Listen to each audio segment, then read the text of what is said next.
start some streaming. Hey, yeah, brother. Well, OBX says we're live. That means we're live. We're live. And What And up? alive. is there. They know the truth. That's good. It's one thing that works. I did some tweaking to see if we got rid of that little static stuff that started happening at the end of last session. I couldn't really figure out what it was, but, we'll see if it comes back. Hopefully not, but we shall see. Remember that streak we had for Bane of the Ancients where, Gatz's computer would just die, mid-session? It was inexplicable. Every session it became a two-parter, and we're always like, it's been 2 hours, any minute now, Oh, we'll say our streaming has come a long way. Hey. Which is quite satisfying. I must say. For sure. For sure it is. What? Log in? No. Alright, 1 second. Let me put my typing speed to good use. Blah. Don't worry, we'll entertain the stream while you log in. Yeah. Hey guys, want to hear a joke? I do. Oh. Perfect, because Alu has the best joke, and he's Ah, about to tell it right now. I can't believe you've done this to me. Got him. Goody. Type in Google terrible. I'm so ready. I'm so excited. Okay, let's see here. Listen, I don't necessarily have jokes. I've got terrible puns. You want to hear some terrible puns? All Alright, It's let's too do a late. terrible Yes, pun. I would, One yeah. terrible pun, if you have it One. off the cuff. All right. Well, I don't think you're ready for how many food puns I have. Okay, Right? I'm ready for this to be over. Okay. Oh. Well, I only said one, but I guess there's not much room for more food puns. Let's go. Yes. Damn. Yes. I knew you had it in you. Got at least 8 cheese puns. I Alright, can assure you, folks. nothing is a Swiss with them. Oh. Where's the off button? No! And stream. Extra! Guys, it's been a great Credits. Rodinia. That's the stream, folks. Have a good night. Thanks. Alright. So, here we are again. Hello, welcome back, everyone, for another session of Beach. I'll be your host, TwoHands.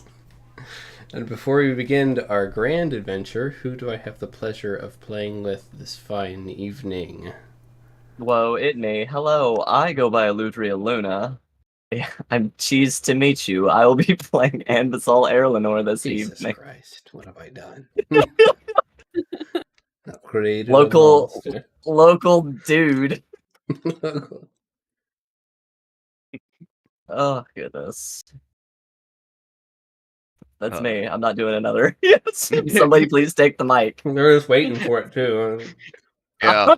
Hello, I'm Joe, Encourage him. and I'll be playing Bori Krios. It is nice to see you. Very good. Oh. That one was a Gouda one. Oh. Yeah. Well, Echo, do you have anything to add to this conversation? Hello, everyone. I am Sharkbait, and I will be playing Echo, the Fey Blood Ranger. And I don't have a food pun ready, but you guys will have to trust me. It's all my jokes are really, really good. Oh, yeah. Okay. Big trust. I can't shark wait to hear them. Yes. I'm gonna go. No.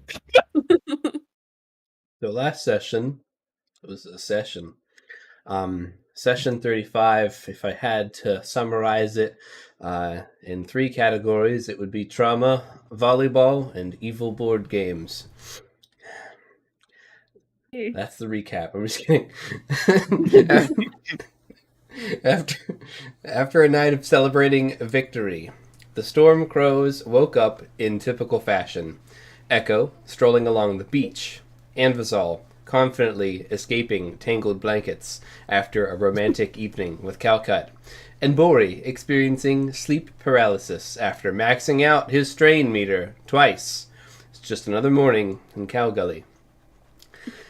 Echo started his day by chatting up Lyrifin and her aggressively scholarly companion Blip Blap, gifting them a broken shell as a memento.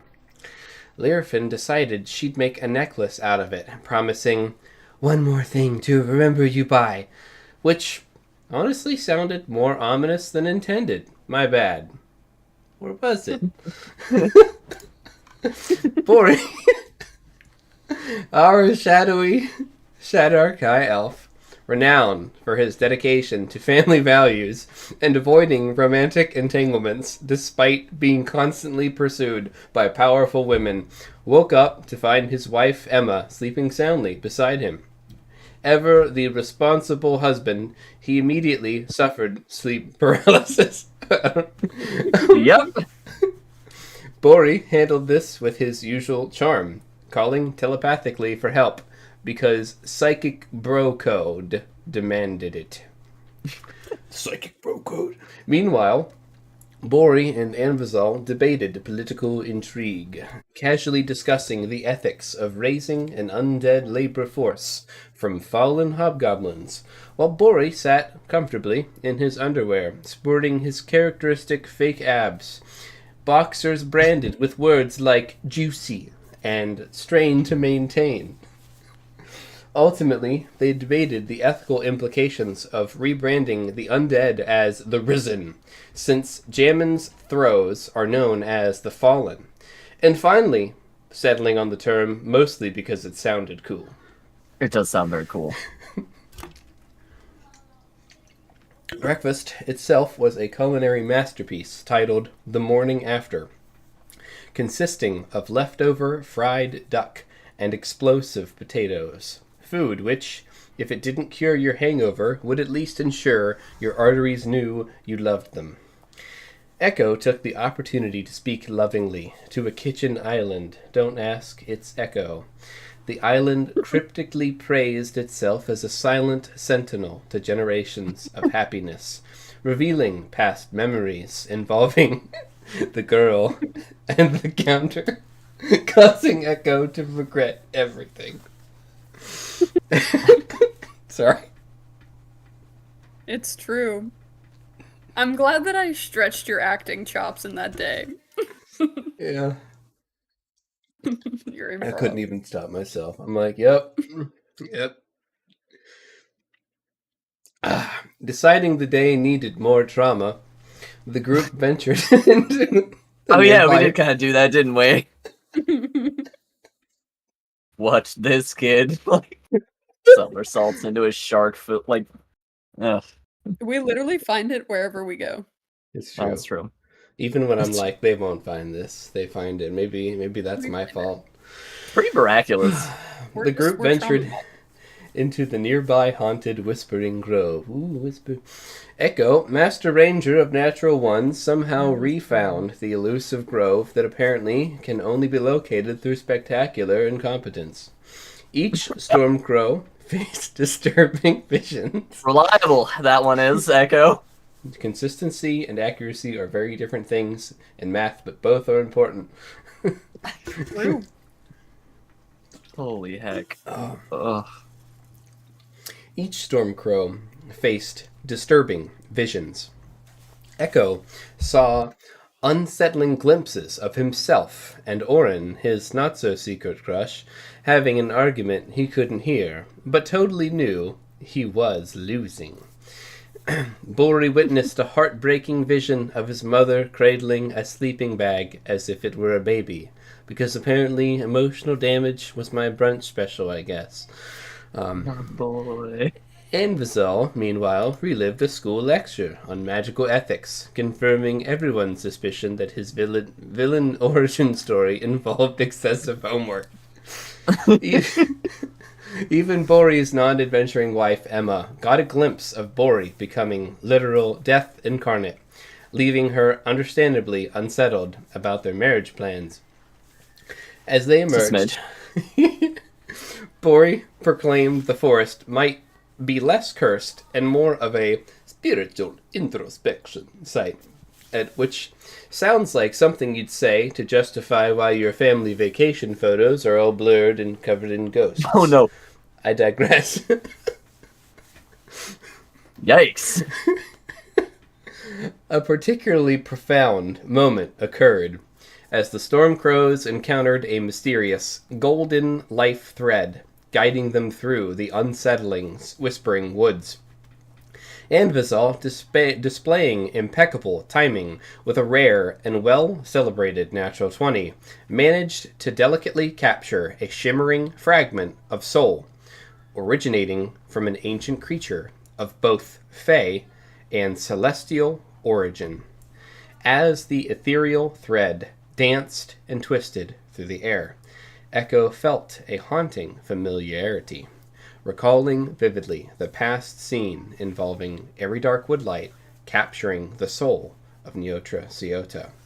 The moment echoed across time, suggesting deeper connections and lore that left the party, and especially Echo, with chills beyond mere happenstance. If the universe intended to hint that their fates were tied by more than just coincidence, it certainly picked a dramatic and spooky way of saying it.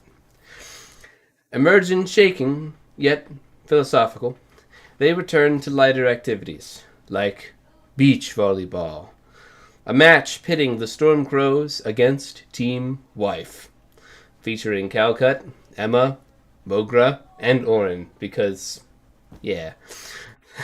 Yeah. Like, the game quickly turned intense. Anvizal spectacularly face-planted. Echo survived a suspicious Instantly. volleyball explosion directed by Oberyn's icy glare. And Jammin, the Mind Witch, heroically saved the day by telekinetically diffusing the ball midair with a pop. Emma, a humble farmer with a grand total of 2 hit points, astonished everyone with a natural 20 volleyball spike that decisively handed victory to Team Wife. Bori loudly supported his wife's newfound sports stardom, proudly declaring, "That's my girl!" The day's festivities. It's true, she still is. Almost changed, but board games. Board games, people. The day's festivities shifted indoors, where the Stormcrows uncovered suspiciously accurate board games. Titles included Banner Clash, Vesperwing Spirit, and an eerie game called Soulstone Heist, disturbingly featuring Jammin himself. Curiosity turned to alarm as the Soulstone Heist board spontaneously became a swirling purple portal. Echo wisely suggested immediately closing the cursed board game, but Anvizal and Bori briefly debated leaning into the chaos as usual. Thankfully, Jammin, irritated by how inaccurately he was depicted in the game, destroyed the board, accidentally unleashing a small acid explosion instead. Everyone survived the incident relatively unharmed except Mogra, par for the course, who gained a permanent web-shaped burn, which did not dissipate after being healed. Oh god. Echo, it's honestly, it's a meme at this point. Like, my leg! Yeah. Who can last the longest without letting Lolth mark them up? Seriously. Oh my goodness gracious. Echo, meanwhile, had to explain yet another inexplicable near-death experience to the panicked Emma, saying, "No, it's okay. This is normal," solidifying the new Stormcrow motto, "But we lived." But we lived. Emma was not. But did you die? Like, But did you do? 2 HP. As the dust settled. Oh, God. The party reflected on yet another chaotic but oddly charming day in Rodinia, wondering briefly if Lolth had just casually planted a magical pipe bomb disguised as a board game in their vacation house pantry, and if they hadn't destroyed it, if they'd really be sucked into a nightmarish version of Jumanji. And that's how the Stormcrows wrapped up their relaxing beach vacation, by casually surviving existential trauma, explosive volleyball games, and cursed tabletop gaming. Just another Tuesday in Rodinia. We resume. Session 36. The Red Wedding. Oh, No! That's very powerful naming convention. I hope by red you mean communism, because that's what's coming next to Calgary. It's our wedding, comrade. Yeah. Yes. This What? wedding is for all. Everyone. Everybody likes wedding. You like wedding. How Boring wedding. like wedding. We like wedding. Bori very much like wedding. What a head wedding. Bori had wedding, yes. Bori wife. Bori have wife. Bori wife. Life good. I love it when we pass around the last brain cell, guys. It's really good. Bro, not the last brain cell. It's also bad that we're passing it around this early in the session. The gang's all here. I wish I had one to I pass feel like- around, man. I'm tapped out. That intro was so spicy. I just really enjoyed it. Uh-oh, folks. I think we need to pass the brain cell to the DM. Here you go. We actually need to pass it to Roll20 because it's not taking me to Let him Beach Cove Azeroth. let him simmer. Are you guys on Beach Cove Azeroth now? I was. Yes. until I am. What refreshed. was? Oh. Yes, I'm here. Cool. I think mine's finally starting to load. What's up with that? What's up with that? Ewy, how you doing, buddy? I'm just getting another NOS. Yeah, that's right. We just opened the section. I need more. Feel it. Ooh. I just now noticed that there are actual, like, armored hobgoblins on this beach. I thought they were just, like, nondescript peoples. No. Brother, they're Armor. hobgoblins. Awesome. Man. Dude, this is Hobgoblin Beach. I love it. I like that they're in Beach. their armor. Oh, For yeah. hobgoblins. What else would they go swimming in? They're Yeah. not named NPCs. Hell of a workout, Plus, that's all I'm what's saying. more metal than swimming in your armor? That is true. Yep. Those silly boat safety guys that tell you to throw off your shoes when you fall into the water, they don't know anything. They don't. What do they know? Mhm. What do they know? So, Calcut comes up to you all and says, "Well, this has been truly enjoyable, but I can see that the storms in the north have appeared to pass. Perhaps we should consider making our way back and resuming our preparations for the troubles to come."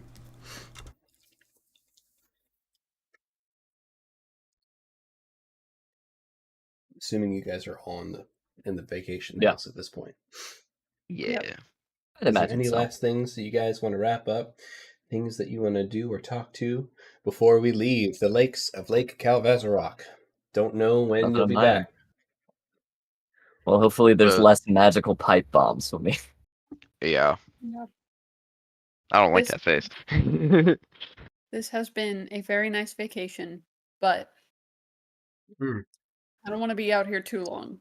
How would each of your No. characters, like, emotionally or personally bring closure to this place? No special ritual or routine or anything you say or promise to yourself? Or do you look back? Or do you look or walk away and never look back? Ooh, that's spicy. Bori would probably go to the docks with Emma. And Aw. and just look out at the lake and give her the Emma. not Caprisuchus. The Whoa! well, it's Give her been the so old- long I can't remember its name. Just The describe it to god me. that we felled, the lake god. Like Shit. King Thraxus is the one that you guys No, the released. god that we usurped and made into Lyrafin. That was the Caprisuchus, yes. Oh, yeah, Caprisuchus. that was, yeah. Or You had it. You had it. The weird orca. yeah, the orca thing. Taraktunam. Taroxenum, thank Thank you. you. Yes, he would give her the necklace of Taraktunum's talon that he had made. Ooh, cool. In the fishing village.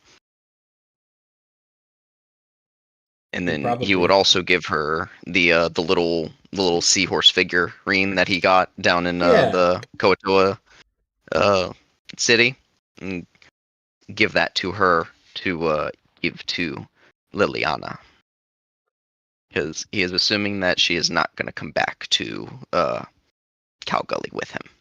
Atreus is going to take her back today. Thank you for these gifts, Pori. It has been crazy, scary, but fun to be with you and to meet your new friends. Aw. Hurry home. I'm glad that Hurry you got home. to meet them. I promise I will be home It once might all not of this be is here done. when next we meet. So she'll I will. give you a hug and a kiss, and she's going to Aw. take her leave. And he'll, as she's like walking away, hang on, and he's gonna give, essentially pretty much most of the gold that he has accumulated over this journey. He's Nice. giving her 100 gold. Nice. There That's- you go. It's cool, dude. Meeting your character's long-term goals. That's awesome. Mhm. You know what, Mhm. Joe? Enjoy the inspiration point. Nice. Hey, heck You've yeah, earned it, buddy. Danke. I will be home, my love. You better I'll be. take one last look at the lake, look up at the Iwi sun, and then just walk back to the party. Yeah. Beautiful. Yeah. In our journey. Amazing. How about you, Invisol? Anything? Or no? Honestly, Amazol's probably just gonna go have a glass of whiskey out on the patio. Ooh, Just think about life for a little bit. Then pop the cork back in that baby, slide it back in the cabin. Get on his warrior's best, ready to leave. you see, Mumble something about being able to finish it the next time he comes back. Roll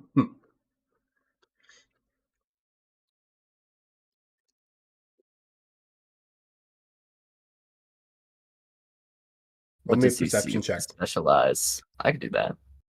I know about perception checks. Alright. Roll 20. Please.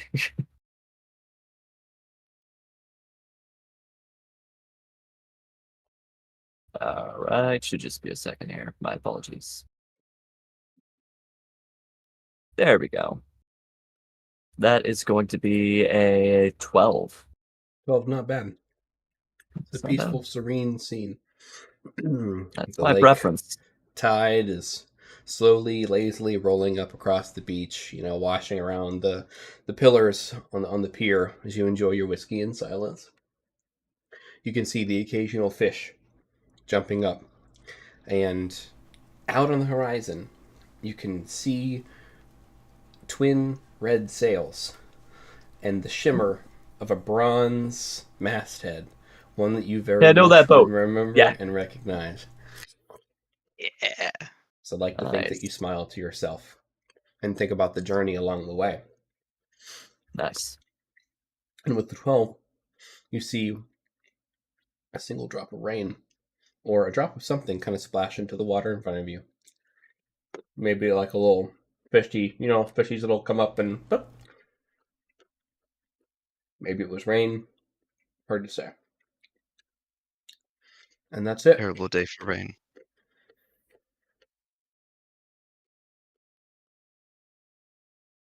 Your enjoying goes uneventful. How about you, Sharkbait?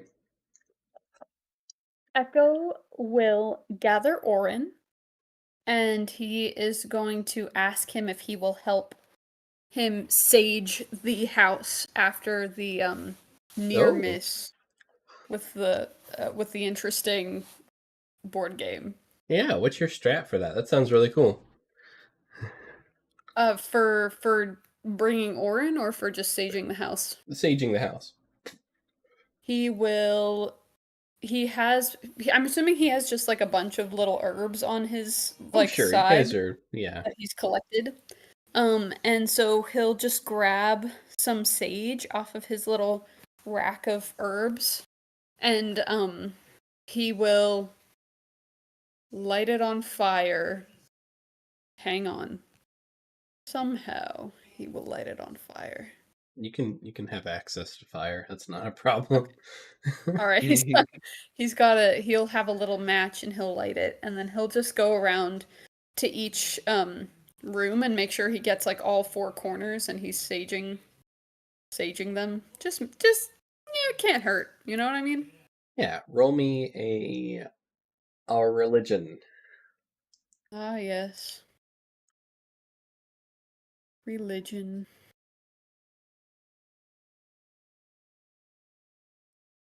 That is a 3. Okay. All right. Thanks. Things are being burned, Yeah, so as you are nice. going for it, what's on that one? Just choke. I have summoned the Baylor. Ooh. Oh no. That is unfortunate.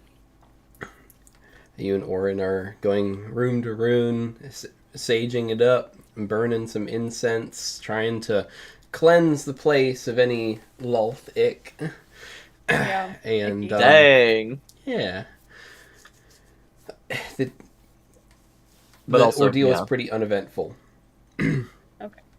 And Orin finishes his task, and he comes to you, and he says, "This is left over. Here you go. Thank you." Well, thank you so much for helping me out. I appreciate it. Duh. You guys reconvene, and you can see Atreus Splintershaft on his clockwork steed of doom, riding off with Emma on his back as they head off towards the Razorback Ridge Mountains. And you guys are able to make your way back home. Back to... Well, it's home at this point. Back to Cowbelly. Been home for the last, 25 sessions. Home, we're hard.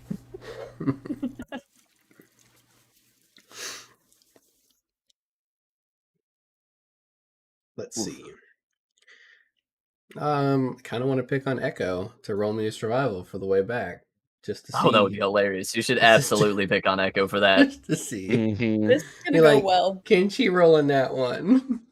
I am, after all, a ranger, so I should roll well. Yeah.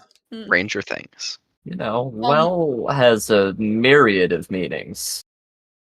Is this by chance forest that we're going through? This is mostly desert. You get some. Okay, you get the first mind. 1% of the journey is a little bit of forest. I will just roll a straight survival then. Some sandy palms. Yeah. It's not 1, it's a 12. It's not a 1. I was just curious if you could do it again. You guys leave and go back to the Whispering Wood. Everything starts to look like the Whispering Woods after a while. We're like, this ain't normal. Whispering Woods, my beloved. I just can't stay away. You just You say goodbye to your friends. Terrible jokes. Your swimsuits get tucked away, hopefully for another time. Master Bird finally puts down his 2 drinks and also puts his swimsuit away and glasses. No one's asked about any of that, but no, I what can. he's been drinking? What's that? Can I ask what he has been drinking in his cute little mugs? I mean, who are you asking? Oh, well, if he sets them down, then I want to know. You can let you sample it. It's definitely roll me a wisdom, a straight wisdom. Okay. I'm very wise, so this should go well. 13. Let's see. Yeah, this could be Long Island. Whoa! Wow. Hold on, this bird was double fisting Long Island's. What a legend. It's better this way. Master Barb, since when have you had opposable thumbs? Master Barb! This bird's alcohol to blood level is just off the charts. They don't test for alcohol in Master Bird's system, they test for anything. They test for blood. Exactly. Oh, that's silly. So you guys make your way home.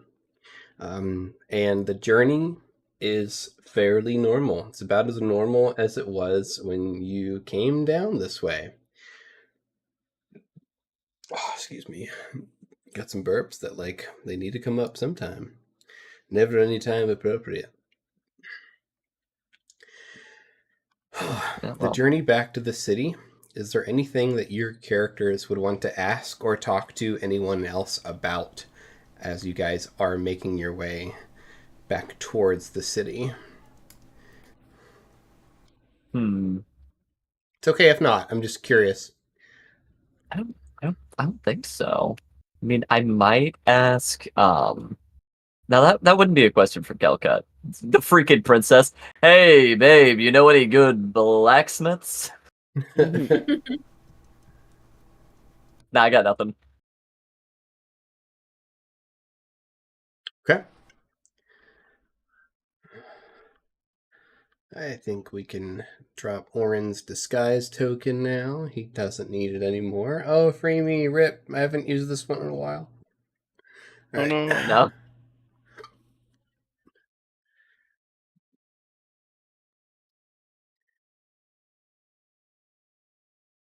Home sweet home. Home sweet home. Nothing's really on fire with the city. And it's already an improvement. It's unity. It reminds you of the first time that you laid eyes on the city, and what a blessing it was at the time, having gone through a mountain of so many mixed emotions: despair, tragedy, chaos, abject horror. And then to see the vestiges of civilization with strong walls resolute there to protect you. Not that you knew that it was going to be as crazy as it was once you get inside those walls, but still, here you are, returning to the city with a smile on your face and hope in your heart. And as the evening sun of the day dips behind you all, behind the Razorback Mountains, casting some shadows across the region, as you all crest towards the final city gates. The laughter from the carefree days at the Splinter Shaft Estate, dies quickly, replaced by a heavy silence. And as you get to the front gate, you see that the guard has been increased at least threefold. Understandable. Everyone roll me perception checks. Heck yeah.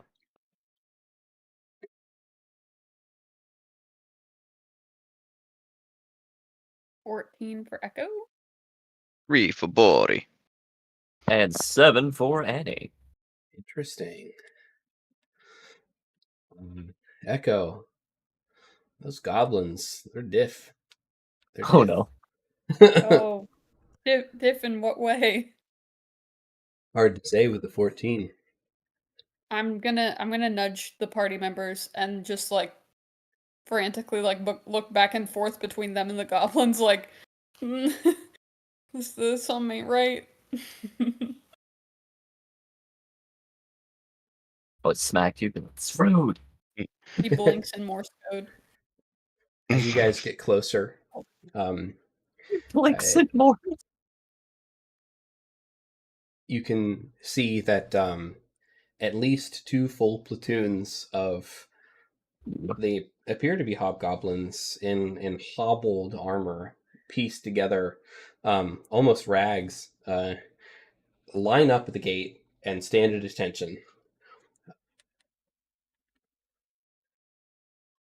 It's hard to make out their faces or anything. I'm assuming you guys continue forward unless you choose to do anything differently. Cool. You get closer and you can see that they all have purple eyes glowing. And that these are the Fallen. Nice. So they made it. That's good. I think. Squints. So you get to the gates. The line is in front of you. What do you guys do? Jammin is a couple strides behind you guys. Let him catch up. Bori will look back. I assume that these are your reinforcements.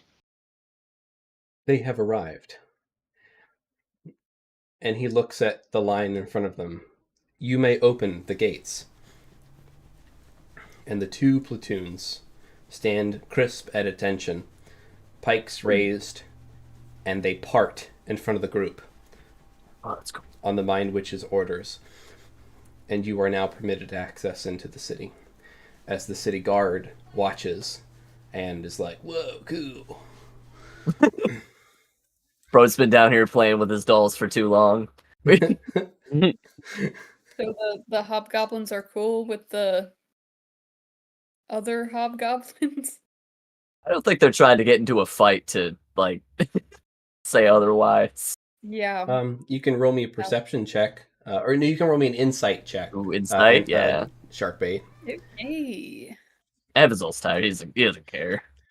15. The actual hobgoblins that stand ready at the gate, you've seen them before. They're pretty grizzled. They look just a little wary, but they don't look threatened or stressed. That's a good sign. That's a start. That's definitely a start. And every street corner as you walk into this city, every archway, every gate now bristles with purple-eyed hobgoblin guards, clad in mismatched armor from ancient ruins. The feral warriors stand motionless or on an almost robotic patrol, eyes vacant but alert.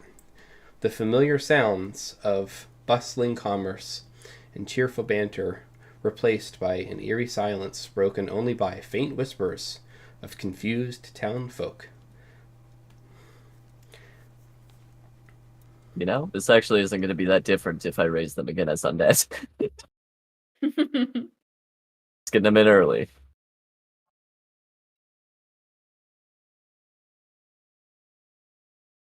Jammin chimes in. Glad to see that the city is now a little bit safer. Yes. It's good that they made it. Indeed. We just have to make sure nothing bad happens to you, Jammin.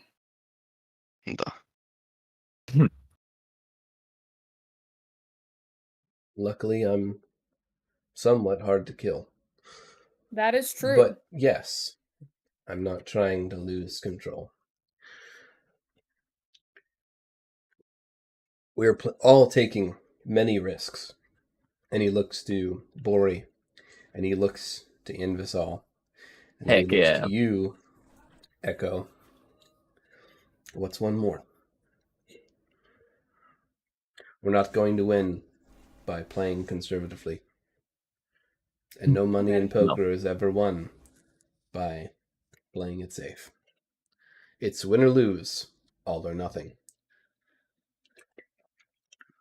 I can live by that. Or, well, I guess the other option is dying by it.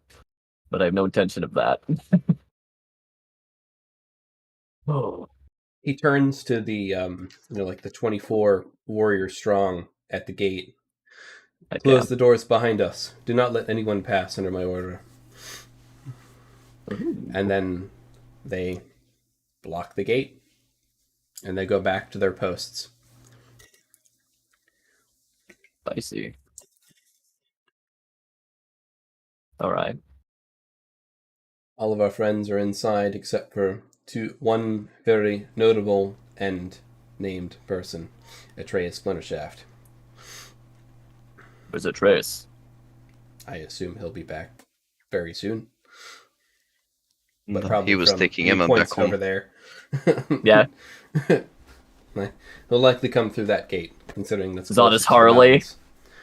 Don't worry, I've already told the guards at that gate to be expecting him. Oh, very good. And he just taps. Yeah, seriously. Well, we're back. Wait.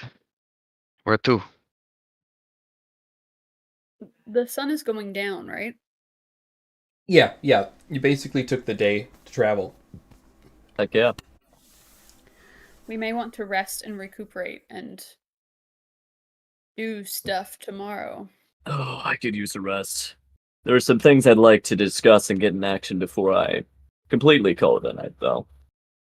Why don't we have a little Stormcrow meeting? I'd like that. Jammin, I have an idea I'd like to propose with you. It is... We'll see where you fall. Ideally not there's at all. something... But yes. That's what I like to hear. Ideally not at all. And the ghouls that I had assigned mining. Did any of them make it back? Yes. I do not know what they carry because they do not know what they carry. But there was a group that returned with prizes. Stuff? Yeah. Maybe Perfect. we should go see what they have found. I'd like that. Ugh. There's something that I wish to bring up to you as well. Something that concerns the both of us. We can make it if we try. Just the All right. Well, let's get going. I don't think this conversation should wait. And he had the what I call the Fallen that had the materials actually waiting at the at where the Bloodfang estate once was. Oh, that's good. And yeah, so that's right. Motions, so true. They should be at the estate. So do you guys head that way then? Yeah, absolutely. Cool. See what they got. So, as you guys are walking through the city, you don't even need to roll a perception to see this. As you get deeper into the city, further away from the border of the city, where it seems like the behavior of the Fallen is the most stringent and robotic and defensive. You can see that there are some that are actually repairing and rebuilding the city. Moving just as robotically and mechanically as the ones that are doing patrols and turning on dimes and doing routes through the city, and at least 2 posted at every building on every corner. And you can see that further into the city, some of the citizens are more curious and interested in the efforts that these controlled Fallen are are performing, and there's some silent recognitions that you can see amidst the. What would you say, the the wariness, amidst the wariness that the general populace is giving to this force that has shown up in the city, that none of the family's armies are, seeing either as a threat or are actively fighting. Like, it's like they are expecting it, but the citizens were like, okay, like... Whoa! You get to the Bloodfang Manor, and you can see scaffolding, like, higher than the gates, which have been repaired. And that the manor is being rebuilt. Nice. And you guys can go... I'm going to give this one to Anvizal. Anvizal, roll me a...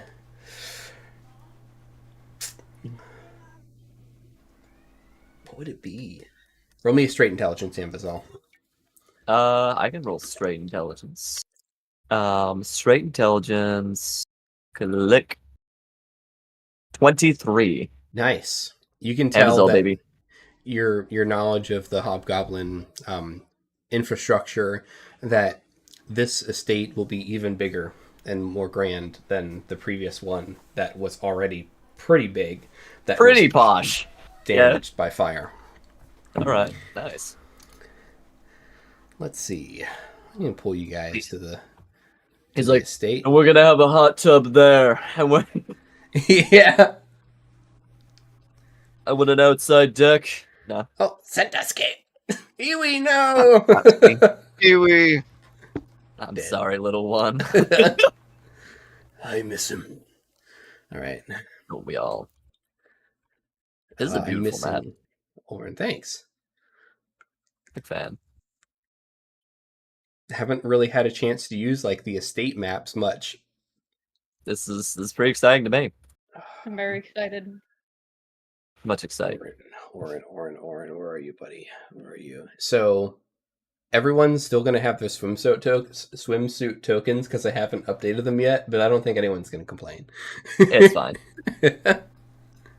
Ah, yes. The beach episode continues. Forever in our hearts. Oh, no. Never forgore, always remember. Yeah.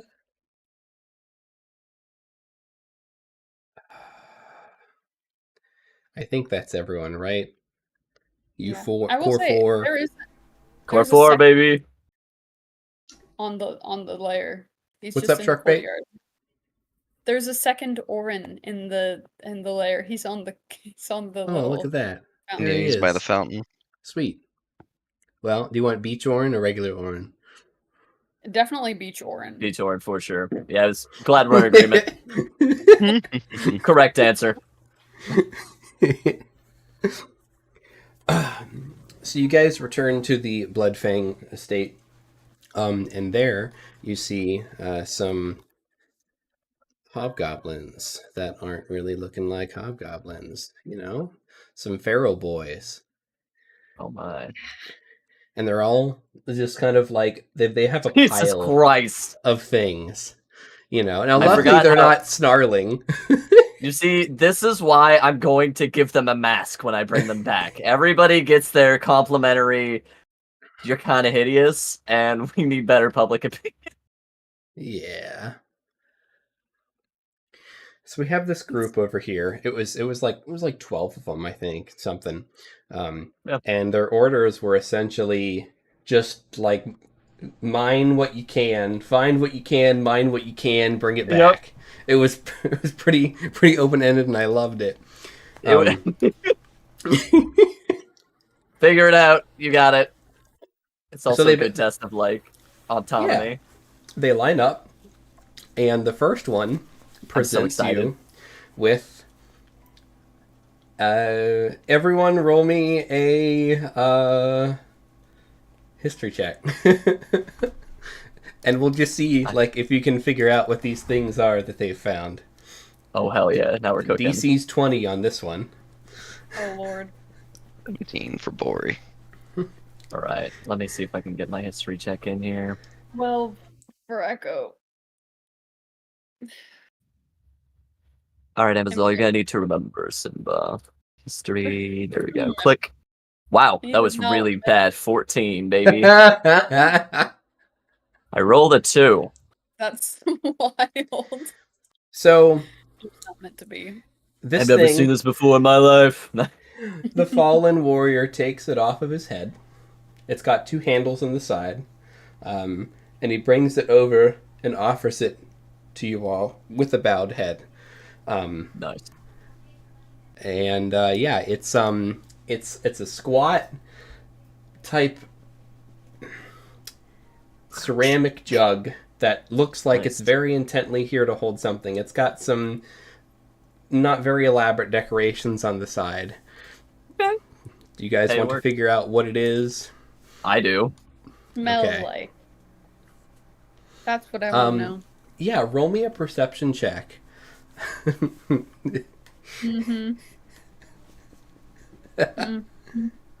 Yeah. You get the faint whiffs of poo. Yeah. Very, very good. I'm gonna set it down. Yeah, you have very found good. the rusty chamber pot, mistaken as a ceremonial helmet. Very good. Oh, Very good. All right, buddy, you stand over there. Love it. Stinky boy. That's where all the people who do a good job go. Far away from to the mines. All right, let's get this next one here. I guess this is why Ambasol didn't recognize it. He's like, no. There's no way. Ain't no way. This next one brings up some shining rock that has shining glitter and bits in it. So cool. Yeah, it's like a grayish red rock, and it's got shining bits of sparkly dark metal inside of it. You guys can roll me some mart checks for it. Just give me some histories. This is a smart check. 27. 5. 4. 4 is like, I like the sparkly rocks. We had those in the circus.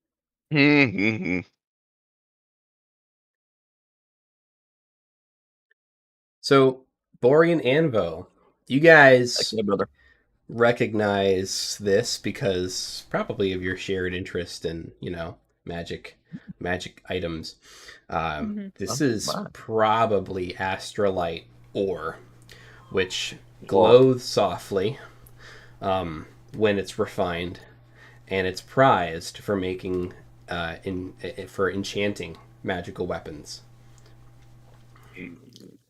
So it's used as a component to basically make weapons magical. A very, very precious ore. Oof. Okay, you can see that the warrior looks like expecting judgment.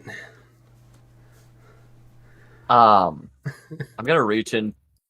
That's kind of grim, but I'm gonna reach into my bag of holding, and I don't know, like cut a fingy off of one of the bodies or something. Here you go, buddy. You did good. Jamin's like, Amzal, wait. Don't feed the fallen. Technically, hold on. So, this is a risen, right? Yeah, they're all risen. You don't have any of these guys as I'm gonna be like, technically, this is a risen. It's just me misspeaking, but yes. Yeah, yes, don't feed them. He said don't feed them. Don't feed the risen. I'm gonna give him a look like, what do you know that? Actually, you're right. I'm gonna... You did the good. Words of affirmation.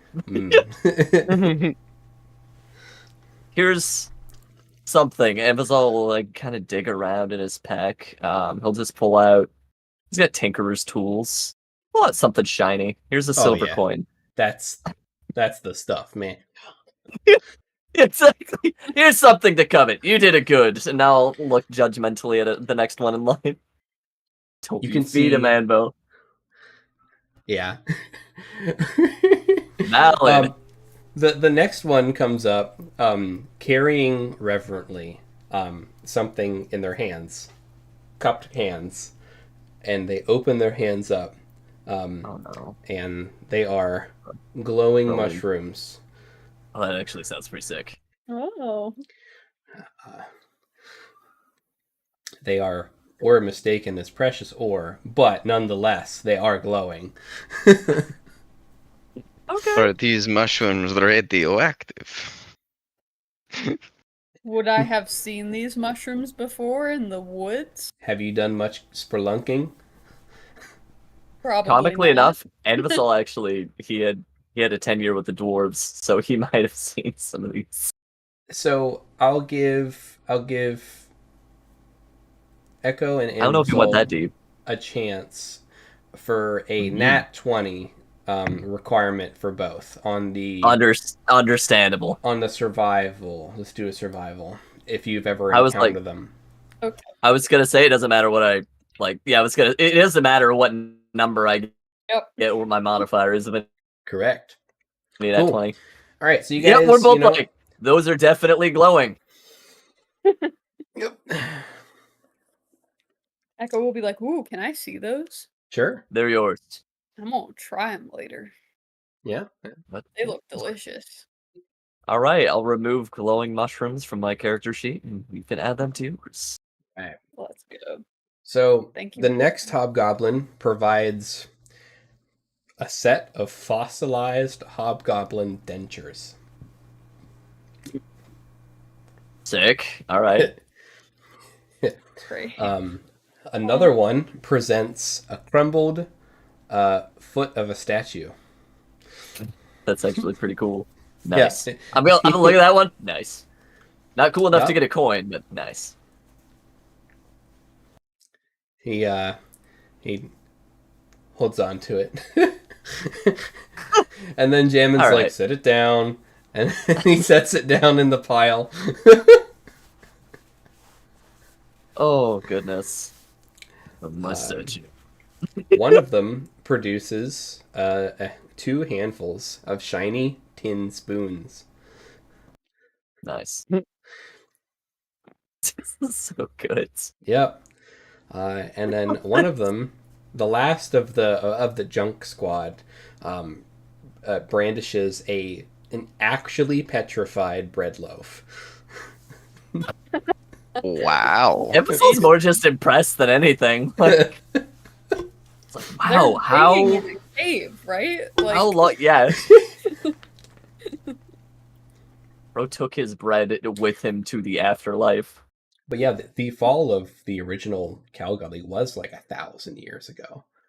Yeah, yeah. that is more than enough time to petrify bread. They weren't bready for the fall.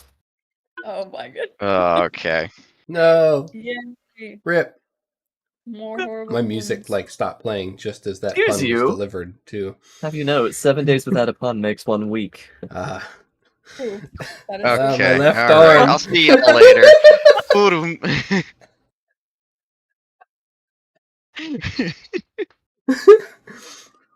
So we've got the junk squad out of the way. Oh yeah, Except for the astrolite ore. I just wanted to lead in. yeah, which is something. nuts. So another one steps forward, holding a small, unnaturally curved, black, glassy rock.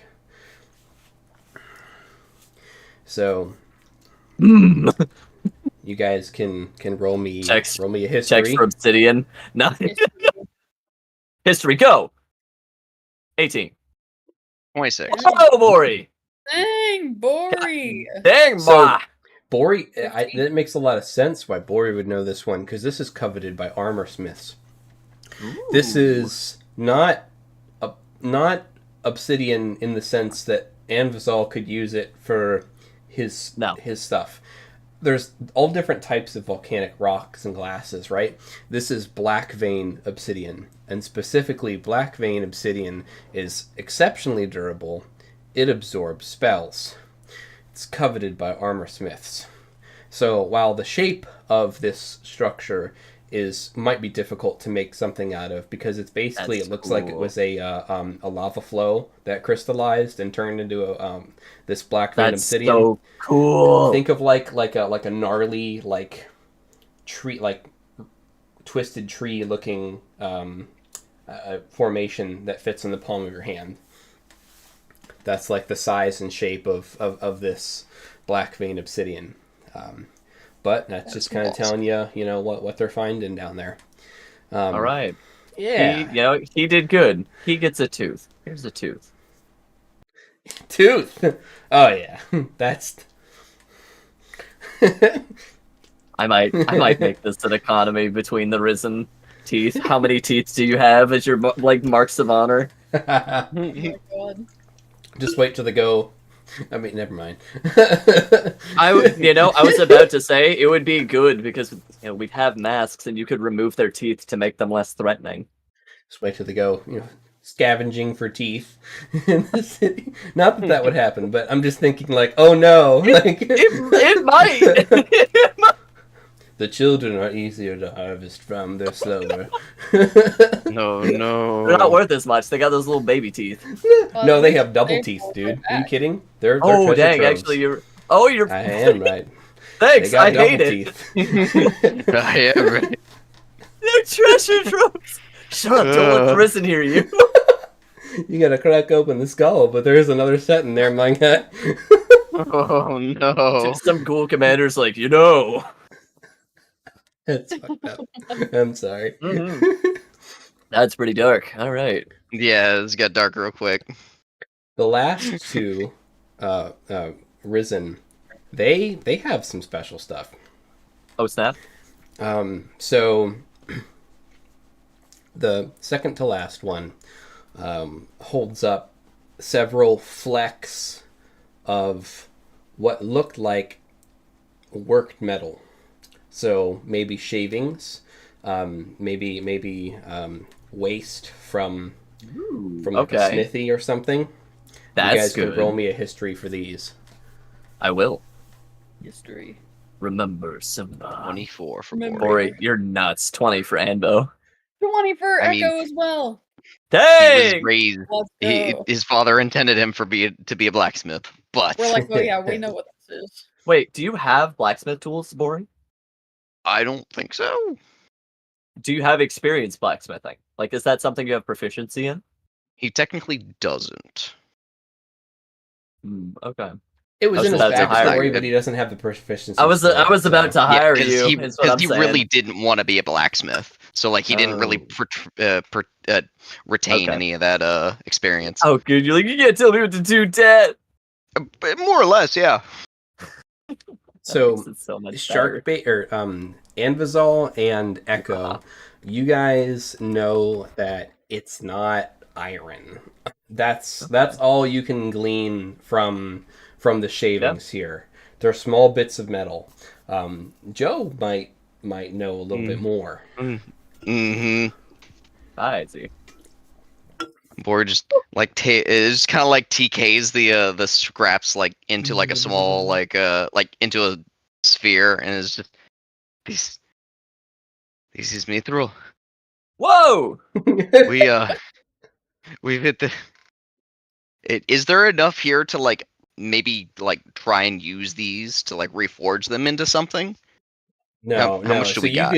You got scraps. You got like what looks like somebody picked up a handful of shiny stuff from like a pile of dust off of like an ancient machine or something. Like that's the scope of what's in your hand. But it is mithril. So there is mithril down there.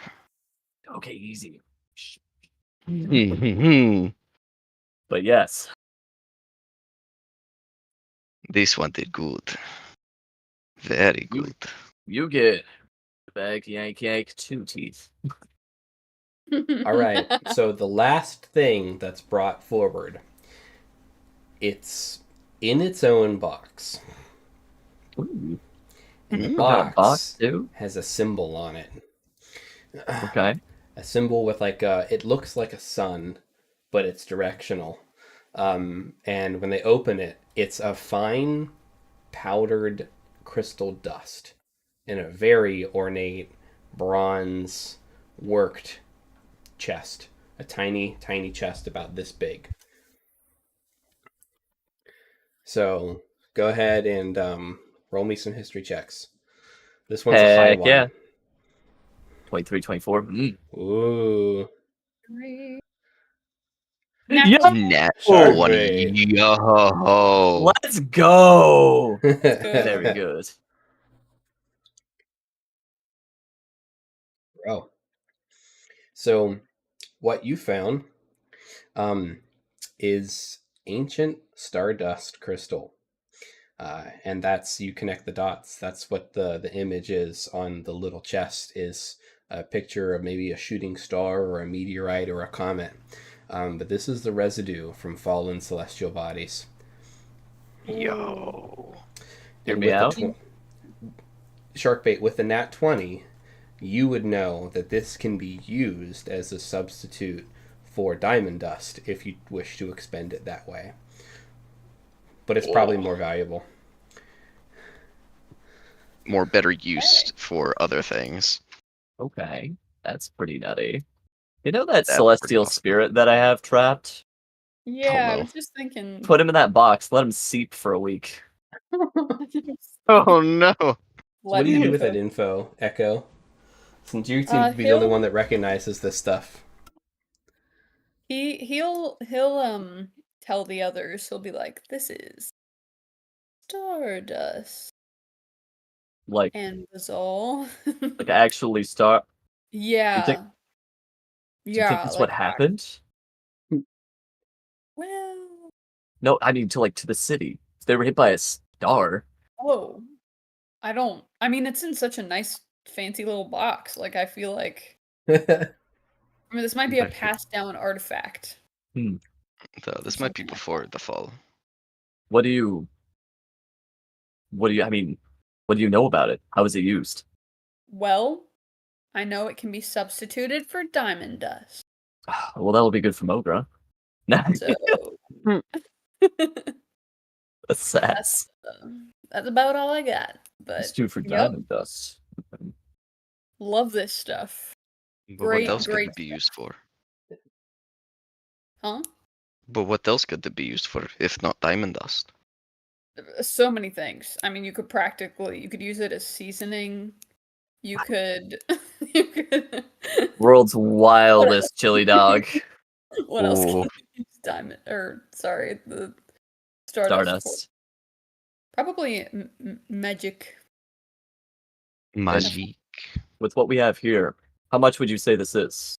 You know, I have an idea for market value for like diamond dust and diamonds, but like how much would you say we have here? If you had to estimate it. It's you wouldn't be able to put a price on it. The only price that you could associate with it is if you considered its value in substitution as diamond dust, right? Okay.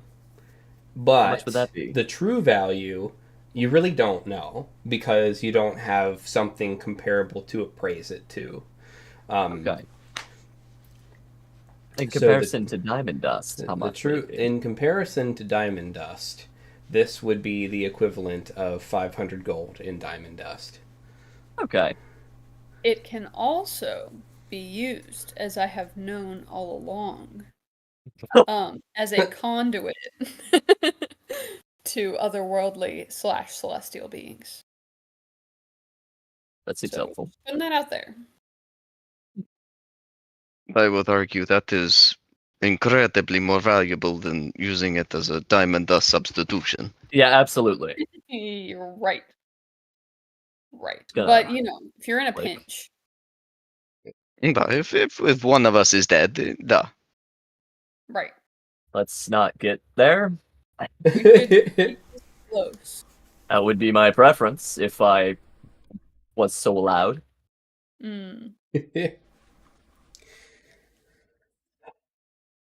Some treasures among trinkets.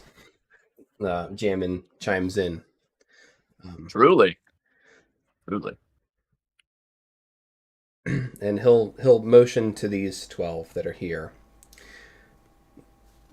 Stop by this room 3 paces right, 12 paces down, 3 paces left, 14 paces forward, 3 paces to the left, and grab the pickaxes. And then it just starts giving them like very specific, like Aidic instructions on where to find these things. And then he says, "Bring us another round." Nice. You see them disappear into the structure that's being remodeled. That's pretty good. Bring us another round. I'm gonna counter that order. Be like, hold. They don't stop, but oh wait, hold on. So the ones that I raised as ghouls, he has control over them? Are these the ones that you raised as ghouls? Because what I recall is that you asked a couple of them to go mine, and we said, hey, that's cool. I am not aware of any that you raised as ghouls unless I'm just forgetting or missing something, which could be possible. If that's the case, I'm sorry if I forgot. They're falling now. I don't know. The intent would have been to have left some of my ghouls there to mine and then follow the troops back to bring samples. Would be the intent. The main intent behind that is that because he left the underground city, if we had left the Risen down there, they would have gone, like, they could have just disappeared into the tunnels, whereas the ghouls would have followed the directives out as he left.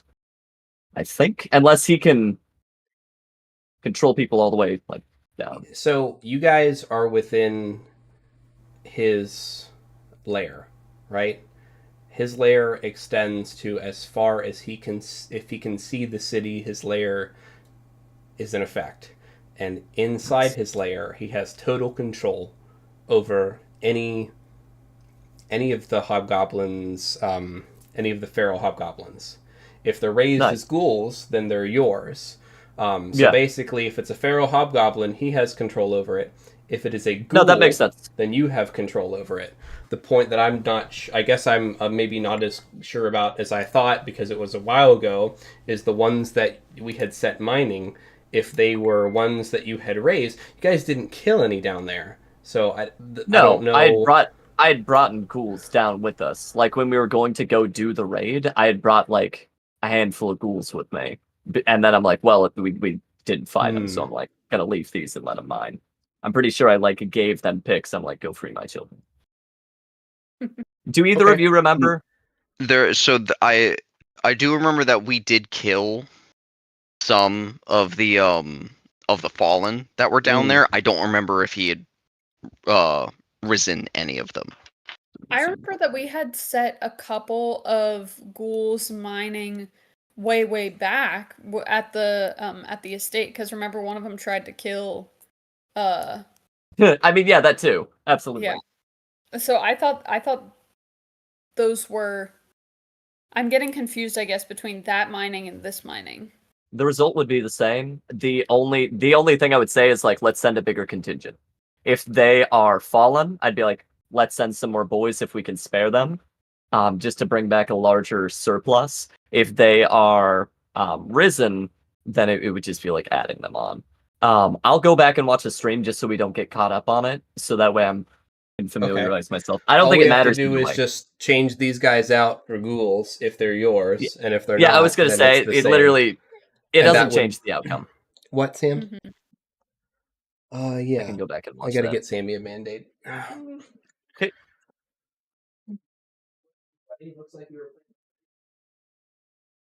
Yeah, I was confused. I know we had sent some people mining at some point, but I wasn't sure whether these were. Yeah, I remember whenever we were in the arena as we were leaving, we did send some people to start mining, like, down there, but I don't remember if they were his people or if they were our ghouls, our risen.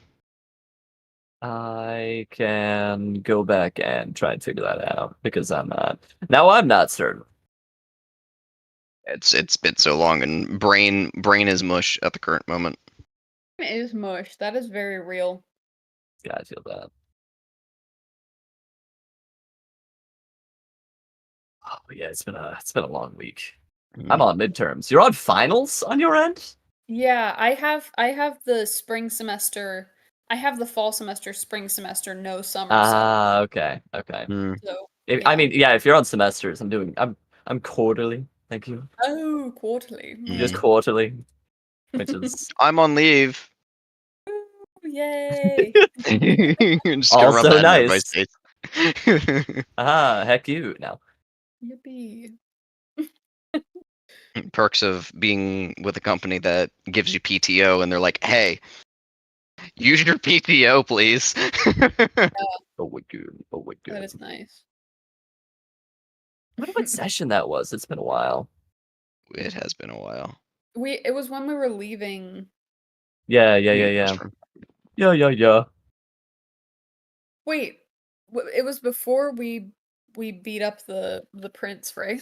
Frost and Darkness. Oh yeah, no, it was substantially a long before while. that. It was session 26 looks promising. I see one of their hideous faces. Hideous faces.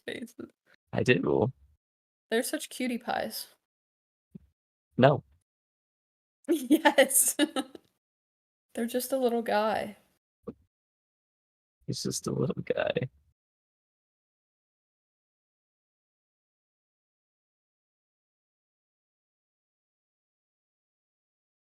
Is this when we dive down?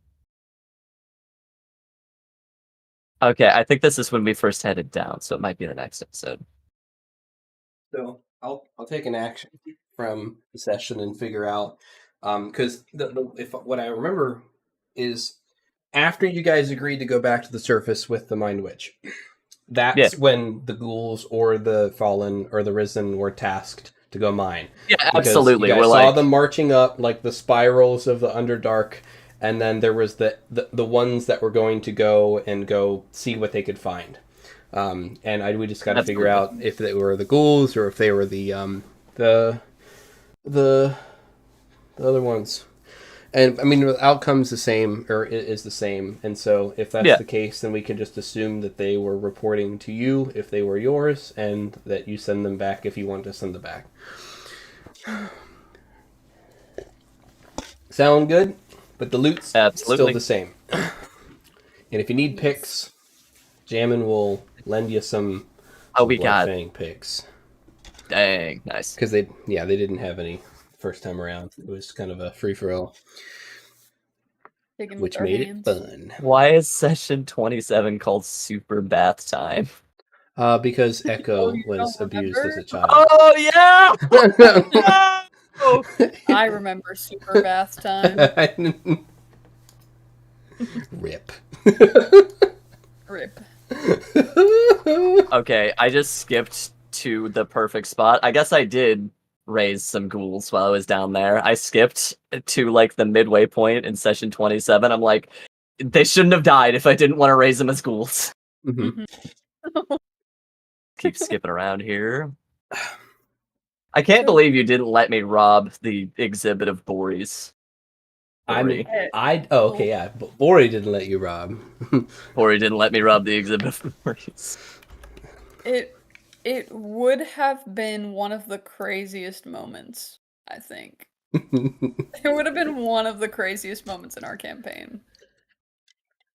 Yeah. Robbing the Bori corpses in front of Bori before we go fight another Bori. It's mostly in front. Upgrades, people. Upgrades. All right, so we can assume these guys are Anvo's ghoulie boys, Shadow, Hobgoblin, Feral boys, and they will instead just gone through Anvizal that entire interaction. So, because they're yours.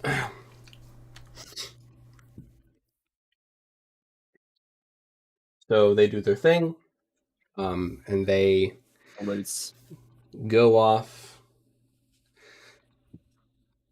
And where are we? We're in the Bloodfang compound.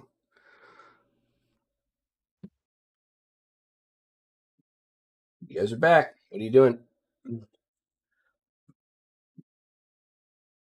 Yeah, so they've left and to go do their thing. Unless Anvizal wants them to do something else. I mean, the eventual intent is to basically get a supply train rolling, have enough bodies where like we could be having people like going back and forth. But these folks, they could be sent off. Okay. Might leave one just to like, you know, the path. Shall we head back to the Splinter Staff estate to reconvene, or the war room? One of the two. I could go for a frothy pint right now. War room could be nice. Mhm. Feels appropriate to talk with the war room. War room's always nice. War room I'll take it you is. guys back to the war room. Well, sorry for the confusion earlier. It's no problem at 11 all. sessions ago. Listen. Yeah. It's been so long. We were focused on other things. You guys want backdrop or map? Ooh. I like the backdrop personally. I think it looks nice. It's been a while since we've been on the backdrop. It's a little silly. Yeah. I love it. It's just such a good vibe. It is so good. Ewe nope. So chaotic. Cries. Old man wizard. Oh no! Lactaris. Free me no! Thunder An old Calcut art. Yeah, look how much she's grown. The fair. Oh my god. Oh, girl. Aw. Aw.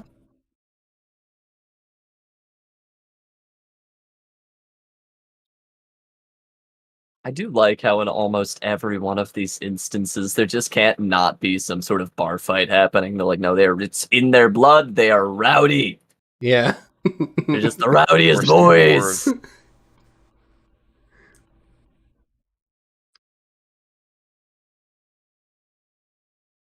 All right. Well, we lost swimsuit Oren, so we'll have to live, but that's all right. No. Oh, could you? So we're back at the war room, and guess what? The war room is back open to common patrons. No way! That's wild. Yeah. There are still a complement of guards that are in here, and there's also some Risen guards in here. I'm going to give you guys a heads up. I know we have the cool name for Risen and Fallen.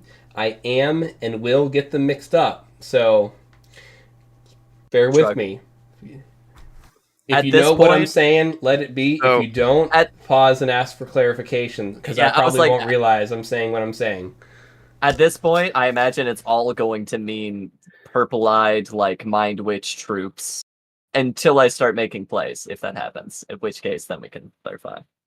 So Definitely if I is the remember difference between the two, yes. Yep.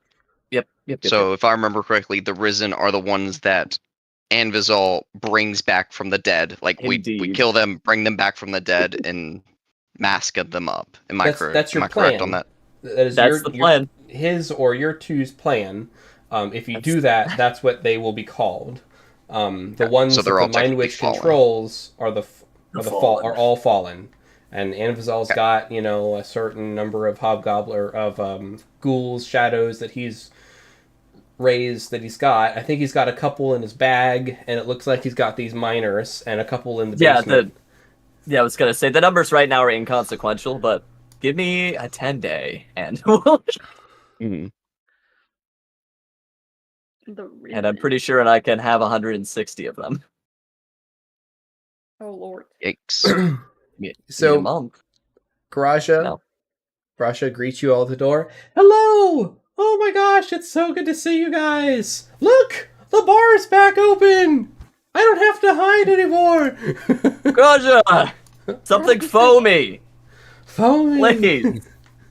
She's already going to work. She just getting you guys drinks. Oh, Master Atreus and Master Vitril have instructed that Drinks are always on the house for you all. Oh, Wow. that is kind of them. He can do that? That's probably what Anvizal says under. He can do that. Anvizal's just like, nice. She You just see shrugs. that right there? That's goals. Anvizal wants to be able to be like, I think I'll just drink here for free. Forever. That right there is the political goal. I see. It's already happening. It's already happening. Silent tear. So Might she, not peak performance. you've got a couple groups in here. Do you want to sit in like a lively area, or do you want to take the Private corner room. table that you guys had Oh. previously? Yeah, let's do the edgy corner table. Yeah. It's like old times. The Strider also corner need- table. Baby. What's up, we're Shark? gonna Yeah, get it's super. Stormcrow plans, so we gotta keep it on the DL. That's You know true. what I'm saying? Grasha kind of like gives you like a poke on the side as you're turning away from the bar. Echo. Hey, I know you guys have been really busy, and I know that the war room is no longer being solely used for planning and stuff. There's a private room in the back. We usually rent it out. You can use it if you need to. Only if you want. It's up to you. Might be a good spot. We may want that. We may want Yeah, that. absolutely. Right now. You're the best. Thank you, Krasha. You've been a big help. Be safe. Heck yeah. And like, roll me dexterity saving throws. Oh, What? Uh-oh. Panics. She just ducks. bending. Master! 21. Okay. Dex save, please. All right, that's going to be a 11. Just 11. All right. Well, the DC was 12, so Whatever it is to the chin, right here, baby. yeah, it was a foaming mug. Everybody ducked. Ambazal just wasn't quick enough, and you just get like jawed by a flying mug. Fuck, that actually Grasha- really hurt. Heart jumps up. Hey, no fighting in the war room. Oh. Ambazal's fighting his own ineptitude right now and losing. Are you okay? She just like looks at. And something cold, please, Grasha. Oh. Oh yeah, I got. Oh, goodness. I think I have some ice. Just. Shh. You have that's ice. good. She disappears behind the counter for like 30 seconds, and she comes Dang. back. Yeah.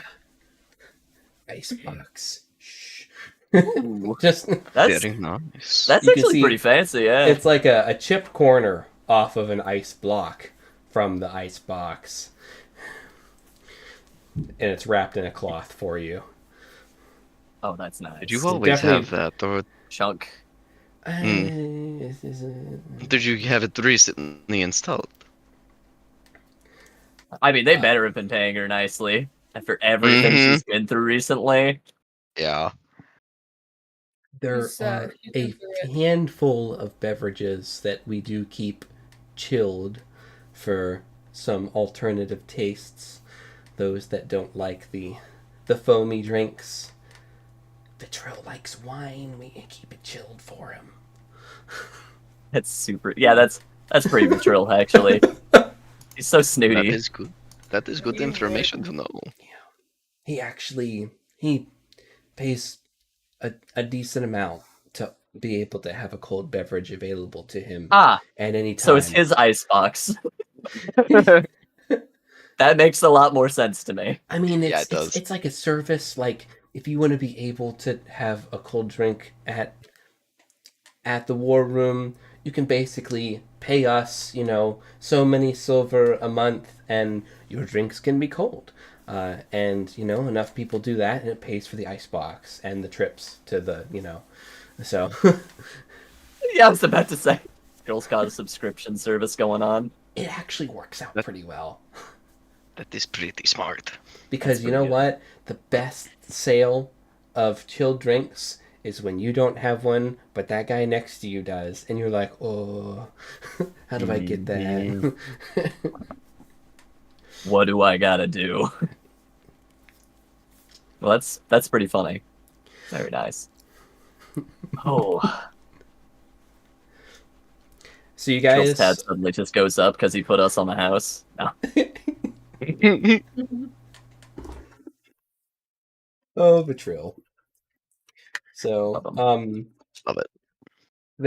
she kind of walks you back into a room that she unlocks, and the vibe is pretty cool. There's some like curtains, like some bead curtains, and some like paper walls, right? Like the ones that are ornate and ornamental.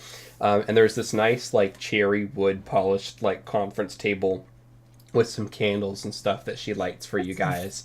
It's so fancy. There is actually some stained glass windows that you can tell are barred on the outside, and that there's some like muted like orange light kind of filtering in from the setting sun. It's making a very, very nice aura in here of secrecy.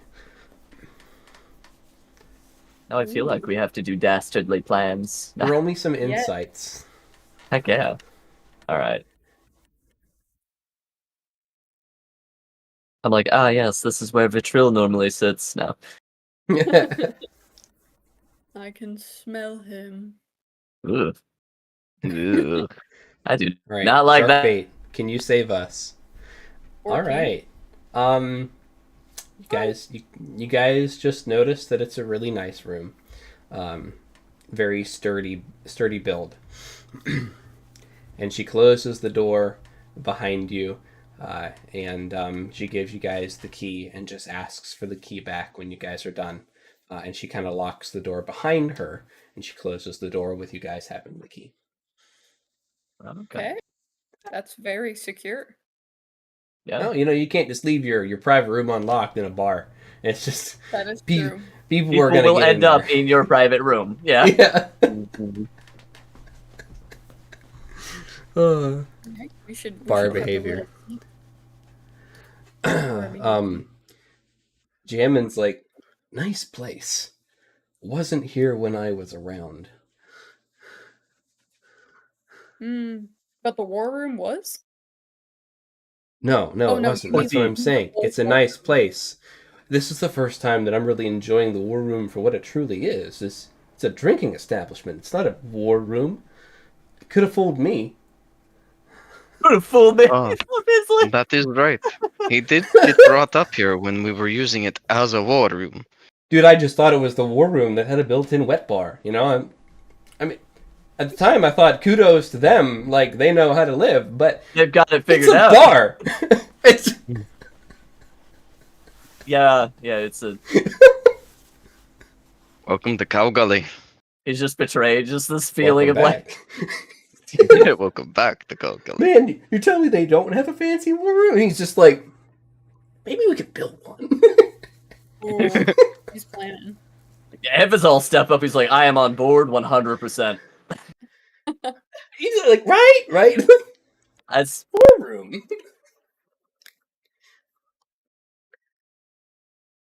Yeah. Could be,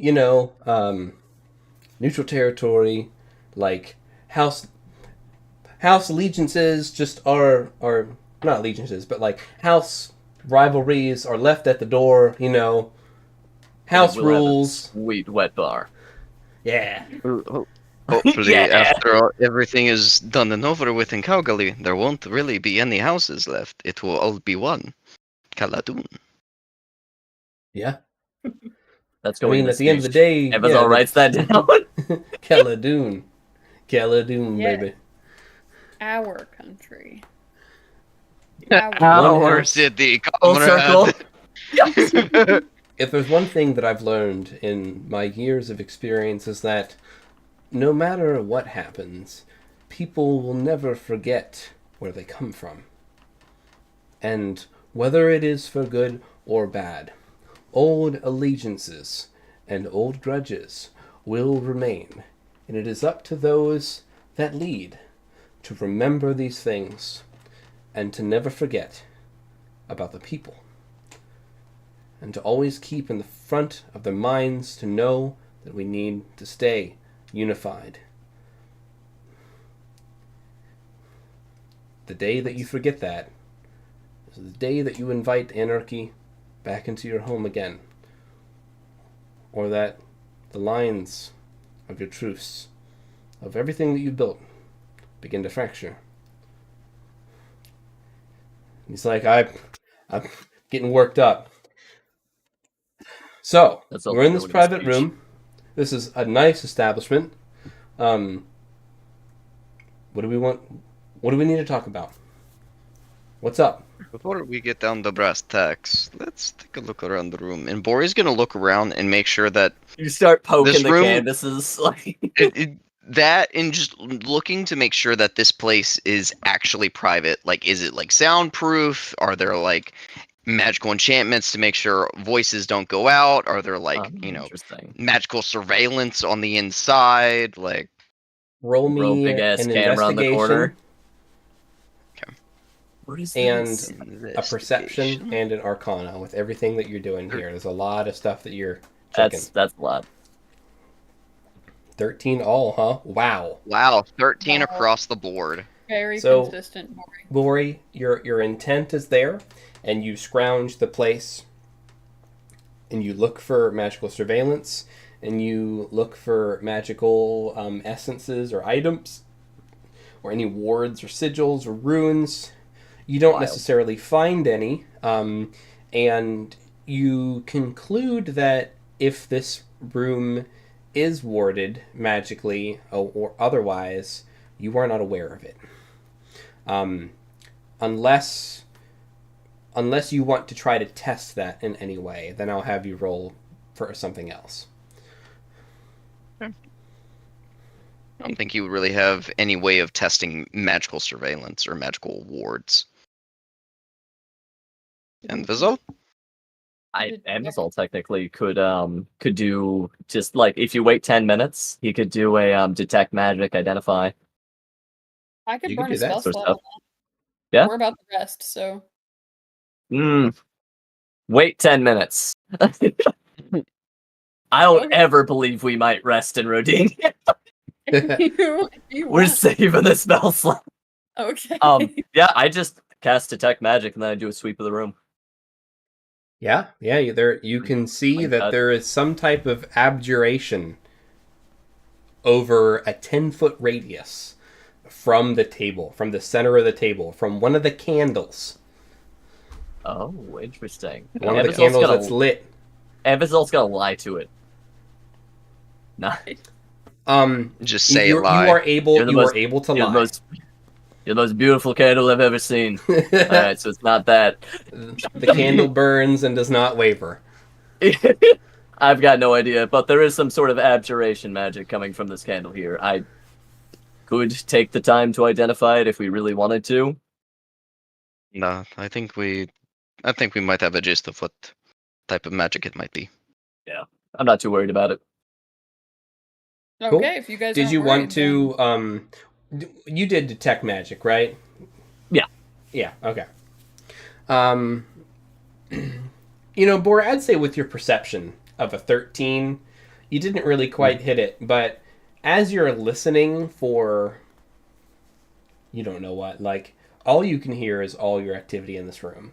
So you're making footfalls. You hear your footfalls, you're knocking on stuff, you're opening drawers, you're crinkling paper, and it dawns on you that that's all you guys are really hearing is your actions. Everything else is a lot muted, a lot quieter. That's cool. Nice. But it's just like you weren't expecting. It didn't dawn on you until Anvizol casted detect magic from the candle. You're like, okay. Nice. All right, I think we're pretty secure in here. I'd say so. All right, shall we get down to it? Bori, sit down. You know, Amazon's gonna do a power play. He'll sit next to you.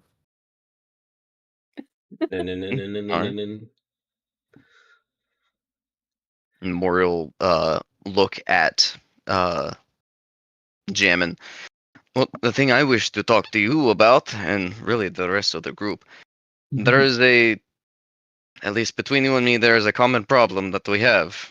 One we spoke of before, but it now is a lot more prevalent now that we're back in the city. Milkushia. She's going to become a problem for the both of us. Oh. God knows what she's going to do when she really ascertains that we're walking about the city. Milkushia. Cat goddess. I remember my little figurines. Yeah, she was obsessed with them. That's all I could see from my figurines was cats. This cat. Mm-hmm. So she's a cat god, huh? Major deity, minor deity. What do we know? I believe she is a minor deity. She is capable of planar shifting. She shifted me to some kind of maze and treated me like a rat in a maze. There was fucking milk everywhere and it reeked of cat piss. It was quite horrendous. Yeah. Start on my rage. I'm still just a witch in a cow. Milkushia was not a household name when I roamed the streets of Calgully.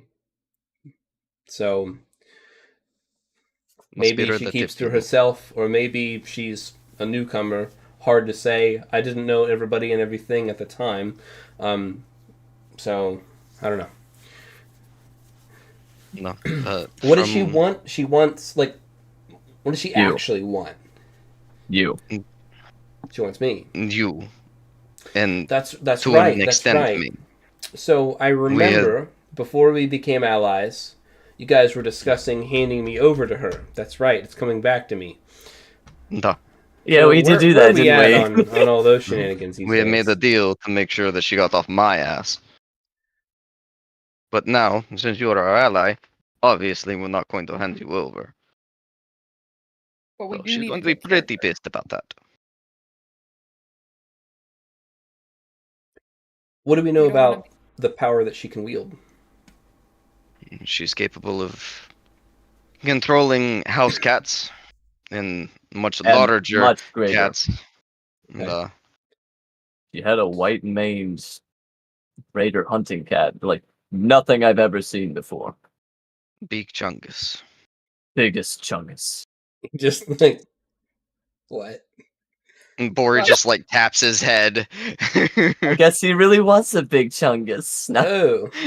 The end of my career! Yeah. He's just like going through your memories after the invitation. He's like, I can't get a full picture of him.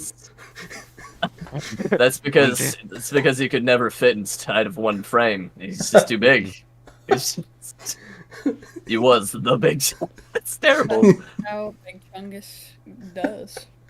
That's and Big Chungus do be doing. Yes. We did. Regrettably, I was unable to get his pelt. He went down. Confirmed the kill? Almost assuredly. I felt its lifeblood drain, its heart stop. Okay. It was all like.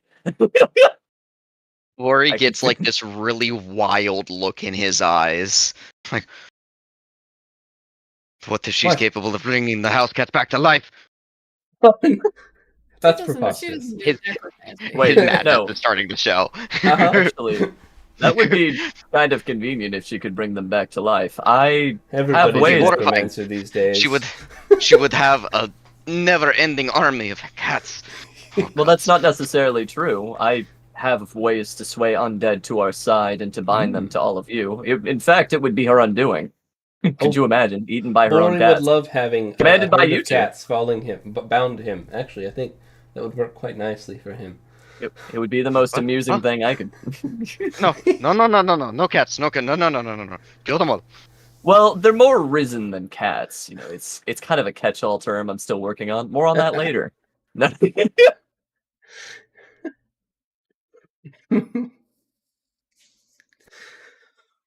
All right, so cat lady probably has to go. Is there any reason to try reasoning with her, or like, fill me in on the level of reasoning with this one? He's very. What is the word? High and Ornery. mighty? Ornery. Ornery. Ornery's a good word for it. She is a Yeah, cat, she first is and a foremost. Okay. And really, we do not know 100% what she really wanted with you. That is So true. I can speak from personal experience. She had a stake in capturing you as a toy. Her words, not mine. She wished to keep you indefinitely in her palace for her own pleasure and amusement. And to this end, she went to the extent of not lending us any aid. She likely underestimates us, does not think us capable, but we do know that her cats are spies in the city. I believe she can possibly see through them and can interact with the outside world through them. Bori, we weren't in her palace when she whisked you away, if I remember right. Is that You correct? guys were outside. So it's my understanding that she might have some sort of sphere of influence within, well, her followers, her minions, cats. I don't know how it works exactly, but that is as much as I know so far. She's stubborn, covetous, and remarkably jealous. Cat. Cat. Yeah, exactly. Yeah. Yeah, pretty much. So, That pretty much you sums it know, up. at least we know our enemy, right? That I don't Cat. feel any surprises brewing on this one. Cat. Cat. We're pretty strong, right? We're a lot stronger than, you are a lot stronger than you were when you first entered this city. Should be a walk in the park, right? Now, the one thing to consider is that gods don't just die when you kill them on this plane. They just go away, right? But as long as I guess that's acceptable, then we can try, right? We can Do you have also. any relevant idea You on know. how long it would take for a god to reform on the material plane? I don't know. I do I'm have sure it another depends idea. on the god, right? We could try binding a fraction of her spirit as it was to an item if we wanted to slow her recovery. I doubt with what we have and the time we have, we would be able to bind her full consciousness, but at least a fragment of her, I feel confident I could seal that away. Yeah. What if this incurs some type of cycle of wrath that has the possibility of outliving all of us? It might. It's definitely There's a high not Would be possibility. a bad. trivial matter of going to war against a god. I've never done so myself, I guess, until perhaps aligning with you all, at Well, least actively. I But that's I something see that it. you should consider, is that the Can't actions save us now forever. may not be forgotten by a god of cats, even a minor god. Hmm. Just my 500-year wisdom on the matter. We could But No. also try reasoning with her before we do anything. We could have a backup plan before we go in and then reason with her, and if it doesn't work, because she's going to No. be a problem either way. and do you think that she knows that you no longer intend to hold your end of the bargain? So far, I have my doubts. Unless any of you are storing a cat in your likeness. Have you I've all been kept a watchful eye for any cats at all times? I'm constantly on edge on cats. I was about to say, like, I can almost assure Mori has.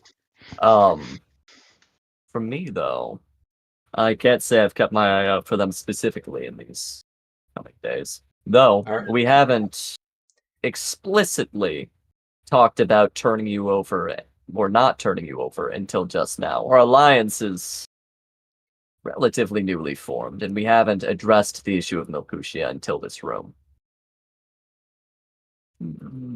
Mostly. It was all like, no, actually, you might be right. I don't want to say anything. Did I say so? No. Yeah, it was all like pretty sure. Like a 30% of his margin for error. He's seen a cat recently. Just, that thing that shows do where, like, they'll do a flashback and then they'll zoom in on the corner of the frame. And oh my goodness. He wants to do that. I would never. Like, what about this one? I think it was like a Siamese, or... yeah, just this little buddy. Joe, what's your passive perception? Bori's passive perception is 11. Oh, yeah, now we're cooking. Yeah. So you guys most assuredly have not seen any cats. There's no way. Which is more concerning. Yeah, I was about to say, which is substantially worse. Wait, we haven't seen any? Nope. Not except for the ones that you fought. Big Chungus was probably the last cat that you saw. Whoa. And he was doing his thing in the Chaos Room. Yes, he was.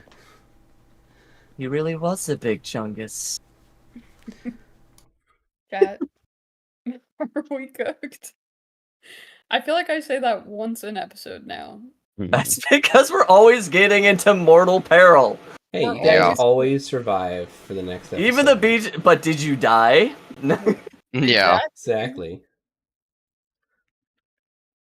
Well, I suppose it is safe to assume that there was probably a cat that we missed along the way, and it probably has noticed us talk and walking and talking.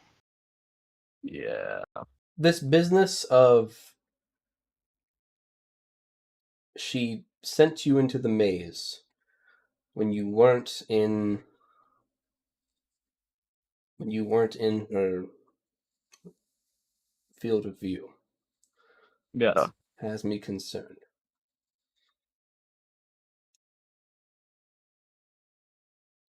Oren will chime in. We hashed this through. From what I remember of this ability that she used, it was a sight-based ability. So we assumed at the time that she had a pool of scrying.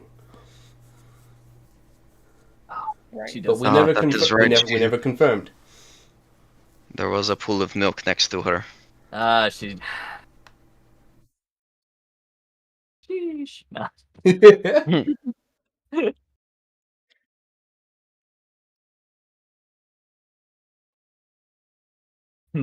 Shit. Well, I still don't have the necessary tools to do anti-scrying. Huh. The thing is... Or do I? Hold on. Let me probably cook here for a second. I'm pretty sure. Venomous Thoughts might have something. Let me look at the spell description here. I think it might just be if somebody tries to read your mind. I don't know if somebody tries to scry you, you just get bit, but I'm gonna look over the details in the background. Yeah. We can continue Definitely the conversation. Definitely the spell you're thinking of is non-detection. Yeah, I mean, yeah, non-detection is definitely the. I know that.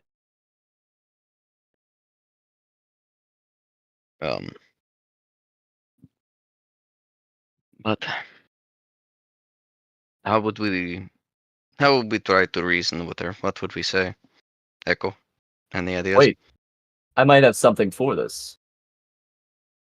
Remember what I was telling you, and Vazalt's gonna lean in, about how I devised a new spell, turning my shadow into something akin to the depths of the abyss. Yes.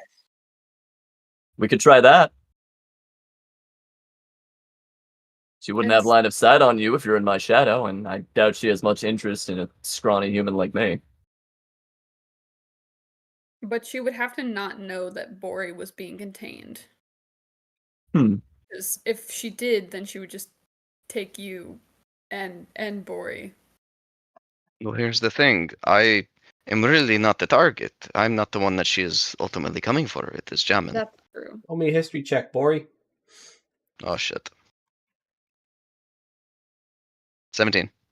Yeah, you start saying that, and then you start remembering the last exchange that you guys had wasn't so great. Check this out. For venomous thoughts, if she does try and scry us, she gets bit. If she attempts to read your thoughts, scrying is not the same as reading thoughts, right? Or perceive you through magical scrying sensors. Yeah, scrying sensors. It's anything that has to do with us. So it's guys have, like, read, detect your thoughts, speak with you using telepathy, influence your dreams, perceive you through scry, like all of it. You got a couple of those left. You got like 4 or 3 left. So you definitely could use that. So that could be spicy. I just want to stuff you in my shadow. I'm sorry. That was a weird thing to say. Get in my shadow. Bori just gets up from his chair and then moves like 2 seats down. So anyways, your 17 history, as you are stating that you're not the intended target, you recall a particularly unreasonable request after a failed negotiation, where it was originally bring the Mind Witch to me, and then an attempt at negotiation was had that failed because cats.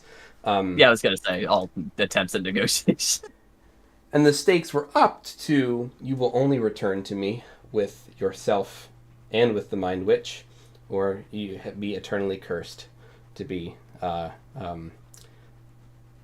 harried by cats.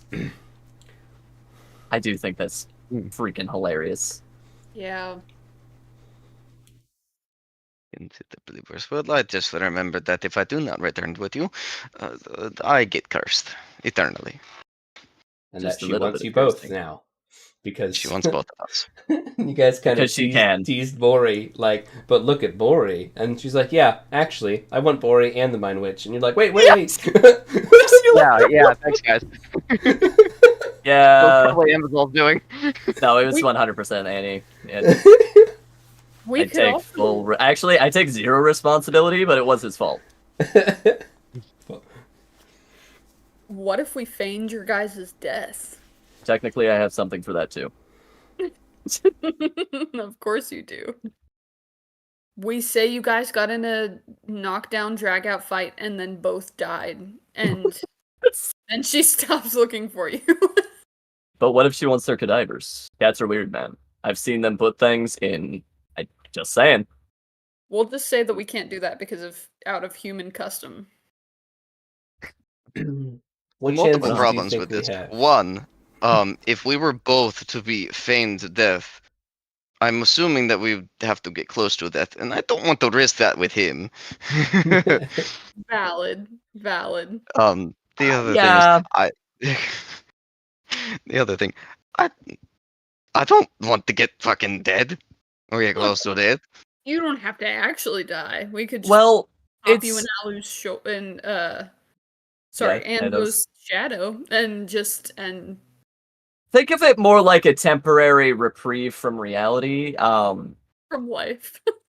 What's stopping her from scrying on us when she feels like it and seeing that we're very much alive? I mean, she's a god, right? She has better things to do. I don't believe you. I don't think so, no. We are her primary desire in her mind right now.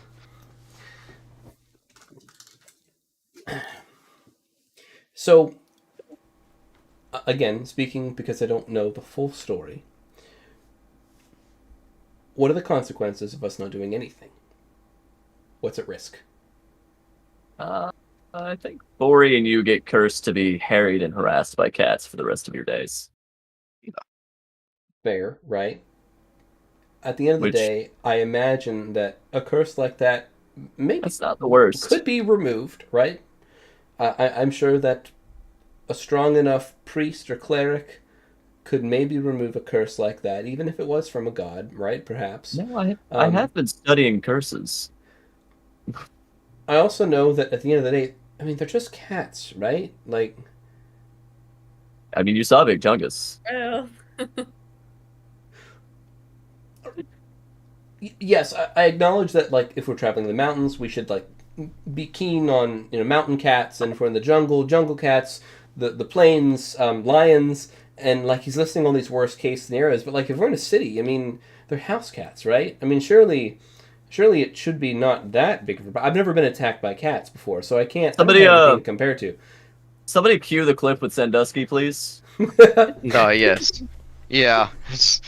Bori just taps his head. If that looks okay to you, then by all means. So he grabs two memories, the one that you're talking about, and then he looks at the night of the Chaos Plague. And and the tide of cats that consumed that hobgoblin, like eating out his eyes and everything. And he's like, oh shit. That one was pretty good too, actually. Damn, forgot about that one. You right. Ooh, yeah. I forgot about him. Not my best moment. Oh yeah, you tripped him and he died. So no, I launched him in. Oh I launched him into the pool. Active no mercy. tripping.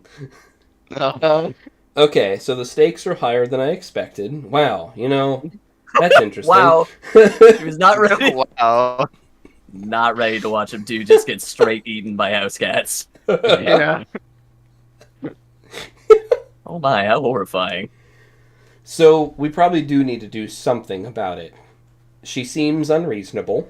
She is a god. We don't know how strong she is, but we know that she's a god and that she has command over cats. Okay. I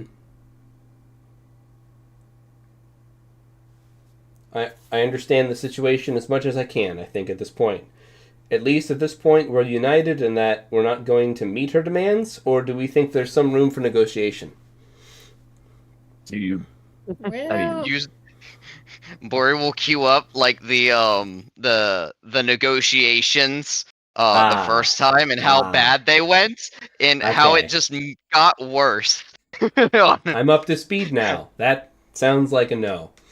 Actually, I would like your entire army too. That sounds good. Yes, your entire fallen army. Oh, that's mine now.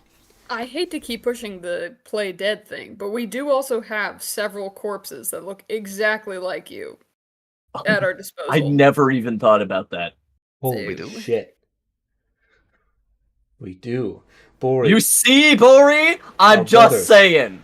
We could deliver those to her. Just a couple. I mean, you'd have to choose which brothers you don't care about so much, but, Okay, hold on. Let's be real here. Lust looked pretty good. I'm sure she would love Lust. Yeah, she would love Lust. And, I mean... Greed was pretty good.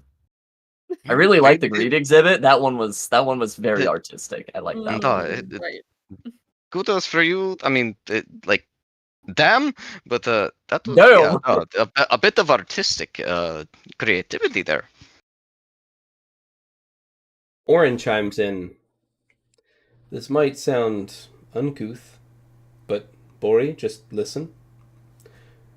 I know that you... Well, I don't know this because I was with you. At the time, Anvizal had asked permission to raise your dead brothers as ghouls for... Ooh, you heard that. I think that it was more of a passing, fancy. But at least in this scenario, the purpose would be to protect you, and they could very well be exactly what she wants. A mindless. We'd also have them explicitly to keep her in check. Putting that out there. That is true. I like this plan. If we destroy her, it has to be with overwhelming force. And if we don't appease her, there's a chance that as a god, and not vested in anything that happens in our mortal realms, she strikes at us precisely when we are most vulnerable. Can you imagine the consequences? Would be devastating. Okay. Hi, Tally. I thought I'd have such Calcut whispers under her breath, "Just wait till we go to the spirit continuum and leave our bodies behind." No! We just see a legion of cats like, strike no, brothers! Just get back, they're gone. Like, Mind Witch Bori just gone. Like, what happened? Like, we couldn't stop them. Hundreds of cats! Oh no. That's actually such a good visual. Oh my goodness. Just Jams a over here. wasteland. Write that down, write that down. Oh my goodness. What's next on the docket? Well, that's not fair. We haven't wrapped this up. So Orange says, "What are your thoughts? Too risky? Too morally ambiguous? Would you rather fight her, or what are you guys thinking?" Just give me the word. Word will look at Jam and, do you think it will work? It could. I think the bodies are magically preserved. And Vazal, tell me about your ghoulification. Are they like? Will they look like zombies?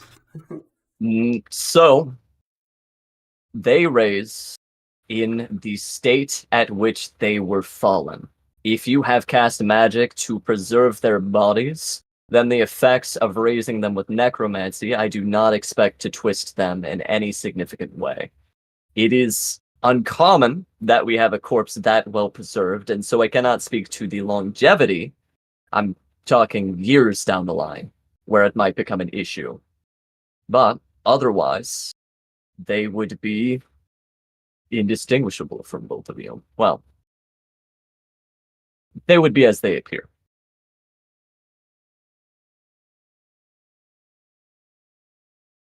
That is one of the... Well, their fingernails do get very long.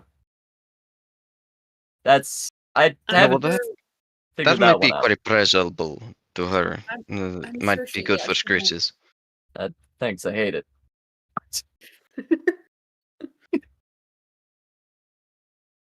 Oh, goodness. But you did say that those that you are rising are starting to gain a fragment of their sentience, of their minds back. Only, and I repeat, only, if I channel that much necrotic energy into them. It is a laborious task to do that.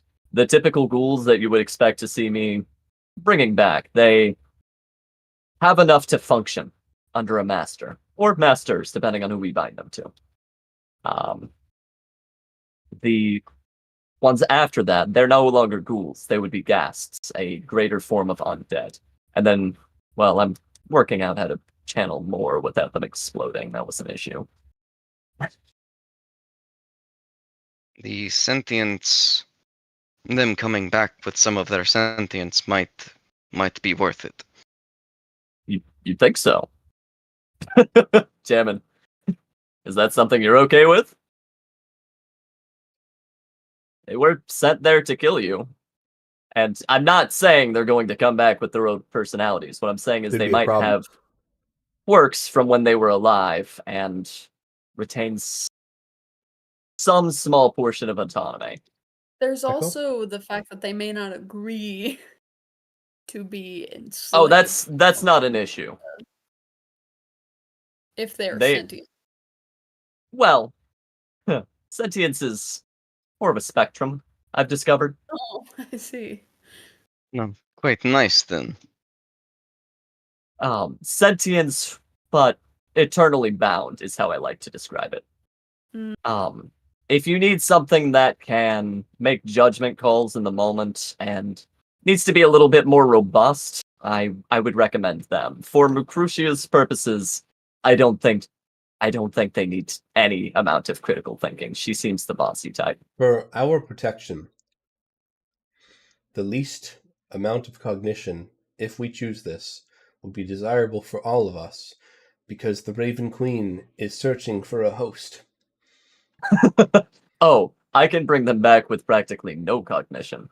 That was the earlier tests. That I can do that. But No cognition it is then. is that what we want to do? I think that's a good plan.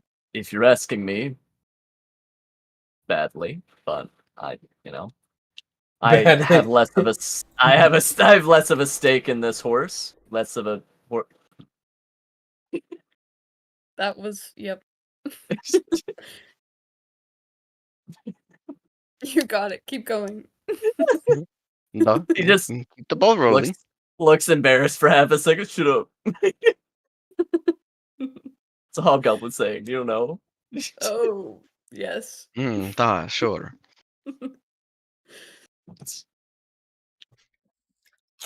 That's a pretty spicy plan, though. So raising with no cognition, raising 2 of our fallen sins.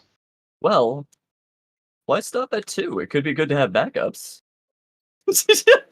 Everyone's gonna push this as far as he can. What's better than 2 Bori / salmons? Just 3 listen. Bori All I'm / saying is, I happen to have a space in which no one would be able to scry. It's extra dimensional. It keeps things remarkably fresh and pristine due to the magic. Why not have more of them on tap for a rainy day? Because it's not needed.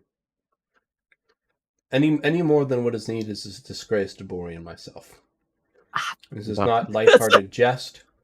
This is not a science experiment. This is survival and pride. These are our brothers. And don't forget pride and dignity. Absolutely. Dignity in death and even undeath.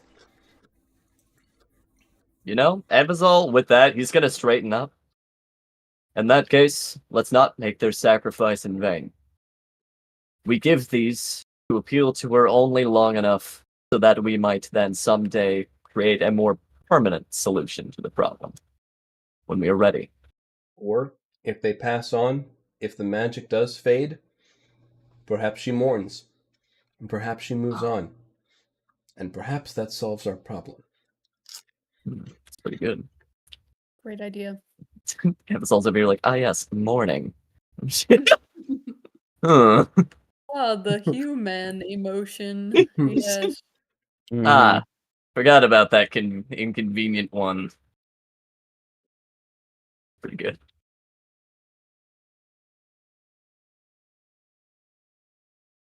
All right. We would need someone to make some type of delivery if we do it. It probably shouldn't be myself or Bori. Yeah, whatever you do. No. Right. Echo, But I'm just saying. If you keep Orin in his swimsuit. That's true. We can be very persuasive. Actually, sorry. I'm concerned. No persuasion. No. Yes. We can be very persuasive. Here's the thing. Don't be No persuasion. Bad. I feel like if we do make a delivery, we just say nothing. We just show up, drop them off, and then leave, and hope she doesn't ask any questions. Hold on, Evazol shows up with his captain's hat. Milady leaves. Leaves. it could work. I'm just saying, and then if she does ask questions, we can just answer them. Figure it out. Yeah.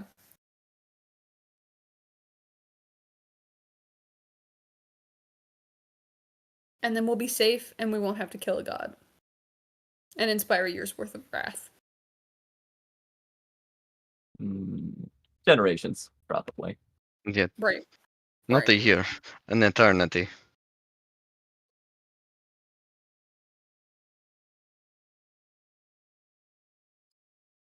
When do we make our move? Probably ASAP?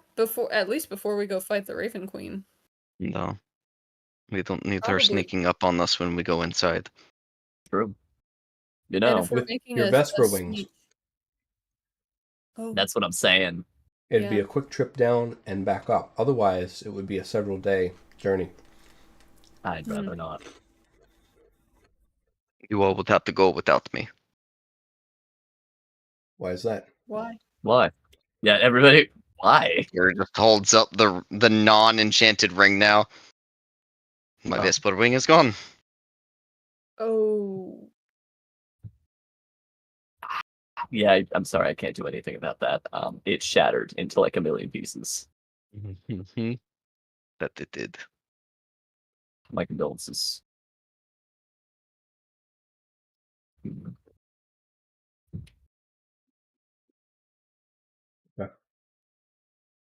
The question is now or later. No.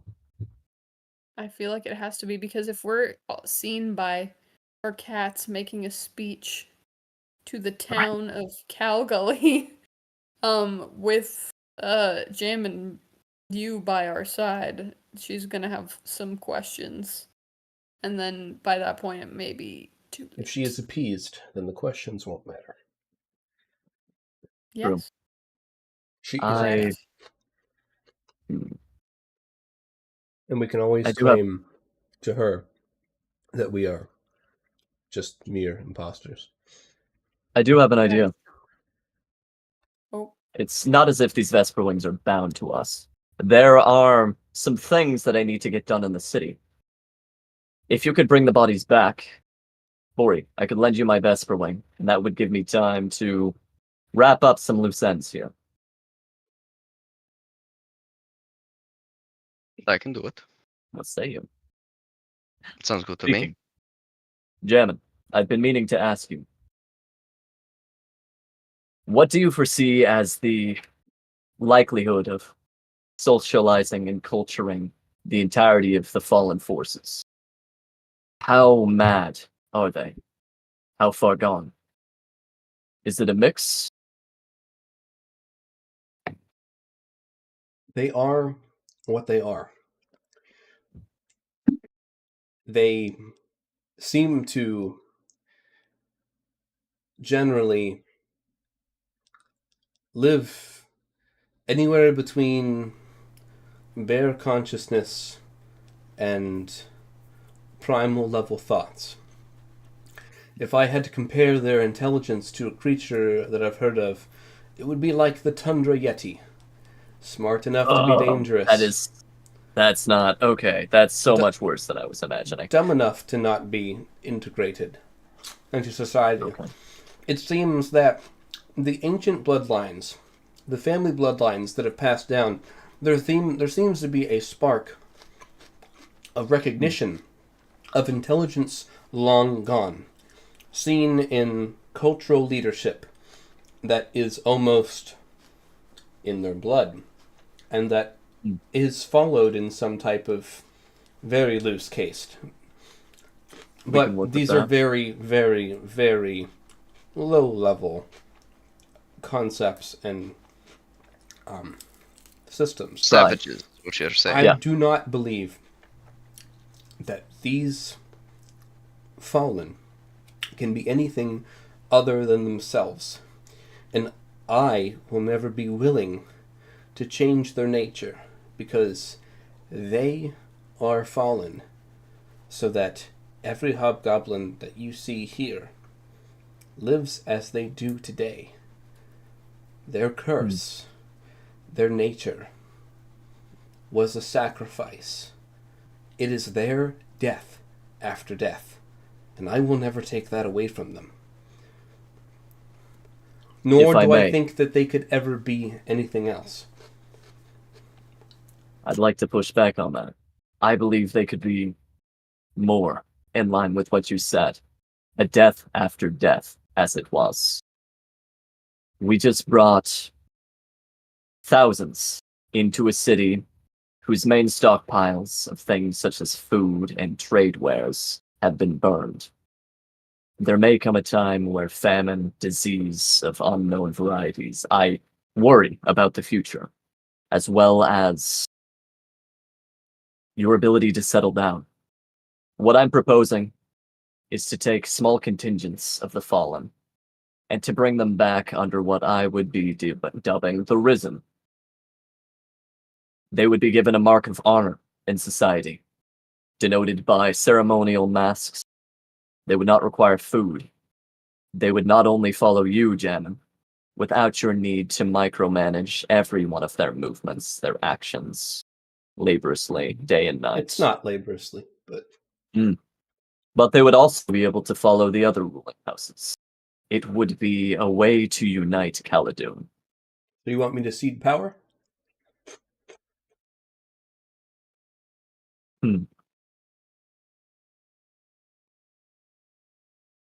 I would like them to be more integrated with the city. That's not going to happen. No?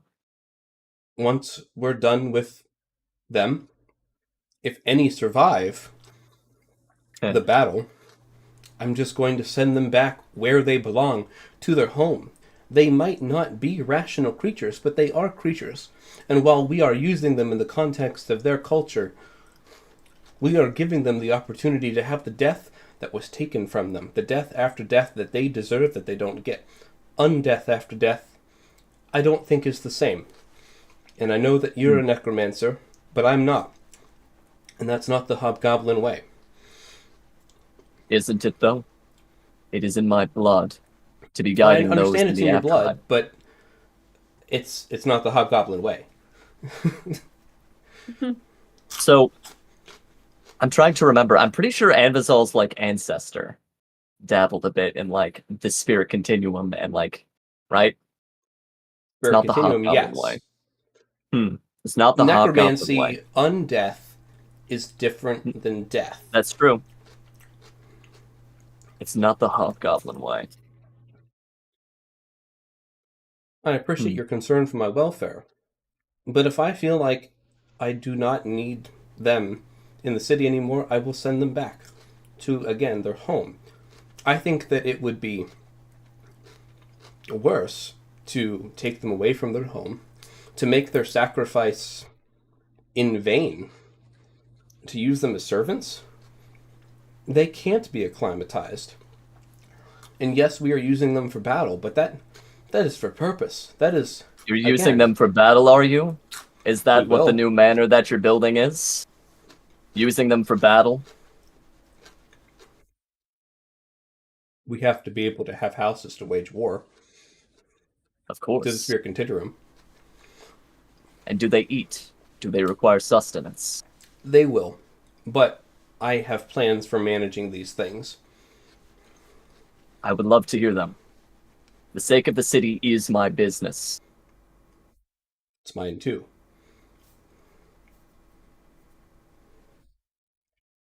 How are you expecting to feed all of these new troops?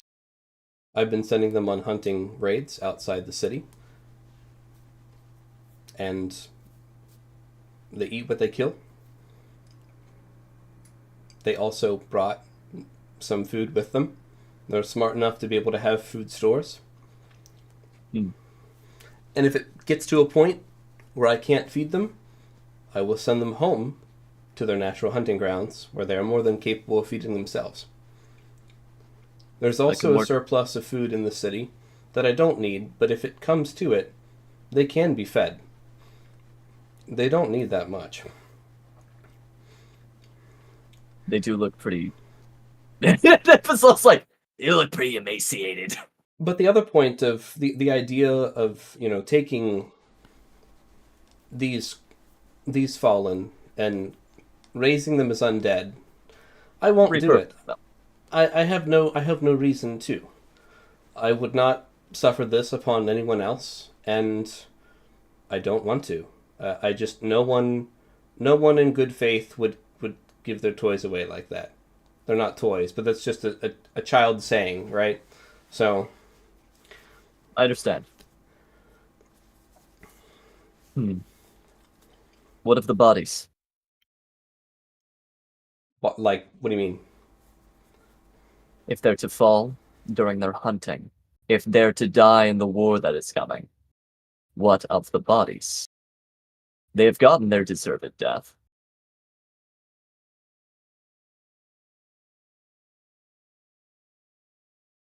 Let's revisit the conversation then. Let me see what they do with their dead. He's like, they probably don't cannibalism. do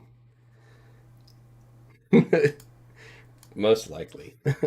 Yeah, like, just let them hang out where they fall. Maybe cannibalize them. I mean,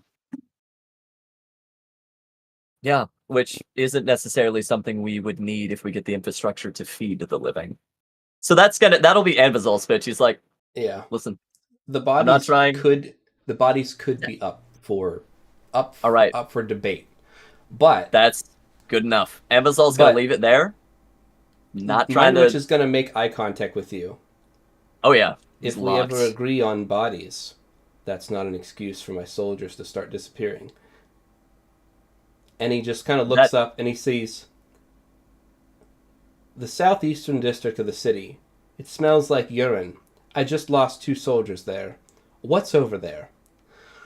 that is no Kushia. Oh my god. He just interesting comes back. I know when they go. Don't test me. Anvizol, believe me, I'm one man. I have plenty of bodies to be focusing on that are much riper. I'm not trying to take these from you. My vested interest is the city. I'm deeply grateful to have you here and to have the fallen serve in a way that can bring them meaning. I do not wish to tarnish that, and I respect those boundaries. Now, let's deal with some cats. And just so both of you are aware, Anvizol is probably going to put out a missive to get Larguous Man into, like, do some, like, stuff that doesn't need to be roleplayed, like find a blacksmith and stuff while you guys are out. Okay. Yeah. Here's my Vesper Wing. It should have 3/4 of a tank. Yeah, she's topped off. Mm-hmm. Her name. No, he didn't name it. I call her Hurley. Hurley. Got like a little keychain. Hurley girly. Hurley girly. Hurley's so good. What? The Hurley girly. Calcut wants to bring something up about the upcoming fight with the Spirit Continuum. My question would be for you guys: do you want to break and then come back to that, or do you want to just keep going? Like, how are you guys feeling? Yeah, let's go ahead and break. Let's take Use a little break. Yeah, breaky break. Just a smidge.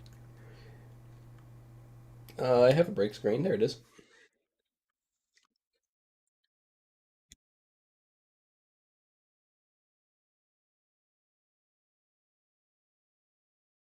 Right, it's on break.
Joe, have you messed with your? Have you looked at the shoes yet?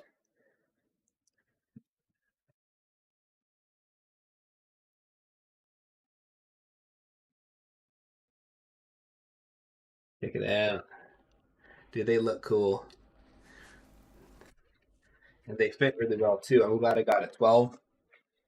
It should be a good. It's a half size up for me since they only had full sizes. I wear 11 and a halves usually. So I figured it'd be better to get a 12 instead of a 11. So, because I can.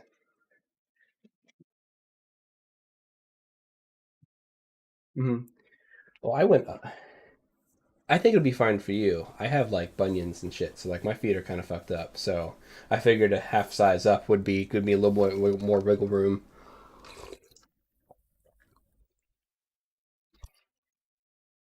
The wigs in the room.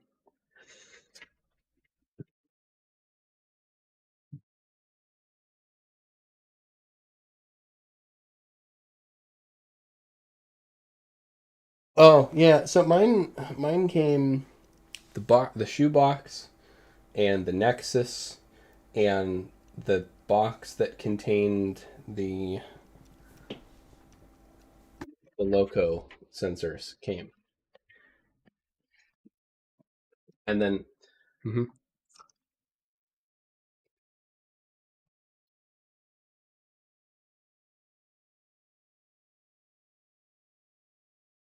gotcha. Yeah, mine is across 3 packages. 2 out of the 3 came, so the only thing I'm missing is the base plate for the treadmill. I've got everything else.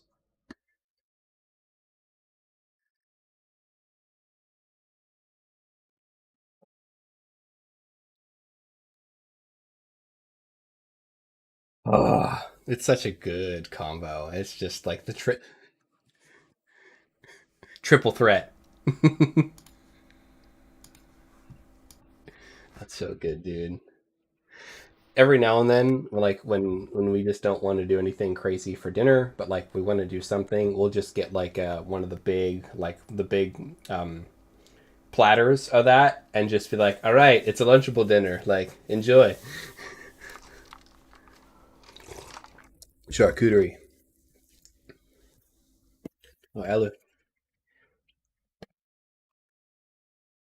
don't know if I told you or not, but Joe and I were upgrading. We got some VR body sensors, and we both got the omnidirectional treadmills. Yeah. So yeah, these are so one is for your waist, and the others are for your legs, and you can also use them in conjunction with the shoe sensors and the treadmill. They're all the same people, so they help. You can look left but still be walking straight or walking to the right, so VR will recognize that. And when you raise your leg, if you have these like clipped on your pants, it'll mimic your feet movement. So like if you have a VR chat model to full body tracking, that's what this is. Sorry, I forgot that's what this is called. But yeah, full body tracking.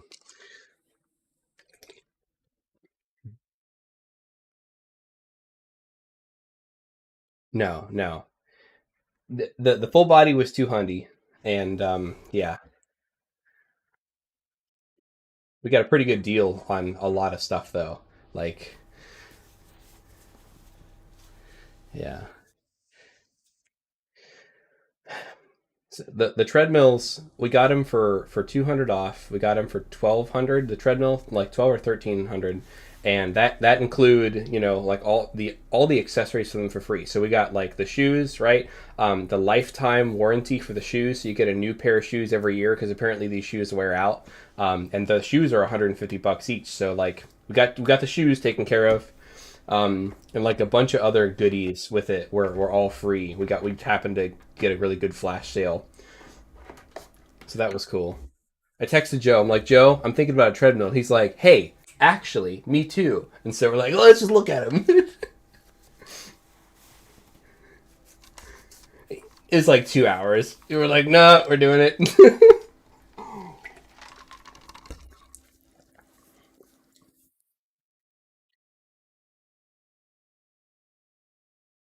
Hell yeah.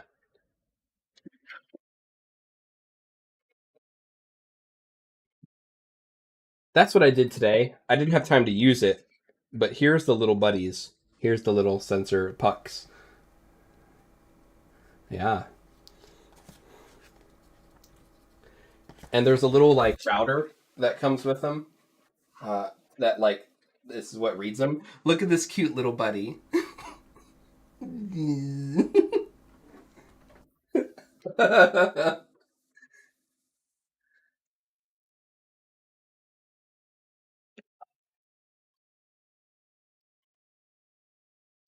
And there's a go ahead. What you get? No, I don't have anything valuable to say. What's that? That's cool.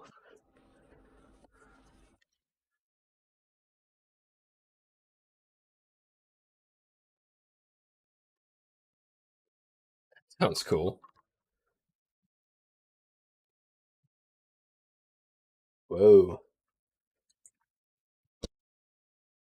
I've heard of Bloodborne, but I don't really know more than a video game.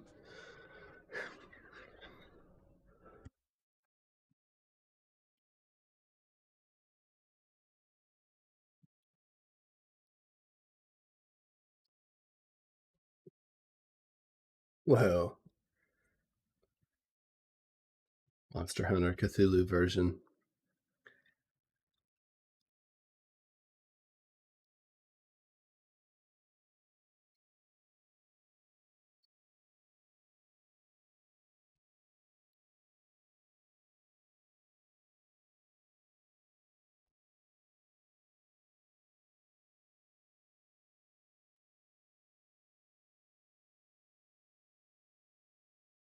Cool.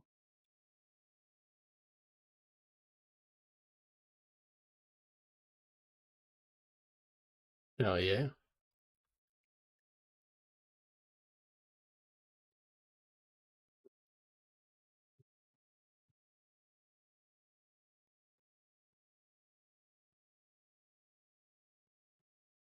Cool. Well, everyone ready to come back?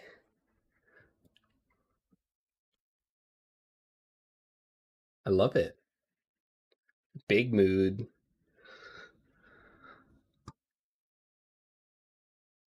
We yearn for the mines.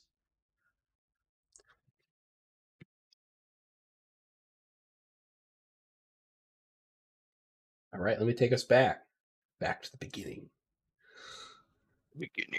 And we're back. And before we get into anything crazy, let me just check the stream and make sure that everything is all and well. Because I think our fuzziness that happened last session, it didn't start right after we came back, but it started after the break. So I don't know if there was any correlation there. So last week I did a fresh reinstall OBS and Discord and a bunch of other stuff, and just did some TLC just in case,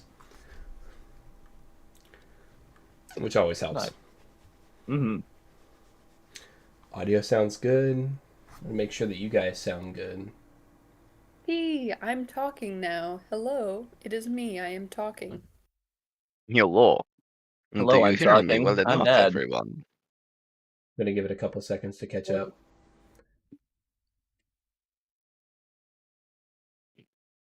Okay, yep. Everything sounds fine now. Maybe remind me, I'll check in like an hour or so and make sure that's good. I'm gonna mute it for now. Nice.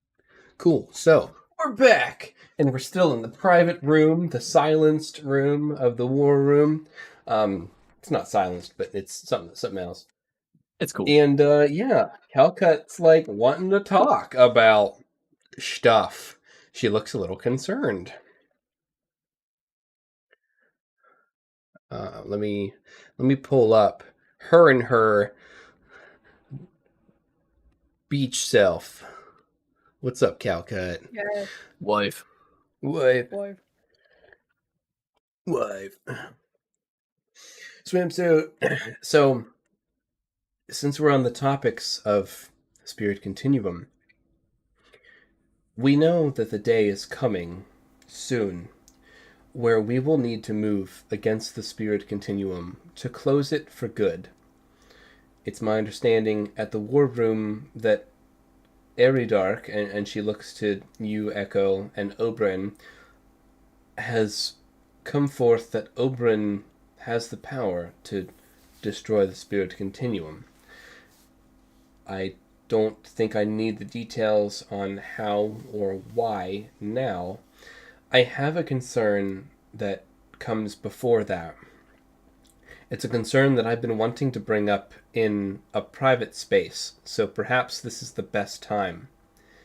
The book that we found in the ancient ruins of Old Calgully showed me how to perform the ritual of Junun Se, which was the ultimate show of reverence and respect, and that was to ascend one spirit into the Spirit Continuum, and was typically done if a warrior survived every battle they fought. Until the last battle, we gave them the privilege of winning, and that was old age. It was an honor that only the toughest and the bravest could experience, and that was to win every battle of their entire life. I know that we could use this in a way to get us into the Spirit Continuum safely.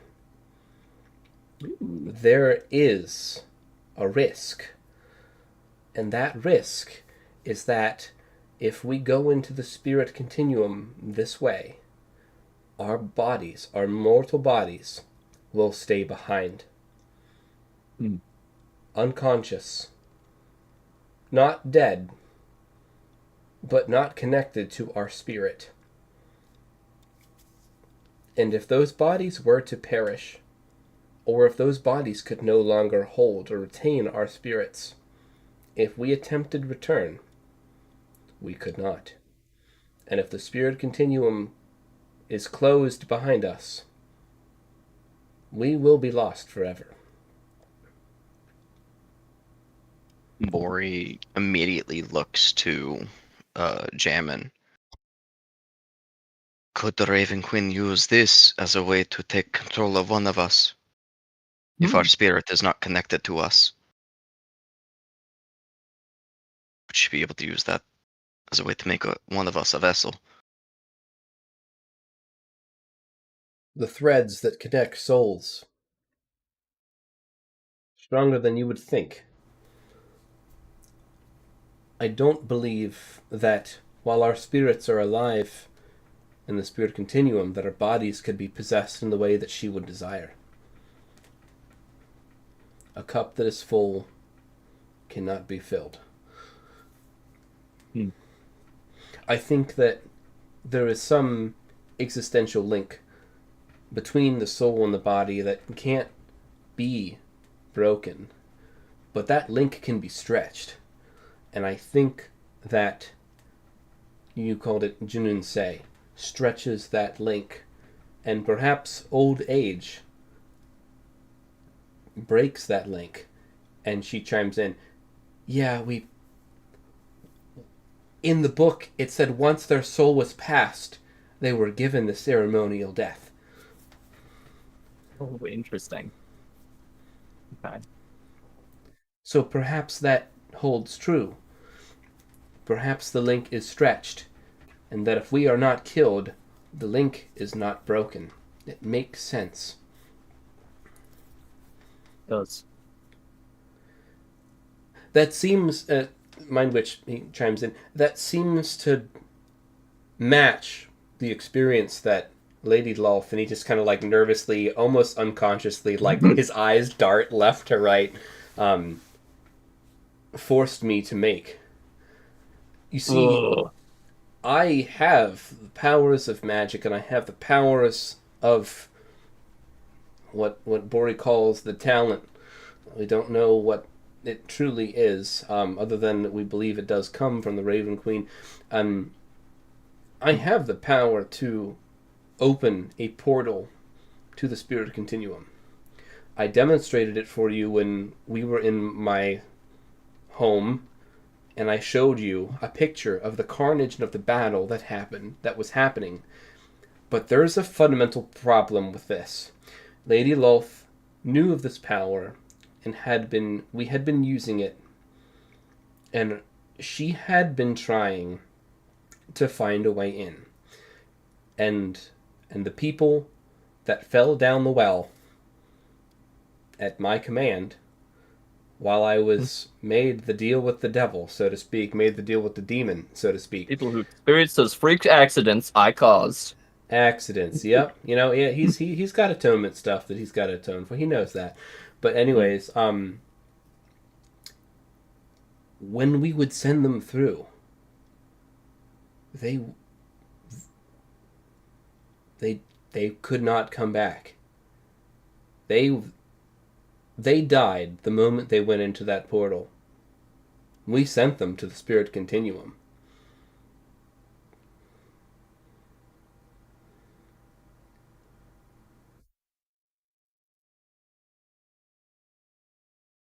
So don't go through the portal. Got it. He just... I'm not saying this is what we do. I'm not saying that this is me suggesting it. I'm putting options out there. If this ritual is not easily replicable, Calcut, there's only 2 left of your bloodline. You and your father. I don't know if we have the resources or the capacity to immobilize our entire army to send to another realm.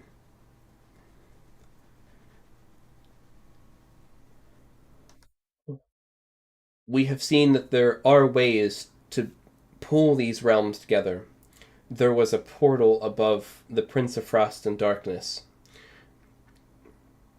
Yes, there was. We saw it.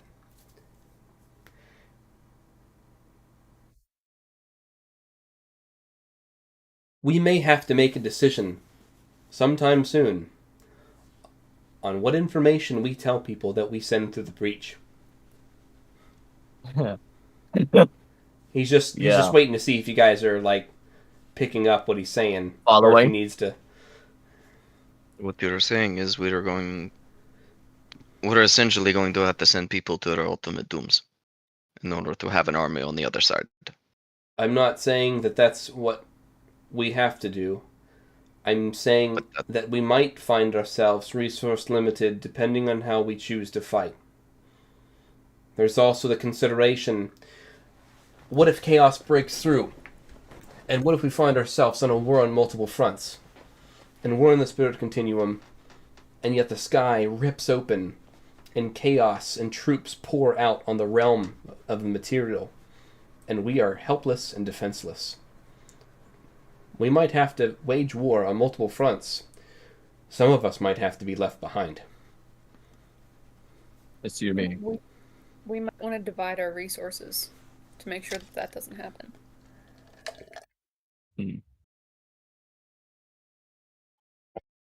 Calcut we also chimes don't really in. know what fighting looks like in the spirit continuum. Does gravity exist in the spirit continuum? You know what I'm saying? He'll chime in. I have seen it with my eyes. Obviously, I have not been, but it is otherworldly. There are great pantheons and columns and smoke and clouds and a dark, dark, starry night perpetually in the sky. Like a night with no clouds. Never any clouds. Staring out into the void in the celestial spheres itself. And in that mist, in that fog and in those clouds, there are roving souls of all walks of life. And There are several large structures. I am not sure of their purpose, but they are huge. And they do look of hobgoblin nature, of hobgoblin design, but I have not been able to study them. Honestly, I try not to make any contact with that realm. I'm sure you can understand why. It was different when Lady Lolth was there, and honestly, Lady Lolth was probably protecting me and protecting her assets. I dare not open a portal to where the Raven Queen might follow through without protection or a plan or an army to send through. I understand. Calcut chimes in. Or a mech. Or a mech. Or a mech. Mech, That's my true. beloved. For something without a physical body. Was that a question mark at the end of that? Yeah, am I cooking? There's got to be some way to get around that. I'm sure. Would we be able to send Mind that which into says, Spirit Continuum? What's a mech? Oh, you're gonna love Have we this not one. showed him? No, we have not. It's been a very closely kept secret for a reason. Also, like I said, we haven't been present. I really don't like people peering inside of my head. Can one of you handle this one? Freaks me out. I'm sorry. It's irrational, I know. Or just taps to his head. Gives him the images of the Spirit Continuum mech underneath Yeah, it looks awesome. Mm-hmm. He's just like, gods. If you want to run down on how it works, I have a full briefing. Like,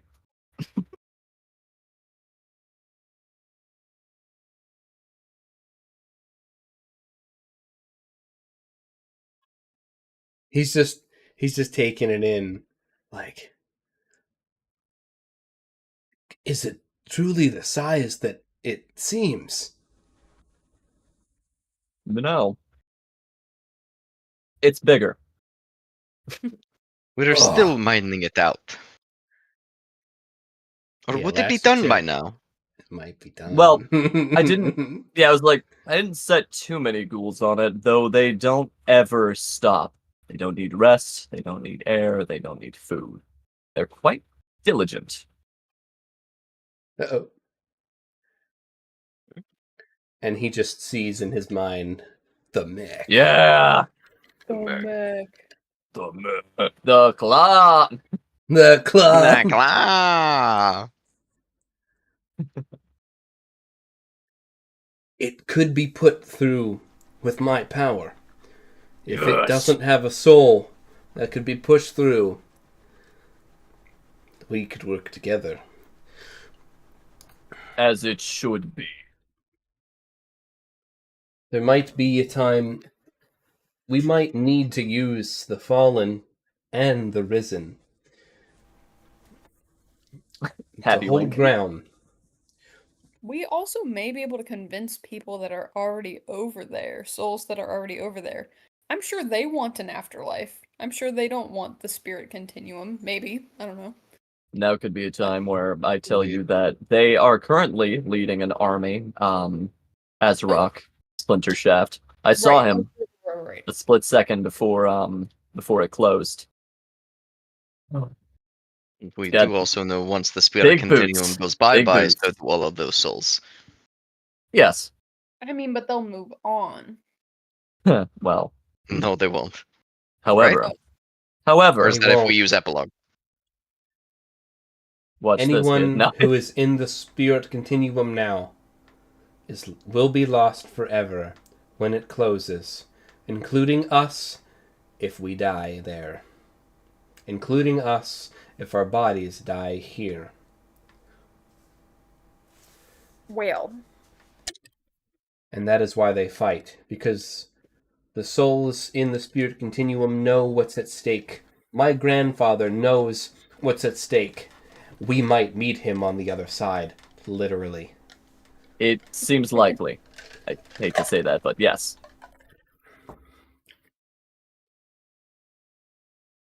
We all know the cost and the risks, especially if we fail. The cost is whatever it takes.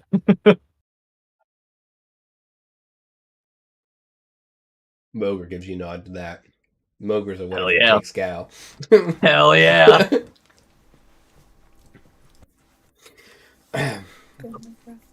I'm sure we won't have much time. Well, we will have some time to decide the division of forces. I don't know if I should go through the spirit continuum. And I have a reason for this. I am the one that the Raven Queen has been seeking. She wishes to take advantage of my vulnerability to this entity that I don't quite understand. A door will open. I don't know what it means, but it rings in my head. I don't know if that's the door to the spirit continuum or something else. Or the chaos. Lolth's chaos is always a factor, yes.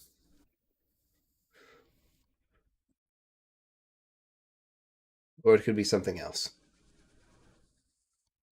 It would also be bad if you went and we didn't send in all of the Fallen.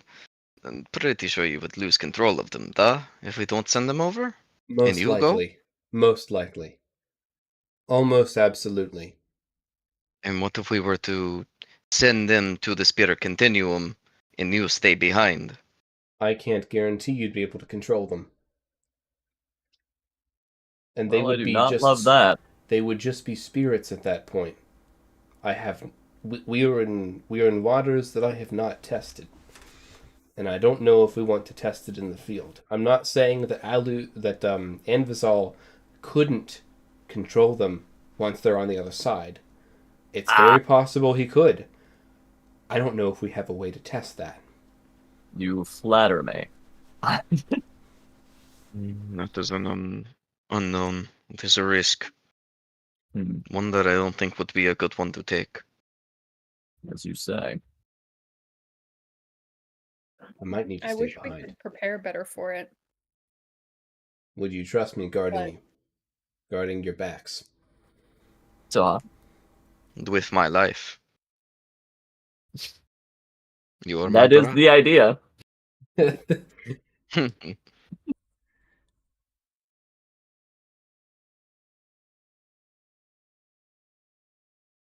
I would trust you.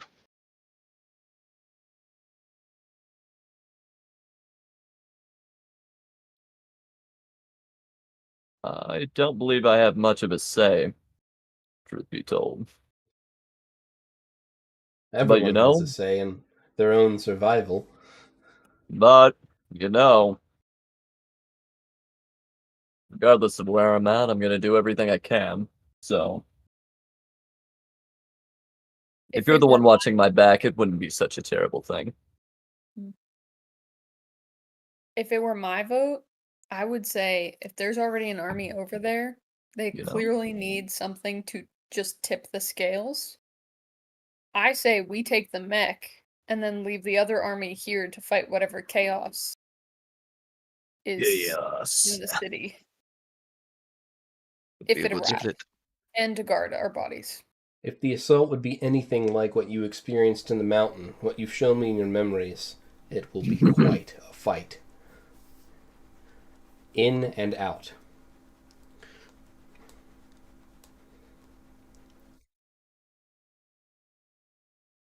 Yeah. Calcut chimes in again.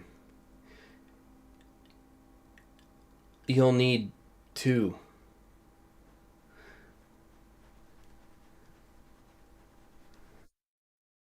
To what? 2 splinter shafts. 1 to let you in. 1 to let us in. And 1 to let us out. My father or myself will have to stay behind. What of your grandfather? Would he be able to do it, or no? Don't know. That's too much of an odd factor. We can't count on that. My vote is that you would stay out, Calcut. The thing Your is, father would accompany us in. You would if get I us go out. in, I can't get us out.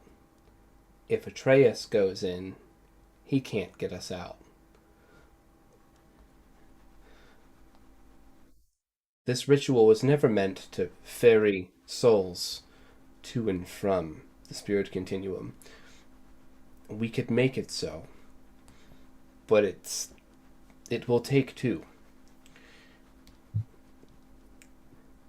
She kind of like looks at you. Roll me an insight, Anvizal. Yeah, I was about.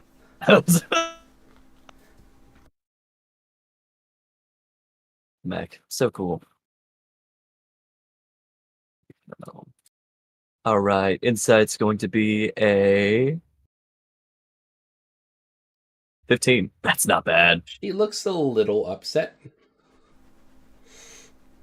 Yeah, that makes sense. That's fair. Am I a mewling dame to be protected? Am I not able to fight for my own people's destiny?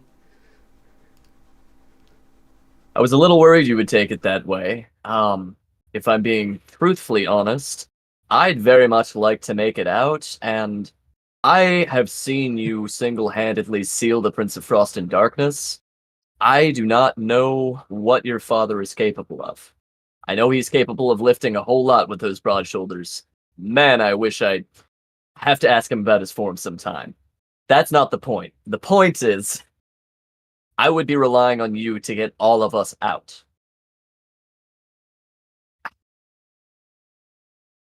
Of course, I'd want you at my side.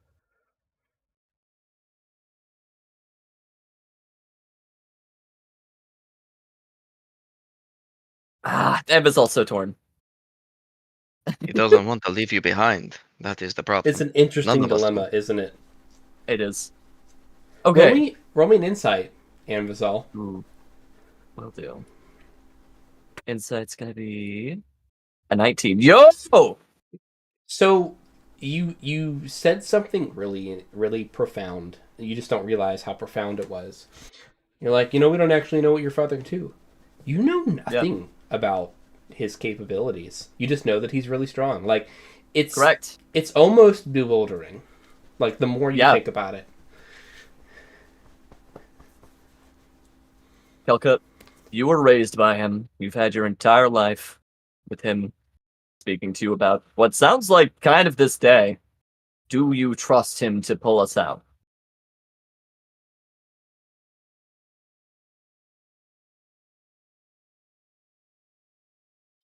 I trust my father to know his limits. I don't know what they are. I've never known. He's been a student of this his whole life. I've spent most of mine shrugging it off as pointless research, pointless obsession. But we don't have the rituals. We have the book.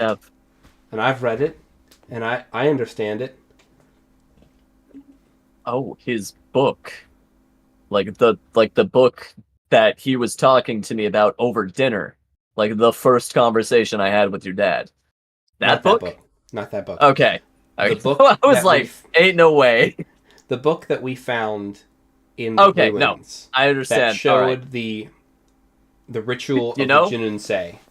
That's only thing that has made this, what would it call, spirit heist possible. I will say, as far as bookishness goes, your father somehow is probably the most bookish hobgoblin I've met to date. So that does give me some hope there. Oh, he's gonna have some long nights. I think we should pull him into this conversation as soon as possible. And something tells me that with you at my side, Kelka, your father would do everything and more to make sure we get out. I can call Atreus here. And just say the word. You can do that. Dude, please do that. Bor's gonna do distant voice. And send a message to him. What's the message?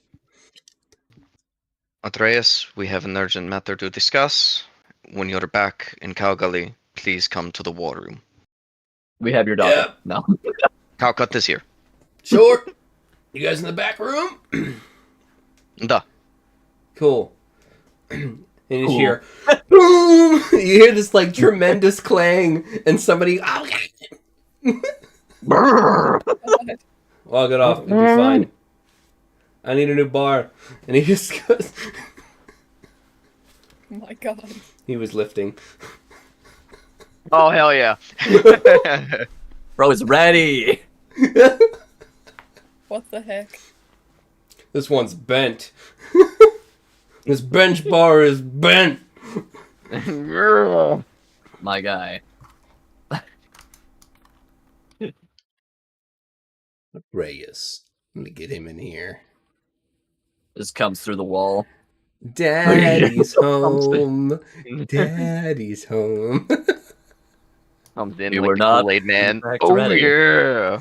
Oh, yeah. He busts through the wall beside the door. Oh, yeah. Oh, no. Oh, no. Oh, no, you're going to fix that door. What's your face? The bar owner, like, no. The drunkards are going to come in now. He shows up. I am here. Well met. And he just greets everyone. That was so fast. That's pretty great, actually. He must have thunderstepped. Thunderstep! No. Thunderstep. Is everyone all right? Yes, but we have an important conversation. So, we're talking about the upcoming heist, Squints, to the Spirit Continuum. We have the knowledge and the information here in Slide's book on how to send a person to the Spirit Continuum. Which means we have the information on how to bring people back. The difficulty is that to open the portal, one must be on the material plane. Meaning, to open it, we would need a splinter shaft, you or your daughter, to bring us into the Spirit Continuum. And then to get out, we would need the other one of you to open the portal and to reconnect us with our bodies.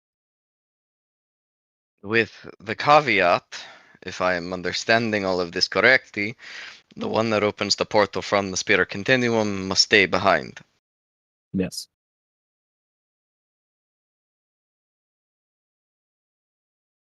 He silently kind of motions for the book to see the ritual. Or he, like, TKs it over to him. No. Whoa. That's what I'm saying. Daddy. Yeah, he's like... You see what we mean now? He just flip. Speed reading. Yeah. Flip.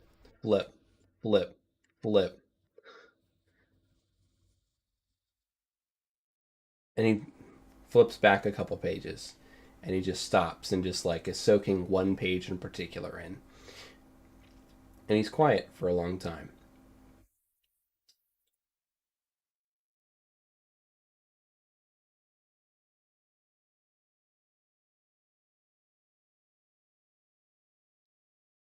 What page is he on?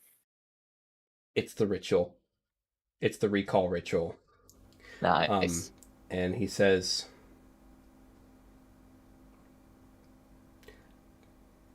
yes. Given what I know and what I can do, think that I would be better equipped at going in, and that Calcut would be better equipped at pulling you all out.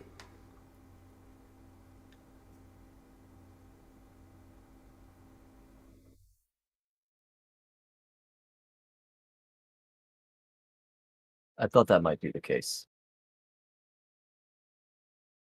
So out of game, so I'm understanding he's saying that he should go in and stay behind. He's like, oh, I can get us in, but I'm kind of nervous about this. Exactly what he's saying. He's saying that based on what they know of, you need one person to let you in, and you need one person to pull everybody out. You know, if you want to pull out everyone, including the person that let you in, you have to have another Splinter Shaft who's able to pull everybody out, because you can't pull yourself out from the other side of the room, right? And he's saying, based on what he just read with this natural 20 intelligence check. Yo! Oh, holy shit. My guy. Fuck, yeah, he ripped Very it, bookish. Man. He basically just, like, I've been preparing my whole life for this. And yeah, you know, he's not wrong. He said what he said. Every word he meant. Every word very particularly said he meant. That's all I'm gonna say. And then yeah, that's what he says. It just looks to Calcut. That's not fair, Dad. You can't do this to me. They're my people too. She's getting pretty upset. Oh. You named me the tip of the spear.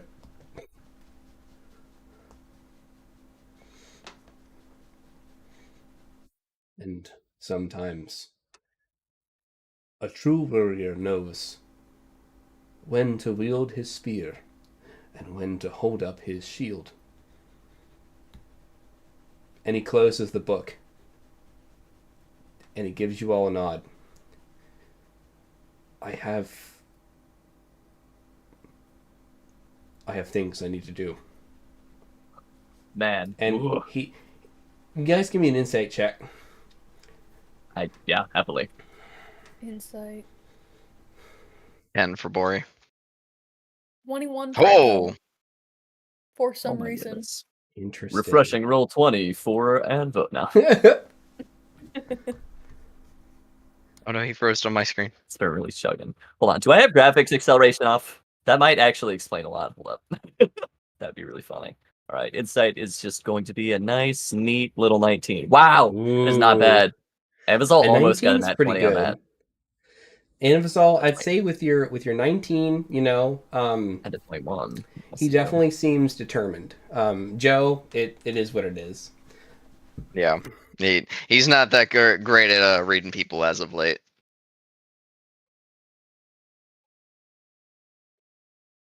It is what it is. Fine. It seems...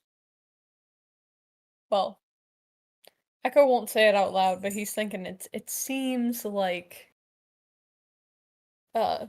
Daddy Splinter Shaft is feeling some type of way about this. Hey, I can. But he won't say anything. Well, Atreus is still in the room. He has just left. Nice. Unless you guys stopped him, he has just left. No, I'm letting this poor man go. He's got stuff to be doing. Mm-hmm. Yeah. Yeah, and then Echo will be like, oof. He seemed a little different when he walked out. I mean, how would you feel if you were told that you could potentially just go to your death? Yeah. Not well. I assume. Well said. I assume that's what's happening here.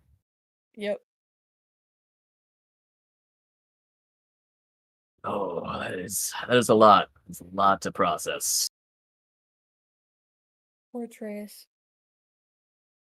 Poor Trey. Poor you too, Calcut. This is a big... This is a For lack of He a better seemed- term, this is a fuck situation. Yeah, he seemed quite sad.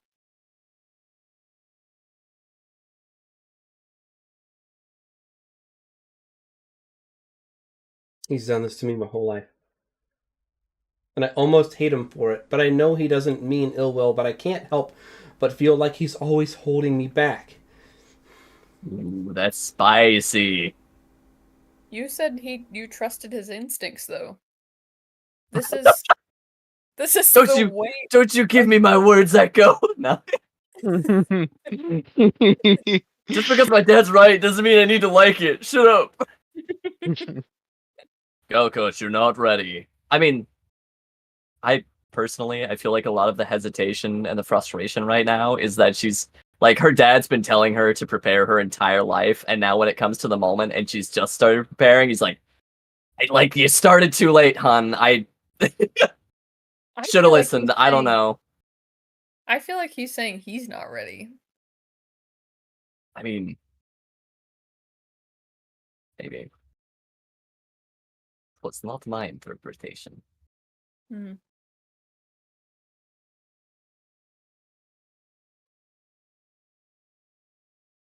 Atreus, you're not ready.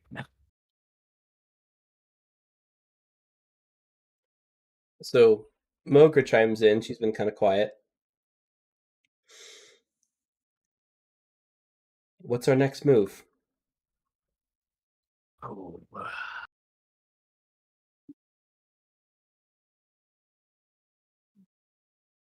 think Next move, I think, is going to get getting the bodies of our brothers. We're talking about the most like intense shenanigans right now, and we're like, but we really got to deal with these. We got to deal with these cats. We can't leave them.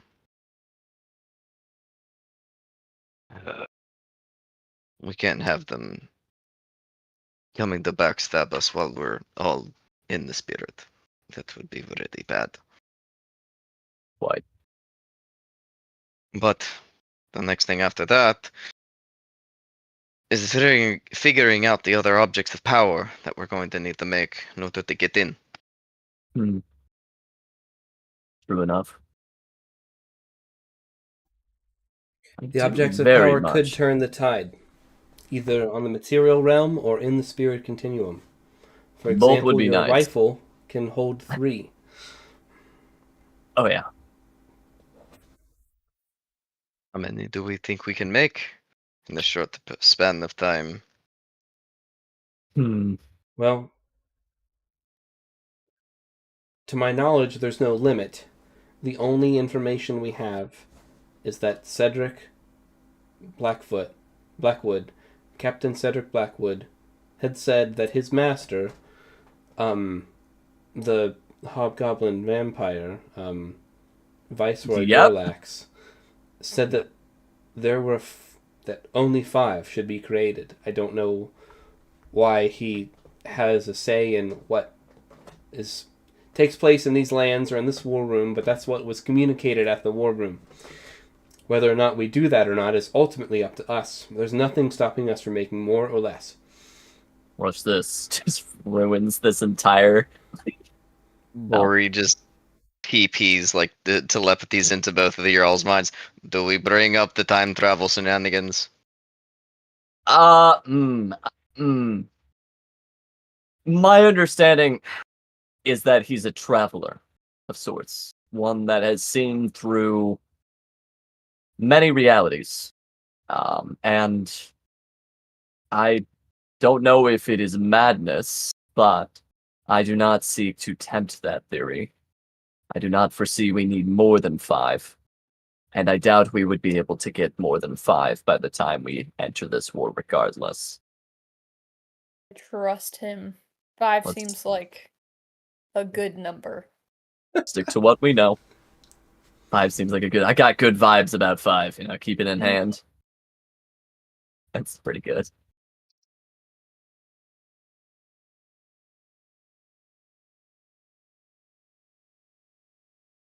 Then 5 it is. Mogra chimes in. I will need to begin making preparations.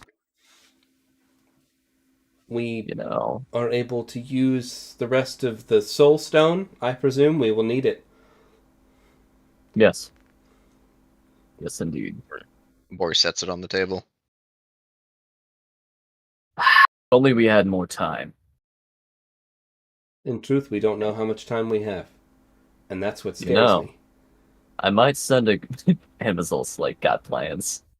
How wild would it be if we sent a contingent of, Risen to just go, hack at that portal that we had found a while ago? We need more of that good stuff! Oh, goodness. What portal? The portal that we had broken a small chunk off of. It's the soul stone that we have that could be used in place of the the raising soul people. Stone, that came from the Temple of the Raven Queen, Session 2, I think. In the crypts. There were crypts of what you guys didn't know at the time was soul stone. And is being used as a passive conduit, as one of these points of almost like a ley line, essentially. Yep. What I'm saying is, we sent some boys back down. They're like, "All right, let's get the rest." Isn't that far as fuck away? That's what I'm saying. It's a several-day journey in the mountains. It's several day. Yeah, however, I still want to send a contingent because even if we get a little bit more, it's huge. You could definitely send a contingent without first-hand experience. Mm-hmm. There's probably no chance that they could find it. That's true. Just the level of complexity with the instructions that would be needed, it would be almost impossible to instruct a ghoul to find this mountain, find this. You would essentially need. The Naupaka Tower also has possibly collapsed. Oh no, it definitely collapsed. It 100%. I'm pretty sure we heard it crumble and snap as we were going away. We're like, ooh. You did. You didn't see it. It's also collapsed. even worse. It's booby trapped by Scree. Yeah. Yeah. Which is probably going to be the worst. I do have some ideas. Yes, you could collect it. You would likely have to have at least one of you leading that expedition. That makes sense. Otherwise, you would have to have mind witch levels of. It still wouldn't work. It still wouldn't work because he couldn't exert the control. No, I mean how he is with 14 paces this, turn left, 12 paces. You would need that level of detail. Even except then, except here's what happens. They then run into a pebble of the road and they just malfunction and explode. Bro just runs into his critical systems error. He said go left. Yeah, that's what I'm. Oh goodness! What I would be thinking is we basically get the Mind Witch to channel some of our thoughts and memories into someone we trust greatly, and we train them over the course of we just burn it into their memory and then send him out with this expedition. That could work. Oh. Maybe it would be really again, it would still be a gamble, but it'd be a cool gamble, right? We lose absolutely nothing if it doesn't pan out, and we have everything to gain if it does. So we have Sandusky. Just oh my god, that would be procurement specialist. Holy crap! We could send Sandusky. That would be so good. Sandusky, do you want as much liquor and cheese as you could ever? Oh man, you go to the right rat folk. Okay, all I'm saying is I don't care what it takes. I want to send Sandusky on a vision quest now. Oh my god. You saying he had cheese? Also, the diplomacy. Hold on, the diplomacy with Scree when he gets there. Brother, hey, you're all right. All right, I feel I'm gonna have Screw that. Would probably cap Sandusky. However, I don't feel like it would be on site, which is all we would need. That's I don't know. With Scree, it might be on site. It might be. Scree's also a level 1 character. Sandusky's not. Oh, Yes, okay. Sandusky has seen some All right. Well, how about this? I'll start training Sandusky in the background. That's something I can be cooking.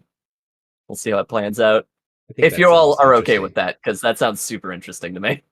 I think that would be cool. Hell yeah. That was a cool idea. Dude, you're gonna have to like you know those like Greek paintings of like gods of like debauchery, like Yeah. like reaching for the grapes that are just out of reach. Yeah. That has been I love it so much for the last couple days, and he's loving life. Mm-hmm. Sandusky, now that you have a taste of the better life, time to pull your weight. You ready to get burned again? Oh no, Sandusky. But yeah, that is kind of what we're asking of him. Oh well. Okay. You're not get burned, but get shot. Good shot, good. Maybe. Maybe. You know what? Here's what we'll do. We know a little bit about what Scree likes. All we need to do is get big old cardboard signs and just put them on the ghouls that I'm gonna send in the detachment. Just like, don't shoot Scree! Friendly! And then we pray. We pray that Scree can read. Oh God, I might have to ask J Prof like off rip, like no context. Read? Can Scree read? Yes or no? It's very important.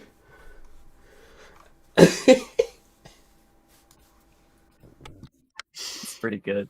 Man. Wait, listen, this was an unhinged, offbeat idea, but I'm now feeling very committed. Yeah. Tower defense.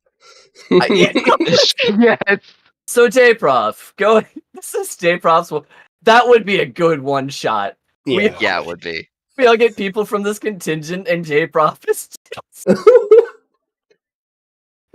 He's been training too. Exactly. It's just, oh man. All right, that's That now would we're be a cooking. wild one shot. I would love that. Cool. You hear Iwi's ghost in the background. My furniture. My table.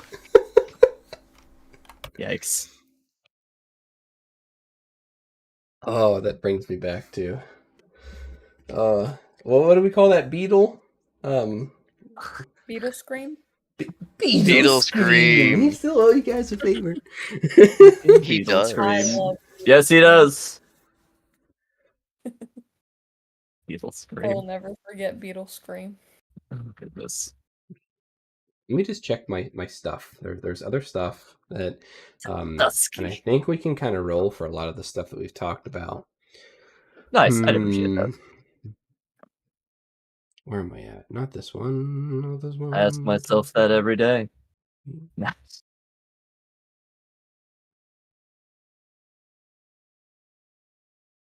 Oof, my neck.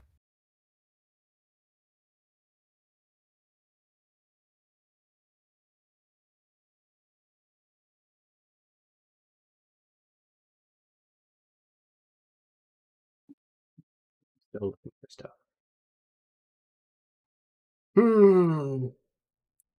I kind of want to do distant voice. To who? Right. Beetle scream. Just check on him. Hey, buddy. Are you okay? Hey, buddy, how you doing? It's been a while. My children! Yeah. How is your colony coming about? You Do beautiful you want little to, bastard. or are you just being silly? Do it, coward. You won't. Fuck it, I'll do it. Alright, Bori gains, what was that, 3 strain. Mm-hmm. Ooh. I imagine so, dude. You're trying to telepathically mind link with a beetle that's like in another freaking postal code. Mm-hmm. And it's a telepath as well. That's true. That did weird me out. It Mhm. was indeed a telepath. So true. Does Yep. that help things? I mean, You know, help is a really broad term. Does Beetle hello, scream? Beetle scream. It has been a while. How is your colony forming? See if he remembers you. This is Bori Krios. You just get hit with the "you have the wrong number." We aided you in getting more fresh food. Yes, not but the finest. That's Oh a no, negative -1! 2 to intelligence. A Voice. -2! Voice Wow. in my head. Voice in my head. The winters are hard, but we survive. My children, my children. Great. He's just a little chilly willy right now. Good. Not him when he's cold. Mm-hmm. Oh my god. So Bitter Scream is doing fine. They're a little cold, but they're children. They're children. But their children doesn't elaborate. I don't know. That's just what he said. His children. His children. Okay, great. Good to know. Neat, I guess. Mm-hmm. So, couple housekeeping things. Okay. Let's before Bori before the Mind Witch and whoever goes with the Mind Witch to bring the people back to life. Who does that need to be? Anvazol and somebody. So Right? hear me out. I'm saying I'm going to loan my bracelet to Bori and company. Because I got some things I want to be doing around town that doesn't necessarily involve the party. And then they bring the bodies back, and then I'll raise them. We could also, if they want to take the big boy that I have, that way they could bring them back. Put them on they could have chopper. an extra seat. Mm-hmm. The only way that you can, so to Echo's point, so these are single rider units except for Echo's. Echo can seat 2 people. Mm-hmm. So they'll need some type of... Hear me out? Levitator Here's my fly. bag. Here's my bag. Put them in here. Bring them home. That'll work too. Yeah, they don't need to be alive, so... I really shouldn't need my... I prefer them not to be before they get to me. I make things significantly more gray as far as morality goes. The bag of holding would definitely do the trick. Here's my bird, here's my bag. Bring both home or I will be quite upset. The Mind Witch could do that on his own with your permission. Like that with... Oh, wow. Okay. Yeah. Well, I mean, it's... No, actually, that would make a lot of sense. I think it should either be him or just him and Bori so that they can have some... That's some bonding. That would be super cute. Oh my goodness. Bori, you want to... You give them the Harley, the 2-seater? So... So... who's grabbing whose side? That's all I'm saying. Bori's driving. Oh, okay.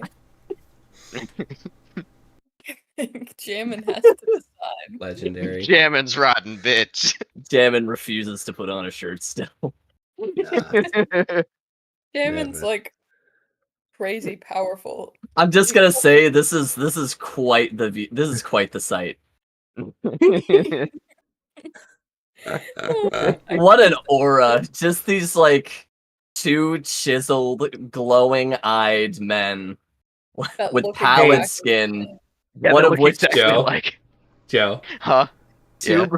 You pat on the on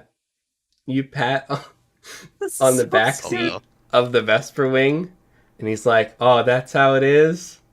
That's how it is. That it is. See you there, and he just disappears. Oh, die, you son of a beast! That's funny. Take notes, Mogra. This is going to show up in your relationship. Oh my god. Bori just like does I just need some time. Like, Gone in the air and then just dives down into the well. Oh, I was really excited for the 2 Boris. I can picture That's like what I was a saying. commercial. A shirtless Bori. Oh, Debori. It's just two of them riding. Hold on. That's gonna be the name of the art piece that was developed by somebody who's like witnessed this. Debori. Oh, Debori. Ride a Deboris. Oh, Debori. Okay, easy there. Debori. Right, a Debori. Classic. Oh, low as in like essence of Bori, like a perfume Essence of- commercial. Ah, Mm, yes. Bori. Nice. This is so You guys are silly. gonna have your shenanigans down there. He'll still need to ride back with you unless he wants to wait for that to recharge. So like No. you'll still get your ship, you know? Just gonna check Powerful. the stream, make sure it's still healthy. It sounds healthy. That's good. I like that. Cool. So Bori, roll me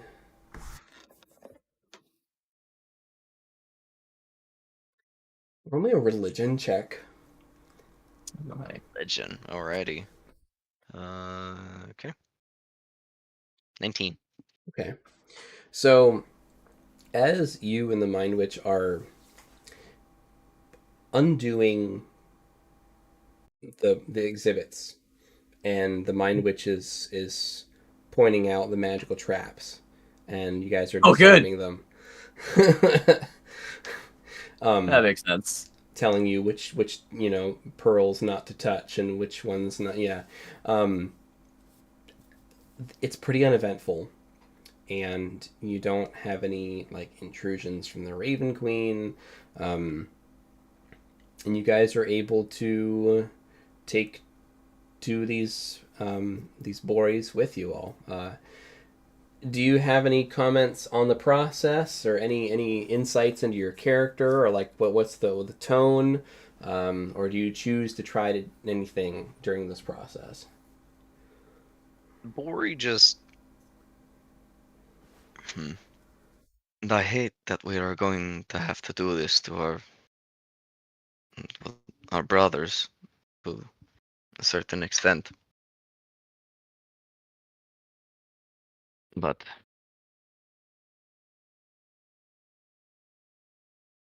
what is your take on all of these?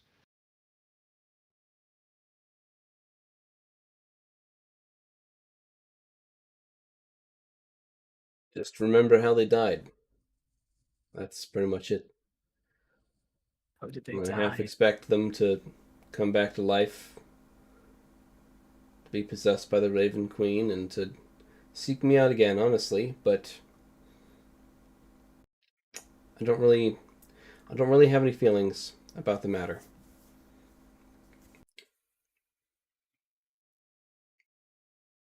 I think. What do you hope to do once all of this is done?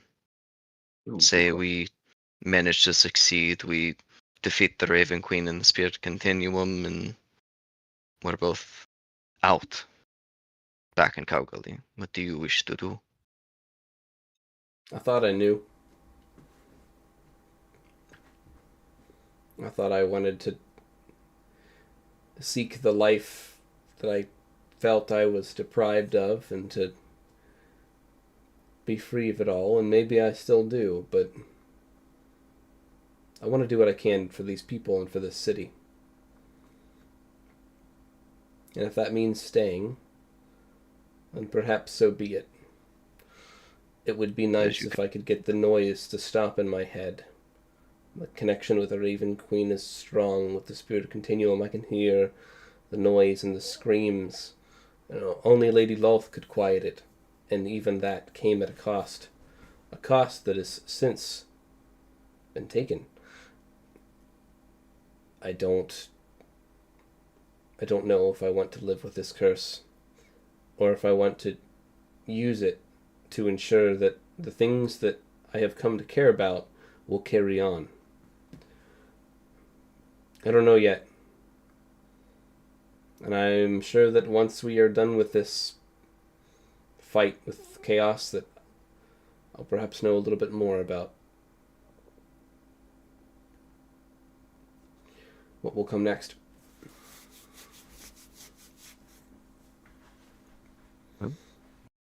When you do know, let me know. I will help you as best I can. Whether I like it or not, I'm bound to this place. It has become my lair. Whether or not I have the connection to the spirit continuum, I don't know if it matters, but there will always be a piece of myself here. In spirit. At least that's what it feels like. Is that such a bad thing? I don't think so.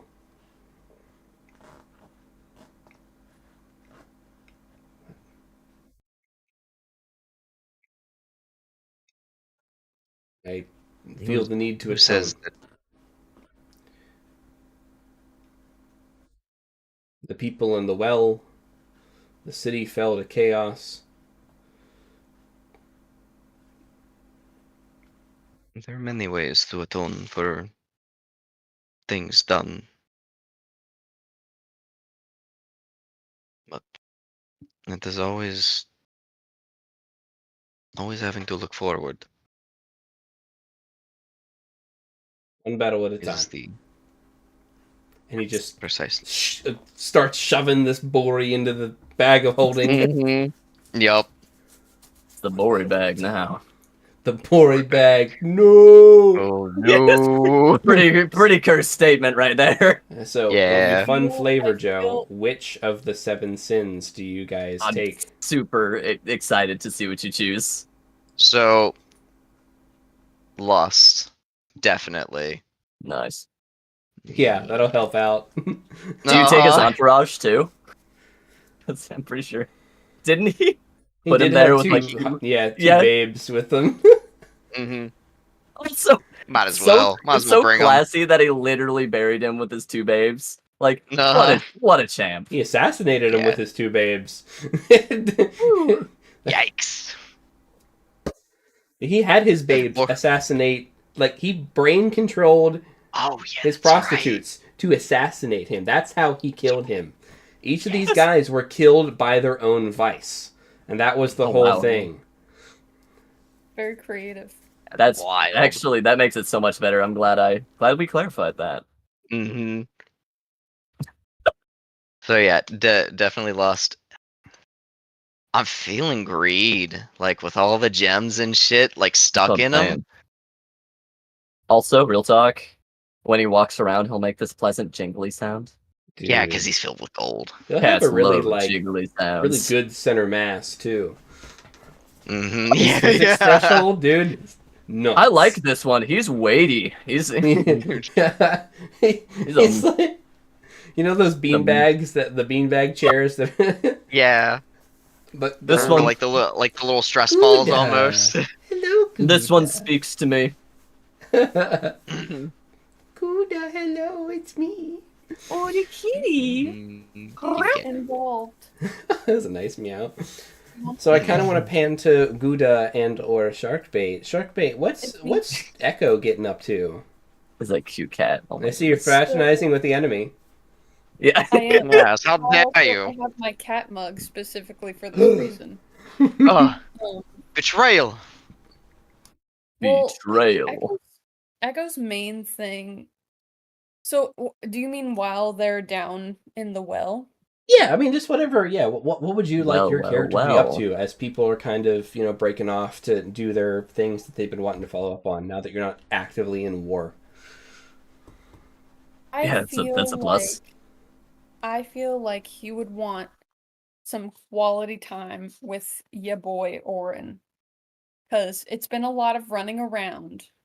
It's been a lot of trying not to die. And we didn't. So it's nice. That's good. But I feel like Orin and Echo just haven't gotten some nice quality time together. I mean, he could be being more useful, but I feel like he would walk in and see Alu looking at a bunch of scrolls and reading the text and the beautiful minds meme is all around him, and he would slowly just back out and be like, nah. Bro's got it. Let him cook. Let him cook. Listen, your mental health is doing something useful, alright? Self-care is important. True. And especially Orin's mental health, because he will literally explode if not. He will literally explode. Hey man, we all explode, right? I hope not. And Rodinia, we do. Is that a must? Is there any wiggle room there, God? So I think that sounds nice. What does quality time with Orin look like for Echo? What would he want to do with Orin? He would probably take him out for like a nice little like spa day, no bath included. Mm-hmm. A nice little, maybe he would like put together a little picnic for them and be like, "Oh, remember when we used to picnic in the woods?" Oh my god, I love that for you. And just like chat and maybe kind of gauge what he's feeling, because again, it's been a lot of like, oh my god, we're running around trying not to die and not really talking about like everything that's going on. Like I don't think we've really talked about how he felt about his mom, like Echo killing his mom. You know what I mean? Like I think we literally had to be like, well, we gotta go, so sorry, bro. Burner. Good. Shame. Leaves. Like Yeah. I think he literally said something like, well, I have to be good for now. You know what I mean? Yeah. Now, luckily, he rolled a nat 20 for, dealing with processing that in the moment. But yeah, I agree that it's definitely, you guys definitely haven't had this downtime recently. So I'm happy to see you guys interested in taking advantage of it.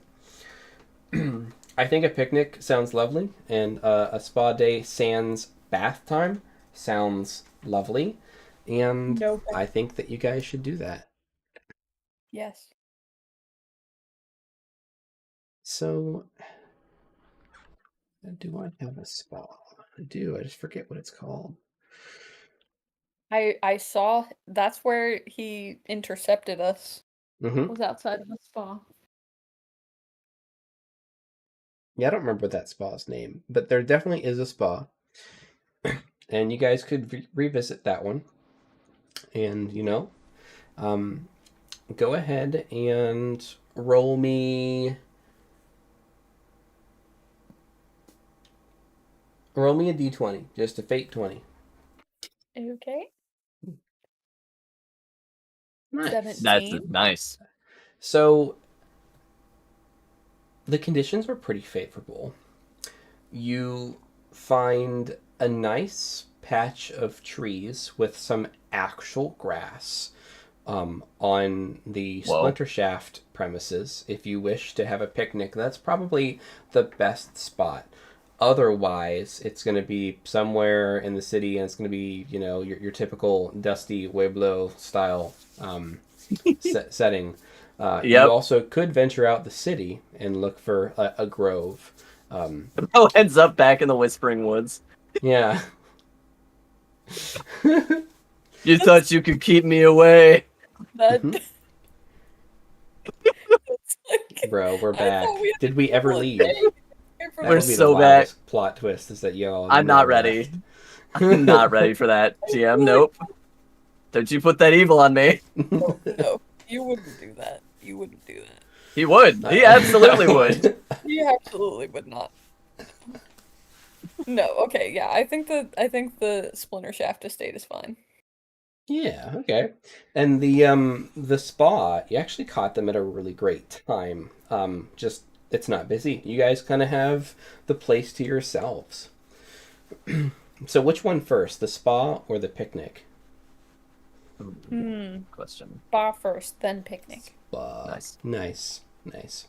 So, and what's the general? Are you just trying to do the spa just to try to like do the icebreaker and enjoy yourselves and just de-stress and relax, or are you trying to bring up any conversation points in the spa, or are you saving it for the picnic?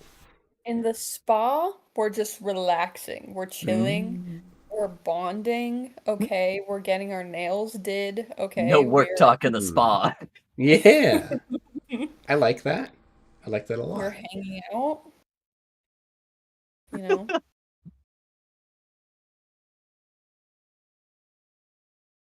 Let me just see how he's doing.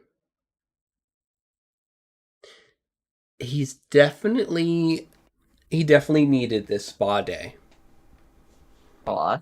You can just see, now that you've stopped to notice, I think stop to care is a little harsh, but like when you stop to notice, he's been carrying a lot of stress, and you can just almost see it in his back as you guys are just relaxing, and he's like, oh, this is nice. Thanks, Echo. Reminds me of simpler times. That's what we needed. We've hardly been able to catch up since you came in. It's just been like all action. This has been stressful. Yes. Poor guy. This has been my life for the last 10 days. I don't know if I 11 can live days. like this. I mean, the vacation was nice, but like, I mean, there was the Whispering Woods, and then the board game exploded, and you know, It's a lot more eventful than the grotto was.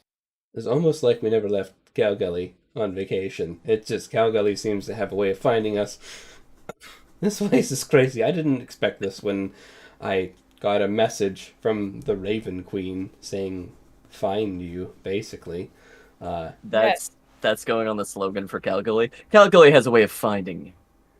Dude, it does. Oh, You thought you could escape? You had Everyone wonders how they get in. Really, you should wonder how you get out. How you get out? That's good. Write that down. Write that down. I'm sure we'll leave. I'm sure it'll be fine. But it's just, this has been... I need this. I don't know if I'm going to talk about it right here in the spa, but I needed to relax and just... Oh, man, there's been a lot going on. Yes. Again, much more eventful than the burrow. I must correct myself. What's that place? But it's nice. And the rest of the spa concludes. You guys get the full mani-pedi. Hell yeah, no. You guys even have people doing your hair. You come out and, you know, oh yeah, you had the mud spa treatment, you know. Everything's Yes, good. that is the one that we'll accept. Mineral He salts. doesn't wash the mud off afterwards. He just Oh. rubs it into his skin. Orin does, but yeah. You just... God damn it. You're just covered in mud, dude. You're just... It's a wild 15 minutes. It's just you're back to your normal pallid skin tone. We're like, how? How? You leave like a ghostly trail of mud flakes, like, in your wake. There's like spectral versions of you just like crudding off of you. Ew, crudding. Echo molts. Oh no, she probably does. That's the only way. Every year he just a couple days where he secludes himself in his room and molts. That's canon now. Holy crap. That's disgusting. You're gonna find like Hopefully an you guys weren't Echo around. in bed, and you're like, "Oh no, he died!" And you're like, "Wait, no, it's just his skin." Then there's other Echo just glistening in the corner Oh no! for like one day. Baby smooth skin. He's like, Yeah. hello. One day of the year, completely unrecognizable. This should be illegal. Baby smooth skin and Bro pale becomes as a the different moon. race. Like, You smooth skin. I'm actually an orc. I am disturbed. I'm disturbed right now. Congratulations. This is the first time in Rodinia that you've made the DM disturbed. Okay? Yay. I feel Oh, yeah. accomplished. You should. Yay for the yearly molt. Achievement unlocked. Disturb your DM. Oh dear. That's great. So, Oh, during the spa, you could tell that, like, Orin was trying to, like, focus on relaxing, but he definitely, like, had stuff to talk about, as you could tell. Like, he was kind of reminding himself that he needs to unwind. So you set up the picnic, and the picnic is nice. You stop by a couple of the shops, and Orin, now that he's earned a little bit of coin himself, he's proud that he's got money to spend, doesn't have to bum off you, helped buy some of the food, Aw. too. Oh, And that you've must got feel this- good. Yeah, you got this nice selection and assortment of goodies. and he's eating with his hair beaming and glistening in the wind, looking magnificent,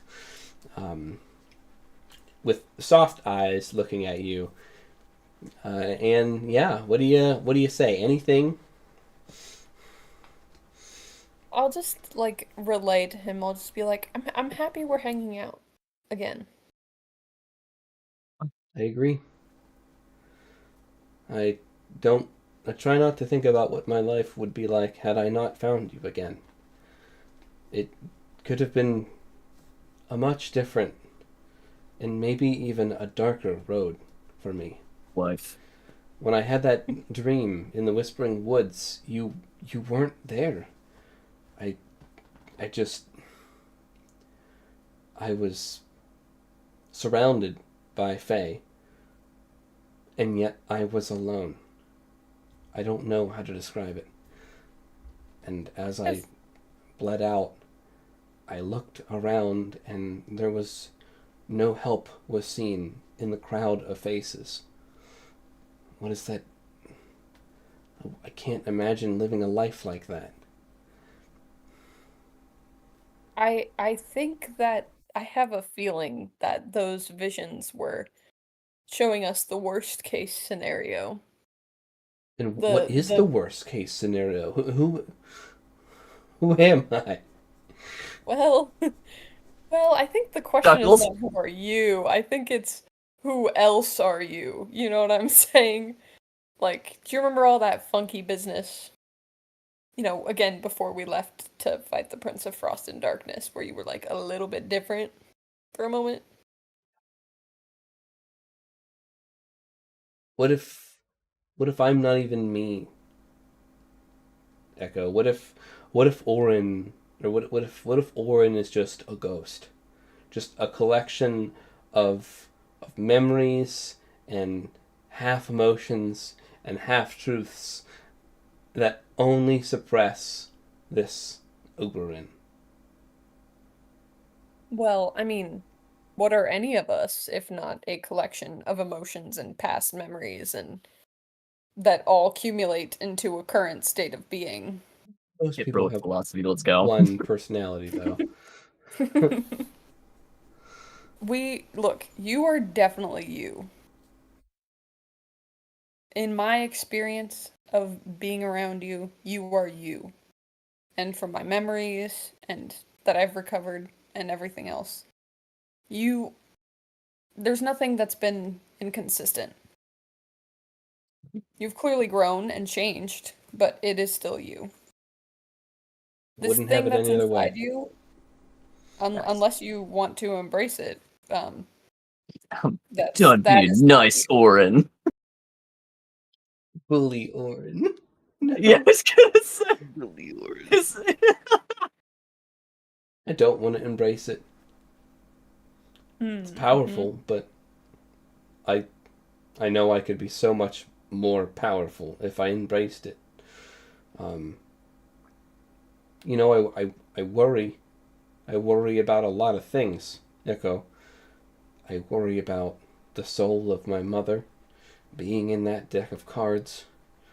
I worry about the ramifications of my birth and my mother's death. And, you can hear his, voice start trembling. I don't blame you, but,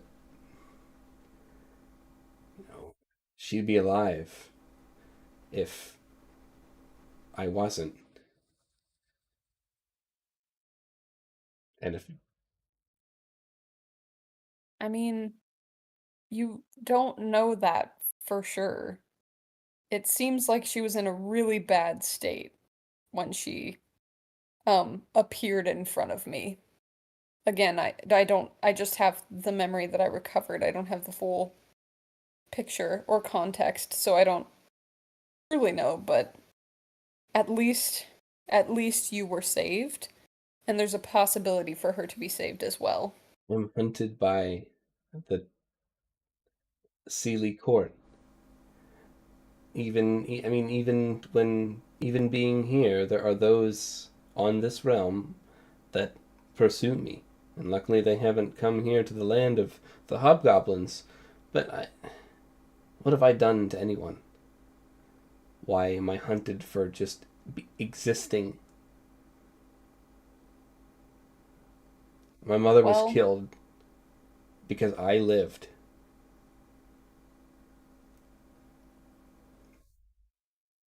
There are those who will not understand.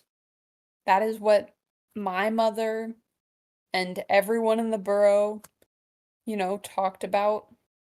We're all sort of followers of the Unseelie Court. And he's gonna look around and make sure no one's like listening in. But he's gonna be like, we know what it's like to be unpopular. In the minority, you could say. But I promise, there's a reason you're here.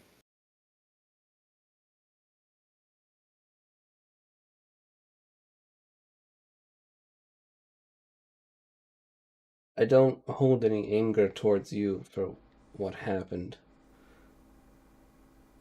But I do mourn my mother.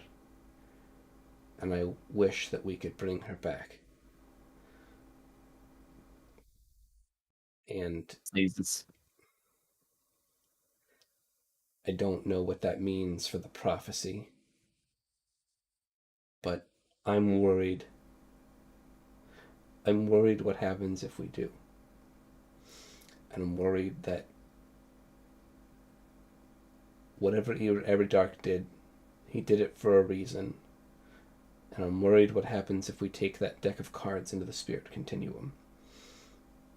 If we bring Neotraciota's soul into the spirit continuum, we complete her death.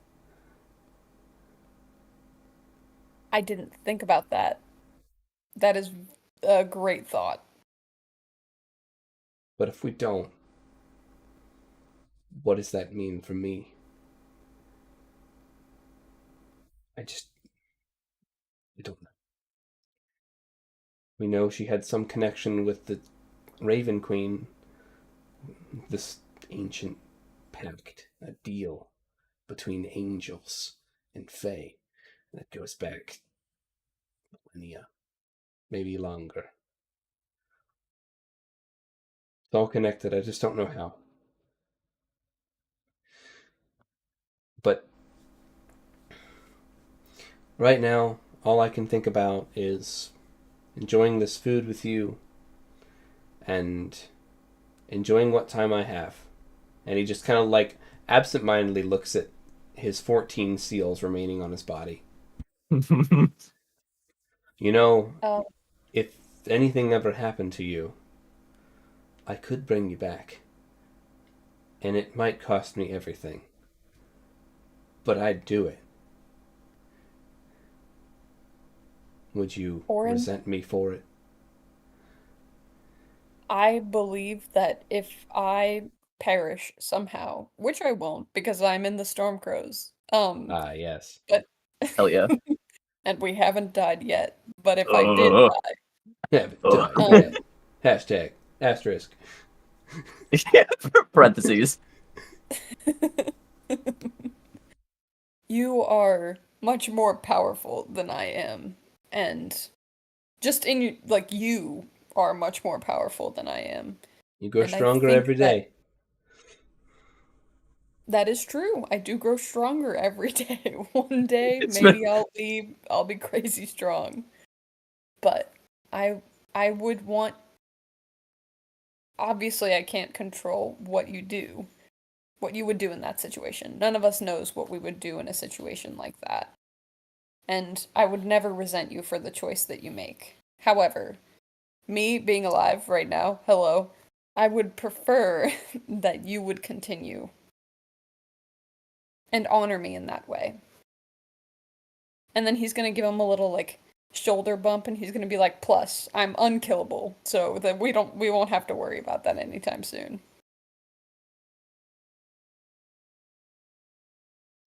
Just kind of chuckle, give you a smile.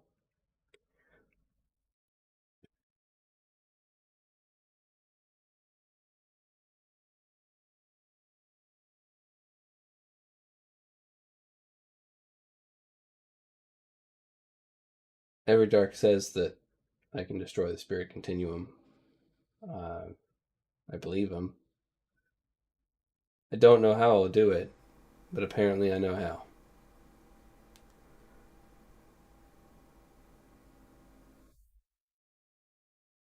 Suppose we will cross that bridge when we get there. There's a lot of unknowns going into the spirit continuum, you know? Atreus, he will always protect his daughter. That I know. Yeah,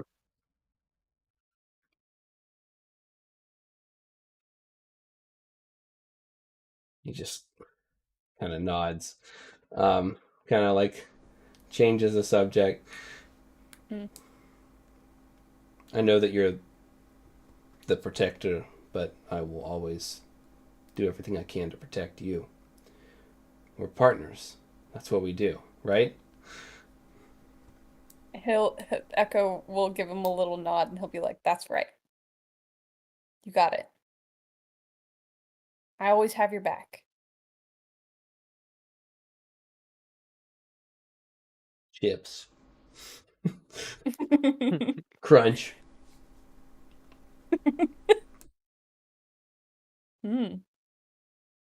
You ever wonder what Looks everybody's up to at the burrow?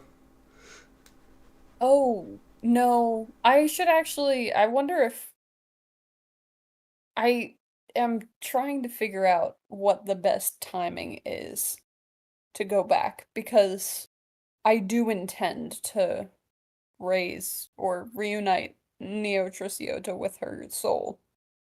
Um, I just don't know what the best time to do that would be, if it's before the battle, where she could possibly influence the outcome.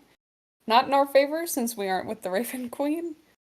Or after, which we run the risk of not knowing what happens after the battle, if you know what I mean. That's one thing I've always wondered. I know that it seems that the Raven Queen has used Bori and Jammin for her machinations, but all gods do that. Mm-hmm. And I know that Neotriciota is my mother, but I've heard the stories. I can't say she was a saint, but these beings, they are not concerned with the struggles of the mortal man. And I just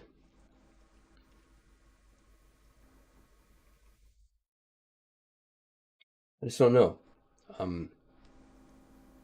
It's hard to know why the gods do what they do, let alone think about fighting them, which is wild, but we'll cross that bridge when we get there. That is true. And I also want to comment that while Eridark did seal her, well, we don't really know what his intentions were in that moment, and to be honest, I'm kind of afraid to ask, because he hasn't exactly been super forthcoming with us Sounds like about his much. intentions were keeping me from becoming a king, at least at that point in time. Yeah. Hmm. Yeah. That's interesting. What's so bad if I become king? Don't want to, but what do the scribes of yore know that I don't? I'm not sure. I am wondering if maybe it has something to do with Oberyn. I'd like to hope that we can change fate, that we're the masters Yeah. of our own destiny. I do believe that things can change. Any last themes, remarks, or actions you'd like to bring up in the picnic or afterwards? He'll just like make sure to be like extra like gentle with him and make sure he has like a good time. I think he has a great time. Yay. That sounds like a very nice time for him. And what activity do you all run off to do afterwards? Anything you guys want to get into? Again, I don't know how helpful I can be. It's not about like, it's just what do you want to do? What are you up to? Yeah. Just again, like hanging out, talking, relaxing, trying to calm before the storm. Nice. Roll a persuasion. We need more of that. Swayze. Yes, again, I don't want him to explode. Nice. That would be preferable, I'd imagine. 7. Oh, Please. Please. So, you guys have a good time, and Oren seems to be in a bit of a better spot. But nothing biblically significant happens, during the course of your conversations. But yeah, it's a good time. It's time well spent. That was a does anything extraordinary happen roll. So. Okay. Sometimes you don't want anything extraordinary to Nothing happen. extraordinary happened, but I love those rolls. We're just sitting here watching Netflix. I'm not trying to have some life shit now. Nah, man, not in Rodinia. Yeah, right? Oh. Joke's on you, volcano! Oh, God, no. Good.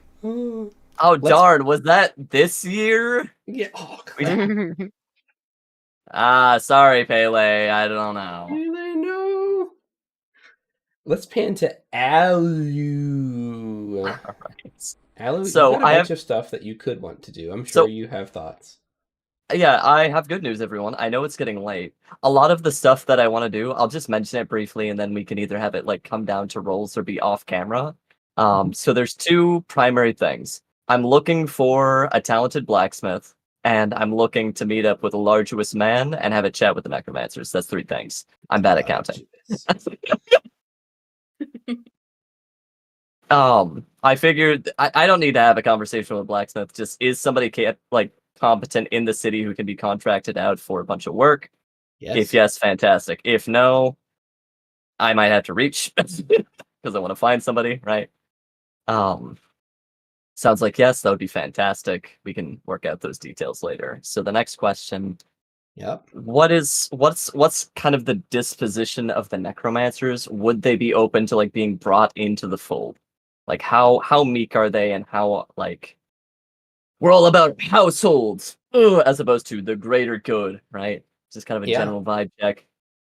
So with the 2 necromancers in Calgully being of houses that have an official alliance, and of the 2 houses that have kind of combined into this one quasi house, right? You have basically the same level of access to both of them. I like that. That being said, you could approach them individually or together. What's your preference? My preference would be at first approaching them individually to kind of get a feel, and then we're ideally going to be working together. But if one of them is very bullheaded, I don't want that to influence the other one. If that makes sense. Yeah, understandable. So, Bloodfang first or Splinter Shaft first? You don't really know much information about either, other than the name of one. Persnickety, and I think he's the Bloodfang. Yeah, he's the Bloodfang. I still vote to have the Splinter Shaft one be Hexalily, but I digress. Oh, okay. I don't. Yeah, they're. If I named them, I must have forgotten. So we can have Hexalily, Splinter Shaft, and freaking Persnickety's Bloodfang. Bloodfang. What a powerful name. His parents were really cooking with that one. I'm gonna meet with the Splinter Shaft one because we're at the Splinter Shaft estate. It's something close to home. And worst case, if they're like, no, I'm all about the Splinter Shaft, to be like, sick. Do your job.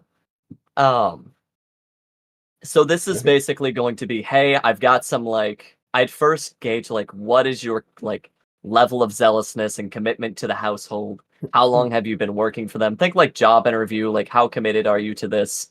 how susceptible might you be to treachery? Like, just a little bit of poking and prodding. And then if they're up for it, eventually I'd kind of let them in, like, I've got some pretty big plans. What are your motivations, right? Are they, like, power, knowledge, like, resources, comfortability, like, connections? Like, what kind of drives them? And then I'd want to manipulate that. Flashlight on for Shark Yeah, there. He got just blinded. flashbang. Sorry. Okay. So Hex Lily is a ripe age of 62. Nice. And It's done it all. yeah. And when you go to meet them, she's got some worn gray robes that are covered in runic embroidery. And she's got gentle amber eyes, and she is frail but eerily energetic.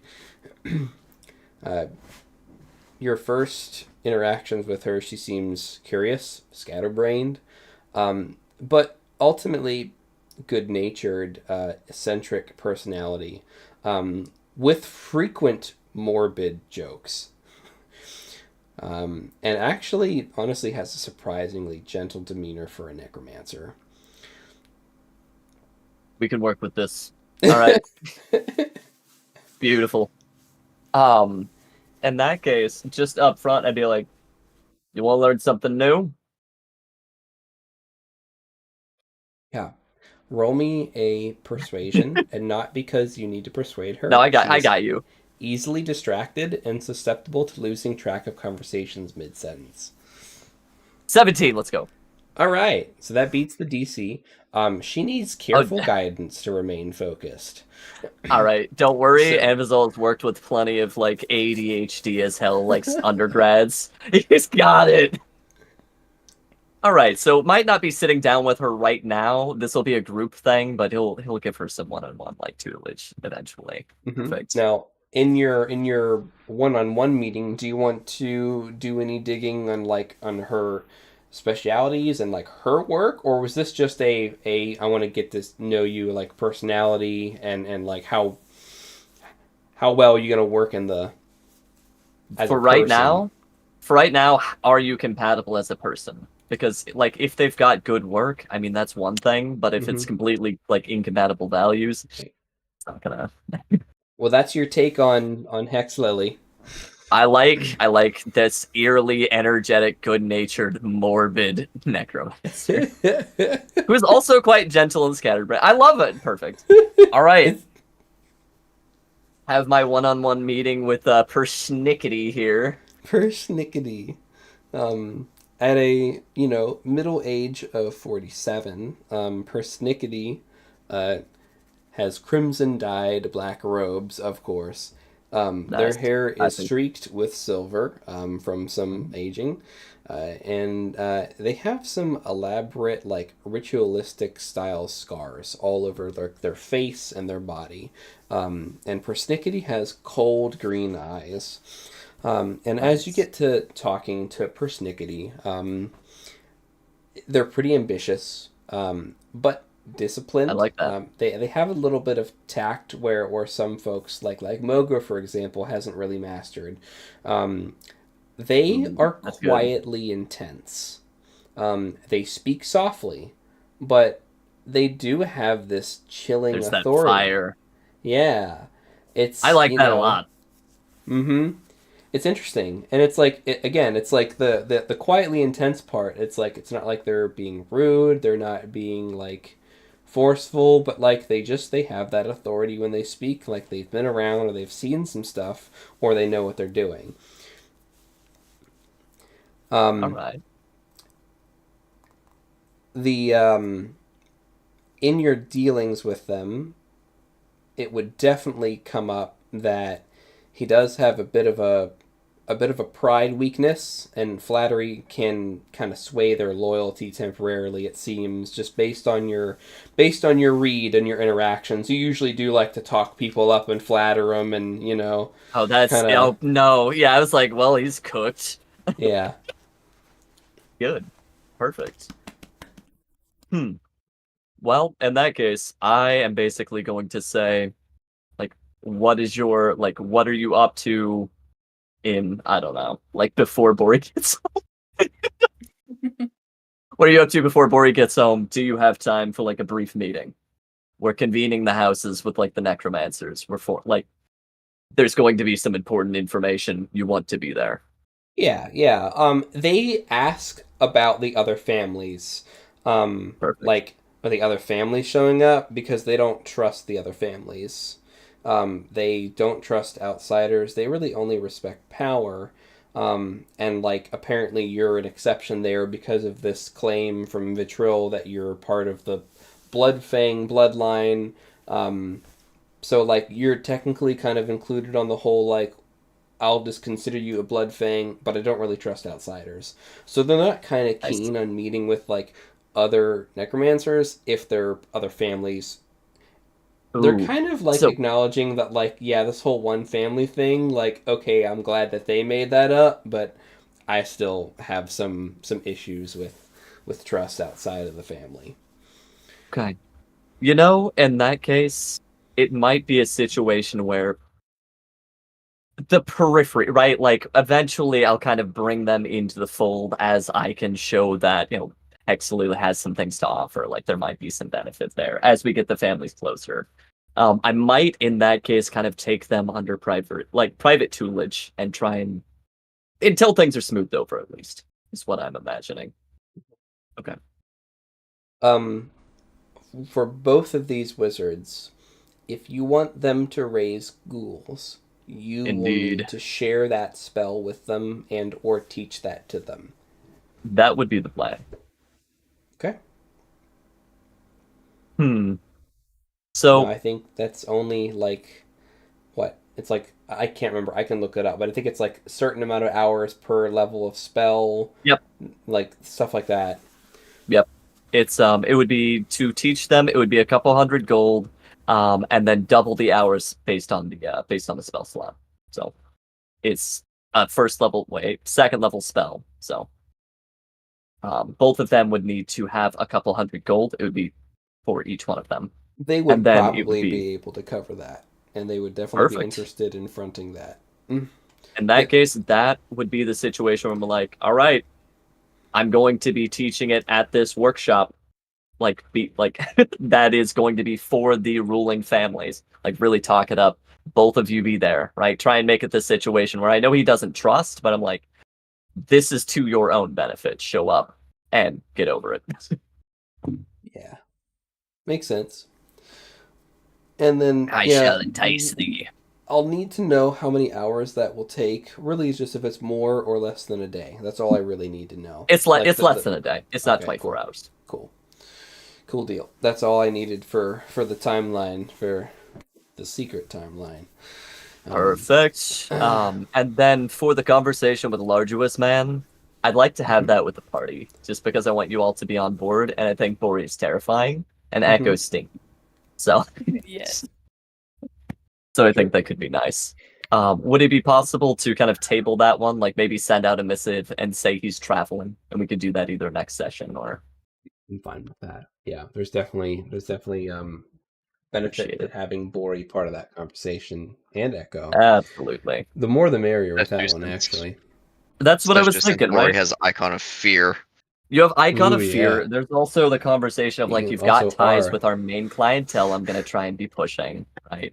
And we're presenting as the Storm Crows, not as, like, an individual approaching him as a business offer, but, like, the mediators to the ruling houses.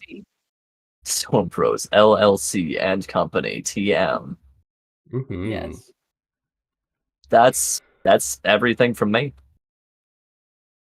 I'm basically going to give them a spooky workshop area in the Splinter Shaft Estate, hopefully, and I'm gonna be like, hey, let's start getting this going. I'm getting a blacksmith on board. Let's pump those numbers. We need to be acquiring as many as we can as quickly as we can. I, as the GM, heard that there's going to be a wedding and a coronation, and maybe an award ceremony. Yes. Do we want to save that stuff for next session? Please. I want to be fresh for that. I have a speech, but all of you have said some pretty cool things, so I'm gonna tailor it a little bit. Let him cook. So, I think that the discussion with, I'll just say you guys a freebie, the discussion with Largius Man will probably have a lot more weight if it's done after the wedding, right? After the public that's ceremony. Perfect. Yeah. I wanted to deal with the cat before the wedding was the main thing. Right. So we have cat, we have wedding. Yes. But luckily how you guys deal with the cat is going to be a lot shorter in game time because a lot less that can go wrong, and it's pretty much just going to be a hostage exchange. So, I think we're not saying we're not really getting anything. I'm glad you caught on to exactly what we were thinking, GM. Yeah, it's basically a hostage exchange, like little too on the nose, but you're right. It's called it what it is. You're like, do the sexy one and the one that jingles like a cat toy. The one that jingles. And just my God. I know we promised you Bori, however, hear me out, Bori 2.0. This boat is full of gold. I'm not gonna open my mouth unless she directly asks me anything. No, even if she directly asks, you just do a sick little nod and go. Dude, Feywild rules. Feywild rules. We don't talk to anybody. We don't look at anybody. We don't give names. We don't think about anybody with no names. That takes me back. Oh man, that's wild. Okay, two hands. I have a So after the session, let's build up this idea of the wedding, and then we'll close on that. So yes, please. There's this coronation that Anvizal wants to plan. To try to really get your guys' name out there, acknowledge your deeds. Your integration into Hobgoblin culture, or at least recognition for what you've done for them, and to really solidify their marriage, to really make a statement, that like you guys are one unified family force, and really a show of power to say that like, hey, we're the beacon, gather around us. There's a lot of stuff at work there. And so there's going to be some preparations that are going into play to prepare for this wedding. There's a guest list. There's a no trespass guest list. There's all these things that are going out. And yeah, that's kind of probably we're going to start next session with the hostage exchange, and then we'll roll into the wedding. I can't wait. I'm so excited. Cool. And then I've got some other answers for your other stuff. But a lot of that was kind of up in the air based on like Fallen and Risen and it's exactly. It's also not things that we need to like hard RP in game, so I look forward to it. Does anybody else have anything they want to bring up or want to say or do? I forgot to mention this earlier, but I do want Echo to disclose to Orin the contents of like what he saw in the forest, because I know he was upset that he wasn't disclosing that in front of the Stormcrows and friends.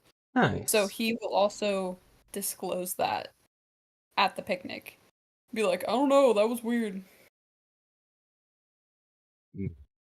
So I forgot to mention, but yes, he does that. Interesting. Okay, that's good. He seems much more relaxed that you've shared that with him. That helped a lot more than the picnic and the spa did to help calm him down. Use those nerves. Yeah. Nervous. That's probably good. Probably good. Most likely. Most certainly not bad. He did ask, in response to that, what you think, if you had to guess. And now he's not asking, like, I don't know, but, like, if you had to guess, what do you think that you guys are fighting about? So what would Echo think as an answer, or would they say they're not sure? I mean, they were in the burrow, which is where Neotriciota is. So that could be a point of contention. Or I don't know. He would probably be like, I honestly am not sure, but if I had to guess, it could be about that, or could be about something to do with being the protector and Orin being Orin. Orin being Orin. Careful about how you phrase that. Nah. Well, you know, like how that changes their relationship. Like they're Like how it bound would to be each without other. that fact versus Yeah. how it is with that fact. You know what I'm saying? Sure. Okay. As long as it wasn't a, I don't know, answer, I think that's gonna be assuring to him. Yes. Negative aura for don't know, don't care. Oh. Oh no. We'll figure it out. Yeah. Okay. So, Joe, anything? Negative aura. Yeah. So now we just need to Not just bad. real quick how much time has passed. So I'm thinking that these things honestly could have happened this before you guys gone to bed on this day. The sunset, you were in the war room, you had the evening. It's not like there's a curfew, you know. So if we end the session on this night with the intent of a long rest in the evening, and we wake up the next day. Cool. Yeah. So the idea has been proposed of an opportunity. It's an option. It's not something you guys have to do. There is an option of doing time skip, but I have created what I call a doomsday calendar or a doomsday clock. And that is measured in days. I'm not going to tell you how many days, but there are 3 stages. And so if you guys do decide on time skips, I mean, depending on how much you time skip, I'll tell you when we stop the time skip. All right. Let's just put 10 it that years. way. Yes, good. What I mean is when we pause the time skip to catch up with what happened. That's when it all goes to We shit. just watched this awful play-by-play happening. Like, no. The pause would be so that you guys can maybe have a say in game as the current events. Let's put it that way. So, but for now, that's how it goes. So if you guys have an opinion on if you should do some type of time skip, and if so, how many days you want to skip, come to a consensus on it and let me know, and then we'll go from there. Will do. Easy enough. But I think you guys have pretty much all the information you need to start making decisions on how to do everything. So, Spear Continuum, you know that there's likely going to be a 2-sided battle. The battle in the Spirit Continuum and the battle to hold Cal Gully while you guys are battling in the Spirit Continuum. You don't know which one's going to happen first or if they're going to happen at the same time. Panics. Yep. You know that there's 2 ways in. One of them's not so great. And only you guys know the details of the not so great and the moral implications and the decisions that you guys will need to make in the future. And you guys know that there are other relics to be made. 4 more relics if you guys are sticking to the plan, but you guys can break the plan. And you know that there's Ravgoth out there. And you guys kind of have some thoughts on what to do there. Bori, you know Ravgoth. That there is, Ravgoth's other associate who has some perspectives on where the Ravgoth belongs in the grand scheme of things, and that there's that. Let me know if you need refreshers on their take on that. There's the Neotriciota element, and that they're related, but no one seems to know the depth of that relationship, or what the stakes are. Neotriciota is probably the only one that knows that might be willing to tell you. And there is everything else that you guys have going on in the background that we'll do next session. Heck yeah. Yay.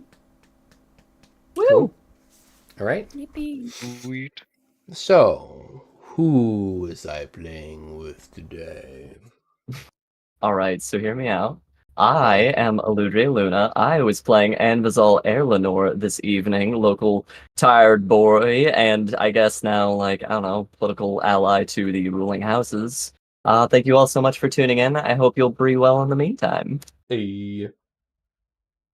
And I'm Joe. I played Bori Krios, your resident maintaining and straining Shadowkai talent. Straintaining. Straintaining. It is a word now. Powerful. Positive aura. And hello, everyone. I am Sharkbait, and I was playing Echo, the very stinky and, GM, Molting. you have a timeline for the end of the world. I have a timeline for molting, so that's going to be a surprise for you. Makes me so happy. Don't you dare molt on me. So bad.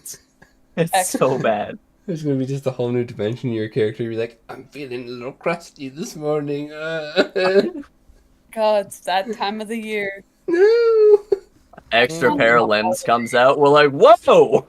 Roll up. What if, like, every Independence Day, he just holes up No. in his room? Like, it's a holiday, Or every Christmas. You're swimming Nobody in the knows pool what and, he's like, your doing in skin there. Floats to the top. Lifeless. Oh my God. Horrible. I love Dude, it. that's so cursed. God. Hate it here. Incredibly cursed. You're welcome for that. Enjoy. Thanks. Thank you. All right, guys. I was TwoHands, the leader of this circus. The leader of the Titans Bazaar. Oh. Nope, you killed him, boy. Yeah, sorry. Oh.